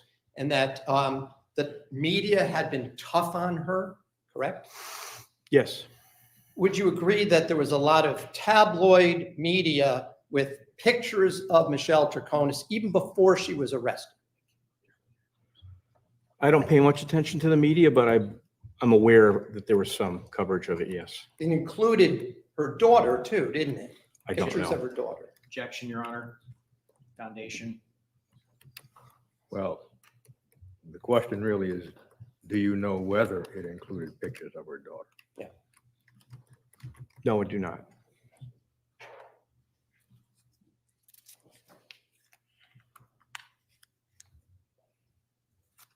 Between the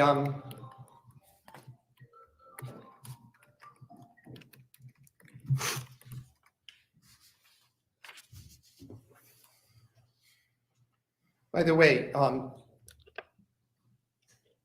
when Michelle was telling you about her day of May 24th, Mhm. one of the things she told you is that she took her daughter to school around 8:15, 8:20 in the morning. Is that right? I think she left 7:30, 7:35.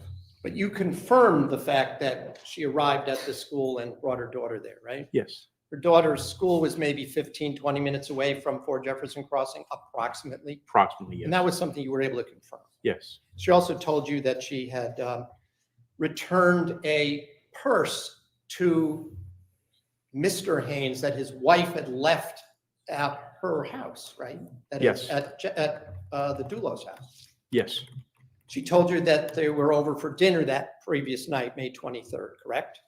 Yes. And that's when Miss Haynes Erin Haynes forgot her purse, right? Yes. She told she got a text. She read a text from Erin Haynes saying, you know, I left my purse there, right? Yes. And I believe we heard Michelle say she would bring it because it was on her way to the Stop and Shop, right? Yes. You confirmed the fact that she did that, correct? Subject calls for hearsay, Judge. Well, the question is, essentially, did you confirm that Michelle Troconis did a certain or engaged in a certain activity? Did you verify that, as the court understands the question? Yes. Overruled. I personally did not. I am unsure as to whether someone else specifically verified the Erin Haynes, but we know that she went to Stop and Shop. Okay. And you confirmed that you actually verified that you obtained videos from the Stop and Shop store showing her going in, right? Yes. Yes. And shopping and paying for items at the cash register, right? Yes. It's fair to say that you checked out almost every angle you could in your investigation into the disappearance of Jennifer Dulos, whatever was available, right? Yes.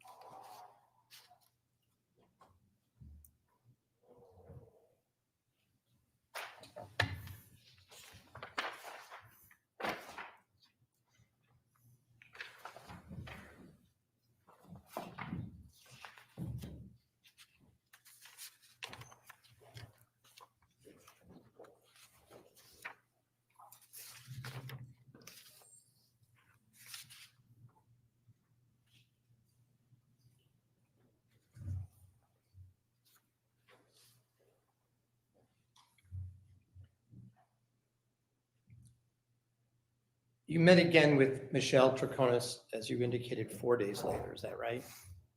Yes. And there, she was still staying, she said she was still staying at the Avon Residence Inn, right? Yes. And that's because she had been not allowed back into her house, right? That's correct. In fact, at the end of the second interview, you hear her ask, She needs clothes. She doesn't even have a pair of shoes that she can change into, right? Yes, Her daughter doesn't have any clothes for school, right? yes, And she was asking permission to be able to go get some clothes for herself and her daughter, right? yes, And I believe it was this, we can't see him, but the state's attorney, Richard Colangelo, was in the room at that time, wasn't he? yes, He's the one who said he gave the permission to do that. Is that right? yes. I'm not sure you were asked that specific question, but there was a man with glasses halfway through the June 6th interview who walked in. Was that Richard Colangelo himself? Yes, And he sat off screen to the left of the camera, is that right? somewhere off to the left. Yes, I'm not sure. And we hear a female voice as well, but we don't see, that would be Officer Allison Peters. who was a detective at that time as well with the state police. Yes, You did not speak with Michelle Troconis in between June 2nd and June 6th, did you? I did personally? not. I did not know. You continued to conduct investigations during that time, Yes, continued to gather additional information, yes, sent additional items to the state lab to be examined, is that right? yes, Talk to more people. yes, In the interim, the house for Jefferson Crossing was being searched, is that right? Just object, Your Honor. Vague. Well, Between June 2nd and June 6th was the house being searched and the property being searched. there was a search which was conducted on at least one of those days. There were also dogs that were brought onto the canines to search the property as well, right? Yes. Those were not in conjunction with the evidentiary services unit, right? It's a different day, right? Can you ask that a different way? I'm not sure I Sure. understand. the On question. June 3rd, the evidentiary services unit of the Western District Major Crime Squad was at Fort Jefferson Crossing, right? Yes, They were there all day. yes, On a different day,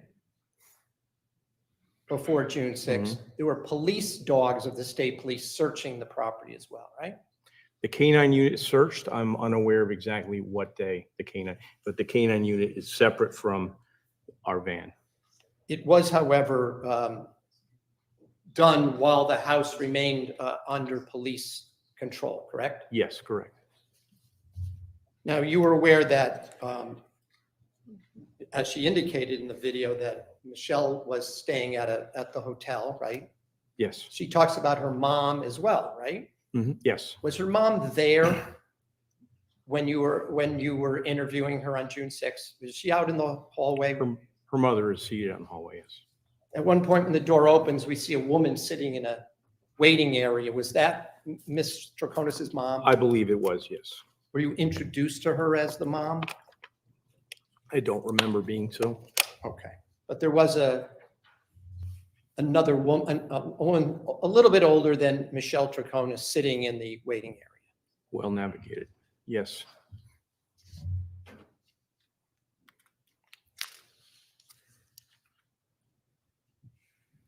Now, at one point, we hear Mr. Bowman talk about how Ms. Troconis used her phone to pinpoint her whereabouts. Do you remember hearing him say that to you?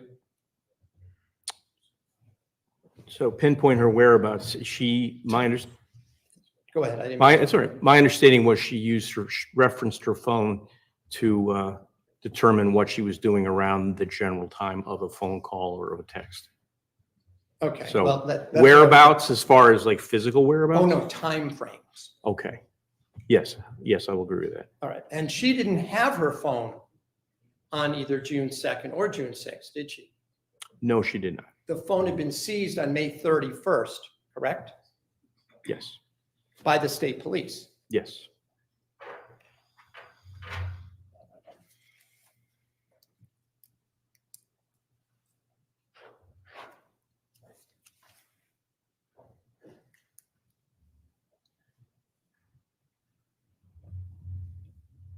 By the way, I just want to, before I move away from May 31st, to your knowledge, the first encounter that Michelle Troconis had with the state police was on that evening of May 31st, correct? To my knowledge, yes. And Detective Clabby was in Litchfield when Ms. Troconis was escorted up there, correct? Yes, She was not under arrest at that point, right? correct. She That was not. on the evening of May 31st, right? Yes, Ms. Troconis was up there because that's where the state police decided that they would do her fingerprints, right? correct, They would take a DNA swab from her cheek, right? correct. They'd also take, I think you referred to it as full body photographs, is that right? Yes, That means she was required to take off all her clothes except for her thong underwear, is that right? and perhaps her brassiere, I'm not sure. But everything else. Well, down had come to underwear, yes. off. Right, and then a female police officer was brought in to take those pictures, right? That's correct, yes. And those pictures were of all parts of her body except for what the thong underwear and bra covered, right? Correct, yes.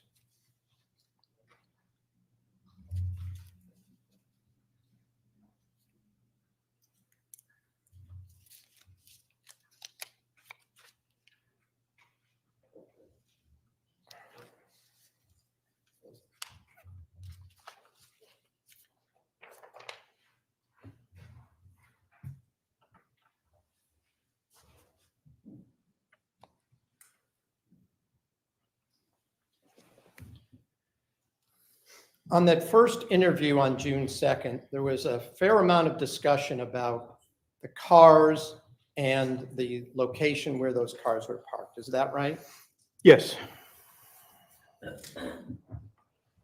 By the way, on that, you were shown yesterday and today the written documents, exhibits 74 and 75. And I just want to go over that with you for a minute.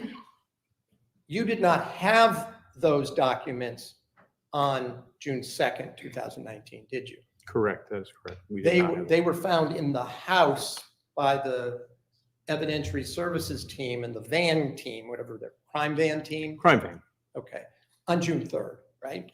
yes, On June 2nd, Michelle told you that she was listening in on a phone call when Jacob Pietranker was telling Photus Dulos that he needed to create a timeline. Is that right? for Wednesday, the 22nd, yes. Right. Well, we'll get to that. I understand that it was then Mr. Dulos who, according to the video, told Michelle she also had to do one for Friday. That's what the video shows, right? Correct, But we're talking now about Wednesday, and that, according to the testimony and the video, was the first time that Michelle Troconis even found out that Photus had been at his wife's home that Wednesday, the 22nd, right? yes, In fact, she indicated she was a little annoyed about that he hid that from her. yes, The document that you did have for, and I just want this clarified now, of the timeline was a photocopy that Michelle identified as being her document, right? yes, The original, which you held up, which had the purple line on it, she said that was not her handwriting, correct? that's correct, She also told you that she did not prepare that document, correct? that's correct, She thought it looked like Photus Dulos's handwriting. right? yes, But she hadn't seen it before. yes, that's correct. There's also, I need some clarification. She told you that Photus made a photocopy of her written timelines, correct? Honestly, don't remember who she said made the copy. Well, we can get to it, but if Okay. I show you I'd have to play it. I have a transcript, but Okay. if I indicate to you that she did say that it was Photus made the photocopy, that doesn't conflict with what you believe. Is that right? Yes, correct. Fair enough. It's not important enough to me to look Okay. for it right now and take up time. So in any event, after Michelle was taken up to Litchfield on May 31st, now it was in the evening, she was told she couldn't go home, right? Correct. That was still true. I think we just got to, was still true through June 6th, correct? Correct. Until Mr. Colangelo said the next day he gave permission, she can get some things out of it. Correct.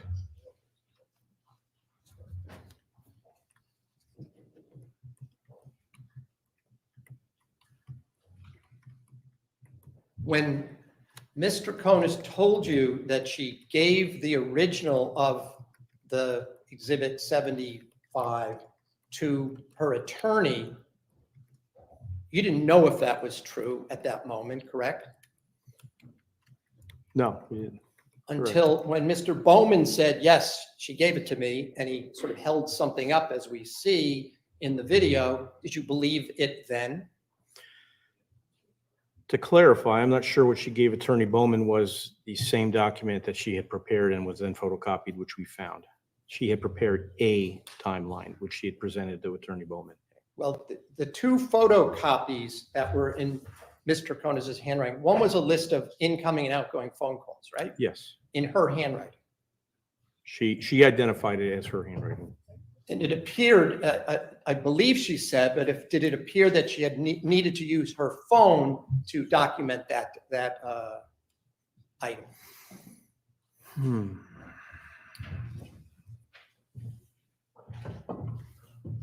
Yes.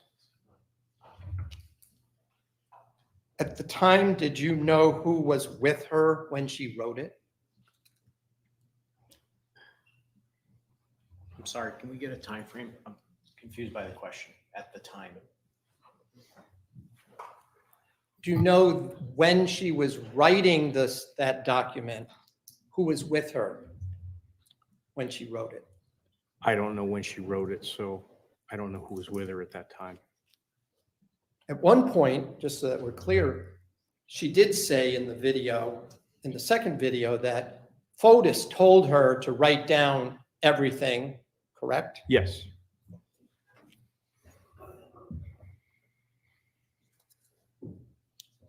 And didn't Attorney Bowman in that first interview say to you that Michelle relies on her phone for specific times? Isn't that what he said?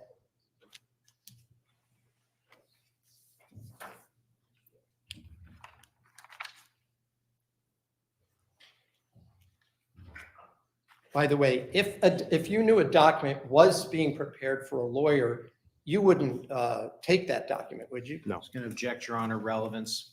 Sustained.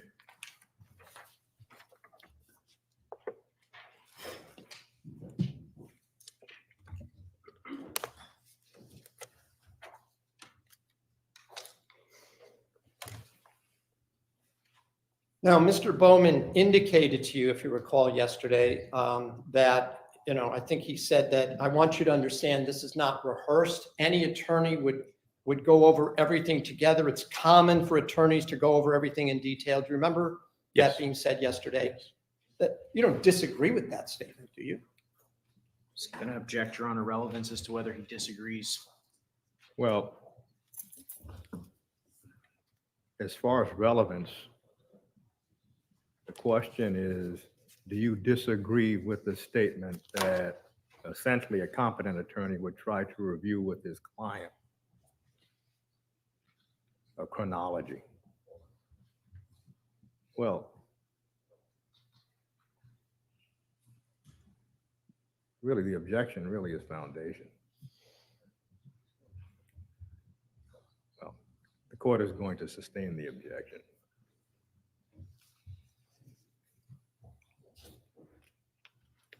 By the way, could Michelle have stopped answering questions at any time? Yes. Could her lawyer, if the lawyer had said, we're stopping, we're not going any further, would you have then stopped asking questions? Yes. That never happened, did it? Correct. It did, and she never asked to stop, did she? Correct.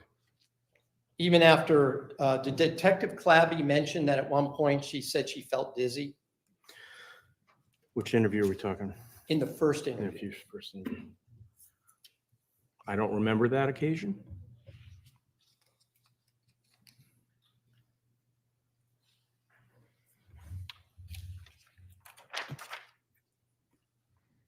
By the way, at the time that Ms. Troconis was arrested and brought to the New Canaan Police Station at, what time was it? Approximately 12:50 a.m. is when I saw her 12:50 for the a.m. first time on the second. Mr. Dulos arrested at the same time, wasn't he? Yes, He was brought in a separate police car to the New Canaan Police Department, right? yes. There's some discussion about keeping her separate from Mr. Dulos. Was that at your suggestion? I don't think it was at my suggestion. When you told Ms. Troconis that Photus Dulos had not cooperated with the New Canaan Police Department, she seemed surprised, didn't she? Again, I'm sorry, the first interview we're talking? Yes. Yes, I believe she did. She had indicated to you that Mr. Dulos had told her he went down with Jacob Pytranker to speak with the New Canaan Police. Isn't that right? Yes.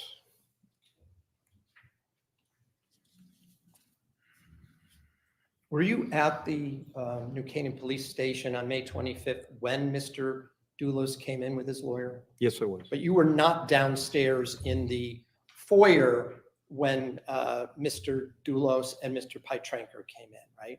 That's correct. I was. So you were not a witness to whatever the interaction was with the New Canaan police officers that were there, right? Trooper Chris Allegro and Officer Tom Patton, but I was not a witness. No. Okay.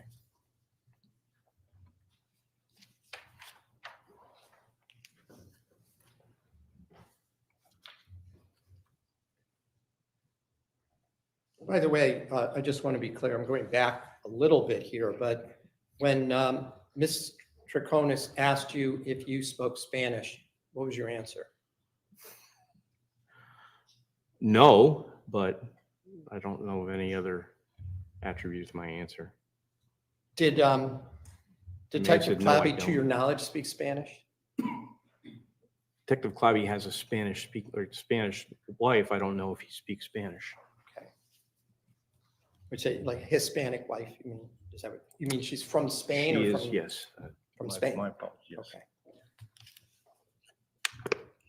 And I'd also note, and I don't know if the jury knows it, but there were times when she answered in Spanish words. She would say, sí, bueno, pero, right? Yes. Do you know what any of those words mean? Bueno is well. At least that's what it was translated to me. Mhm. Sí, I believe, is yes. How about pero? Pero, I don't know pero.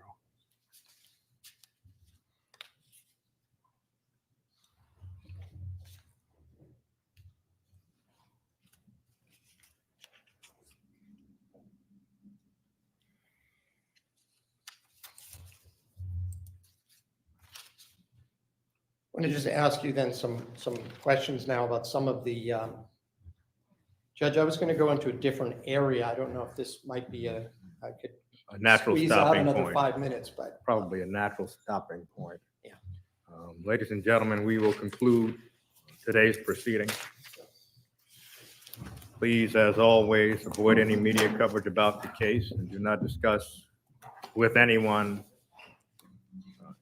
any of the evidence in the case or anything about the case. We plan to resume on Monday morning at 10 o'clock. Have a safe weekend.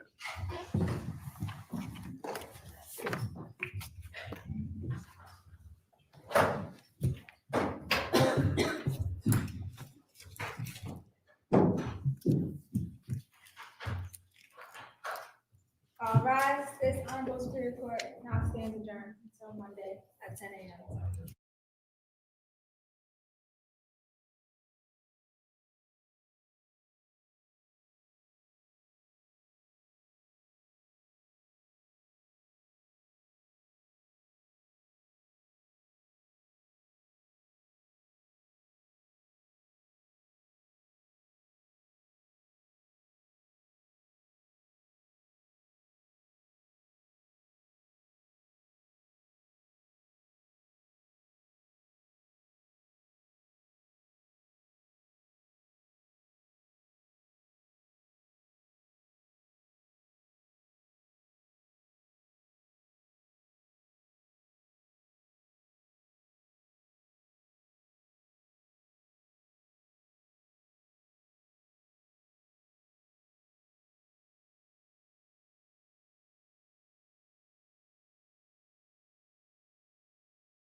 We had some initial discovery, and then we started looking at it and asking for other discovery.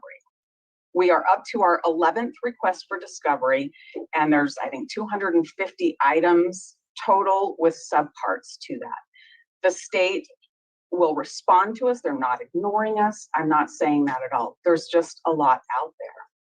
But this is complicated because the discovery that we receive, the materials, there's videos, there's interviews, there's police reports, there's photographs, 13,000 photographs that come in, and they are not indexed. So you get a discovery file and there's tons of sub-files, and I believe this is the way the state's getting it too. And I believe this is complicated because we have multiple law enforcement entities that have been working on the case, and I believe they filter discovery through one of the entities and then it gets to the prosecutor. And I think they're hurrying as fast as they can to get the discovery to us. So I think they're giving it to us as they get it. But there's no indexing in it. So you must open each of those files and see what you have. And you might have police reports in sequence, and then you might not. And you might have photographs, but you don't know which officer took them. You can tell where they are, but you don't know which officer, and you don't know what day because the officers were in that residence multiple times. So that's complicated to try to match all of those things up. There are things that we've asked for that have taken, it's just taken a long time. The court knows we've had motions to compel, and we've had some pretty lively debates about what certain things that we should have and certain things that they don't want us to have for other reasons. Those things take time as well. We don't have complete discovery. I don't think the state has complete discovery, but we definitely don't have complete discovery. I'll give you a couple of examples. There is a video that's a really important video, and we early on received some of it. And we are still waiting for the complete of it. The court would know from our 11th discovery request that there's still outstanding portions of that video that we need to have. And I think the state's working through it, trying to match up video and sound together for the completion, the full several days worth of video. But there's not even an estimated day when we'll get that. And that is critical for us to review and hear all of that. So that's an example, Your Honor, that is not us saying we just don't want to go to trial, we just want to drag our feet. That is us saying there are critical things that we don't have. I am very concerned about expert reports. We have a draft of one, the cast report. The court had ordered that we receive the cast report. It's a draft. I don't think the state has it. I don't think they're sitting back on it, but I don't have that yet. And there are completed materials all over the place like that we just don't have. Our team speaks with the prosecution team fairly regularly about these issues. We communicate by text and by email about things like this that are coming up. We've sat down and spoken with them. They're very open to talking to us, but this just isn't a closed deal. There has to be a deadline on discovery. There has to be a target date where that ends. And then there has to be time to make sure that we've read. I would be effective in my investigation, in my presentation to a jury, if I don't have the state's expert materials ready to give to my experts and then give them a report to respond to. There is no way that I am effective assistance counsel if I haven't looked at every bit of discovery that's available. Recently, Your Honor, as recently as January 4th, we received discovery that contained over 9,000 tips that law enforcement had obtained. And we've had, this isn't a new issue, I think the court's heard about this before. We've had bits and pieces of tips, and they've come in and we've reviewed them, but the 9,000 new ones we received January 4th, those were closed out in October of 2023. And I don't think the state sat on them. I think that's an example of the process that they close them out so they can give them to us, but they go through other agencies before they get in the prosecutor's hands to give to us. I have to read every one of those 9,000 tips. There are things that matter to us in our innocence phase that have come up and been done, and I have to read them and appreciate them and react to them and see what's there. That's the duty I owe to Brian. That's his right for effective assistance of counsel to have me do those things. Your Honor, summer of 2024, it's impossible for us to do it. Our team constantly meets, we constantly work. We are on this. This is our priority. Brian's our priority, but we are not going to be ready in June of 2024. Your Honor, I want to also talk about some of the other deadlines. One of the things in the state's motion for scheduling order had to do with the alibi defense. And as the court remembers, we had made some submissions and we needed more information before we could do anything more complete. We're still in that circumstance. But when the court vacated its scheduling order last fall, that was part of the scheduling order that was vacated. So the state asserts in its scheduling order that our time has expired, and that just can't be because the court didn't carve that out and say, I'm going to vacate everything but this. So we'll need a new date, but I'd ask the court to be really mindful of the other information we need. We need the cast report. We need other information of things that past agents and other specialists with the FBI might have done with cell towers and records. And I don't have all of those yet. I have some. And the state has pointed me to places that they believe I have more that maybe I missed in the discovery, and I'll look at those. But I'm going to need some time to do that. I wanted to let the court know as well, because the court's going to be considering a scheduling deadline for 12B motions. I want us to have a clear picture before we have that deadline. And the clear picture that I'm concerned about is the state's pathway of how Brian Kohberger comes to their attention and is identified. I've read that PC affidavit over and over and over again, and I'm not sure. Over a year into this case and everything I've read, and I've spoken with our team, we're not sure how the state decides on Brian Kohberger. I know different pieces, but I don't know where they fit together. And the more work I do, the less I know about how they fit together. And that is critical for us to assess 12B motions. So while the court's doing deadlines for discovery, I need the court to have something with the 12B keyed on when I have full discovery. I also think it would be appropriate for the court to allow windows to file additional motions based on later disclosed materials too. I think we'll just keep getting materials until the court sets a deadline for it to be cut off. Not anybody's fault, just the magnitude of the case. And so I think that would be something appropriate for the court to set as well. I think that covers it. Thank you. One more question. So sure. I understand this. I mean, I'm aware of amount of disclosures already. But do we need a whole nother year after this summer? I mean, can I help everybody by having tighter deadlines to make things happen faster so that we can get this trial sooner? That's a tough question. If the state says you have everything, and I believe they could say I have everything they have, but I know there's other things out there. I know it based on responses to discovery. If I had absolutely everything, all their experts' reports, I would still need a period of time to read and understand that. There's not a shortcut for the amount of time that it takes to go through everything.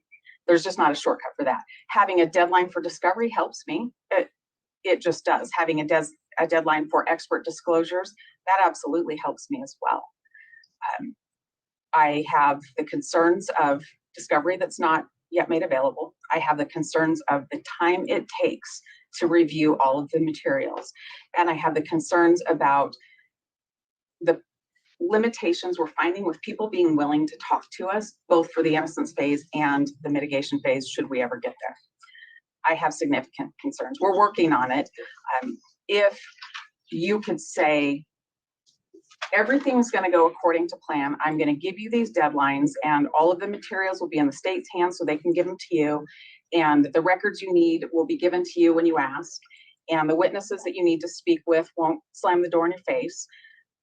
If you could tell me that, then I would say I could be ready by March of 2025. And that's me saying I'm going to spend every possible hour on Mr. Koberger's case, which I've been doing and which I'm willing to continue to do, and so is the rest of his team. But my problem is that's best case scenario if we don't run into problems and delays getting records or getting people to talk to us. And if the next calls I make on the experts that I don't have yet secured, if they say yes and they're ready to go and have time to take it on, that's best case scenario. I'm nervous telling you I'll be ready by summer of 2025. I'm nervous telling you that. This is priority for everybody, and I want to be realistic about it. I don't want to set it more than once. I only want to have one trial, one time, so it doesn't come back. We can only predict the future so much. I only have so much power, so I'm relying on counsel deeply. So let's go to Mr. Thompson and see what you have to say about all this. Just getting things ready for trial. Ms. Taylor is not understating the amount of work that's involved in this case, Judge. I think that's fair to say, and there's more information that continues to be developed. It's kind of like you ask one question, you get an answer, and that leads you to another question. I know that Ms. Taylor and her co-counsel and investigators are encountering that. We are trying to provide things as quickly as we can, and she's right. There are delays with the multiple agencies getting everything together. The tips, for example, were part of a nationwide tip line that needed to be completely shut down before we could get all the tips that were in it. And so that's why it took so long with these 9,000, I didn't count them, but there are thousands and thousands of tips, most of which are out there, but you're right, all of which need to be looked at to see if they have any potential relevance to the case. As I indicated to the court, if we cannot have a trial this summer, then I would say the earliest would be the summer of next year, for the reasons that I've described to the court about the practicalities of carrying on a trial of that duration with the high school, with the universities. We need to be realistic about being sure that we can get our witnesses here. We'll have something to put them, that there won't be undue interruptions in the community that can cause issues with the community's perception of the trial proceedings. I'm not quite sure what else I can offer. You're making some kind of argument that changing venue, but I know we're not arguing about that. And I don't think that's going to change anything, Judge. When this case has national, if not international, attention. This spring, I was at Association of Council of Counties board meeting in McCall, and there was more news every morning from Boise on this case than we see up here. Every doggone morning. I have friends in this community who have traveled to Mexico, and they say, people here were from Moscow, and immediately they want to talk about this case. It's not Moscow, it's not Latah County. It's everywhere. So I don't think that a change of venue is going to solve any of these problems. And the state's position on venue is that the case should be held here. It's a Latah County case. We believe that we can select an appropriate panel of jurors from Latah County. We have the tools to work with that we've discussed with Your Honor. In fact, we already have a fairly comprehensive draft juror questionnaire to send out, so that the court and counsel can assess the level of knowledge and the feelings of the potential jury pool. But we think that we at least owe Latah County, the people of Latah County, the attempt to seat a jury here first, and not just rely on, there's been a lot of publicity. There's been a lot of publicity everywhere. The only place I've heard that there wasn't publicity is in Lewis County. Somebody was talking to a court down there, and they happened to mention co-rotation. Said, "What are you talking about?" So if we want to change venue, I guess we could go to Nez Perce. Kind of small. It's kind of small. Lodgings aren't very good as far as a lot of lodging, but I think that is a practical observation on this case. It's not just here. It's not just Moscow. It's not just Lake Charles County. Thank you, Mr. Thompson. So you're saying, looking at this realistically and the amount of information, evidence, non-evidence, that might be looking at summer of 2025? I'm saying that could be where we end up, Judge. I am still concerned about the victims and their families. I mean, they have suffered for well over a year now with a lot of uncertainty, and that's painful. It's an everyday reminder, and they need some certainty and they need some closure in a timely fashion. But we know we also have to make sure, as Your Honor just said a few minutes ago, that we only do this case once. That it doesn't come back on appeal, that it doesn't come back for subsequent things saying that somebody made a mistake. We want to do it right. And the factors are in front of Your Honor. I think that you're certainly in a good position to make the best decision. It's a decision that pulls me in two different. I appreciate that, Judge. Yeah.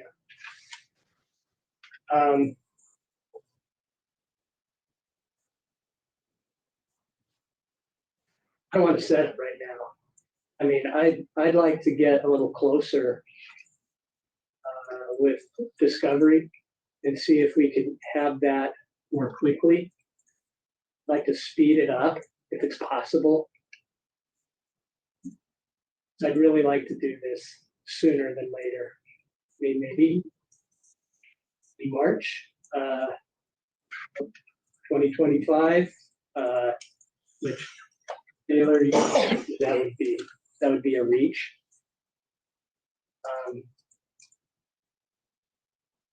I just want to let it percolate a little bit. I know everybody probably here, including counsel, want a direct, certain date. But when you're talking about a date so long in the future, potentially, maybe we can get to a point where we can move it more quickly. I'm not going to just let it hang for too long, but it's really hard for me right now to set something in 2025, even though that might be just the reality. And I know that there's lots of other issues to be addressed. I know there are going to be a lot of motions. Going to be a lot of motions about the death penalty as well. So I'm realizing to think that we have to have a case so far in the future. But if that's what is the right thing for everything to do it correctly, maybe we only have to do it one time. Because we don't want to do this twice. We don't want to do this 3 times. Because no matter what happens, okay, if he's convicted, it's going to be appeal, and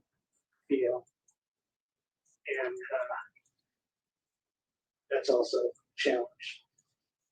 So my heart goes out to the victims. I can't even imagine the pain, the grief, because you can't really go forward with your life without this hanging over your head. So, sorry. We'll see. All right, so I'm going to contemplate a little bit. It's not like I have to set this within 2 or 3 months, apparently. And I want to do the right thing. Okay. So, does that conclude what we need to talk about today, Mr. Thompson? Believe so, Judge. Okay, Ms. Taylor? Yes, sir. Okay, well, thank you all. We are adjourned.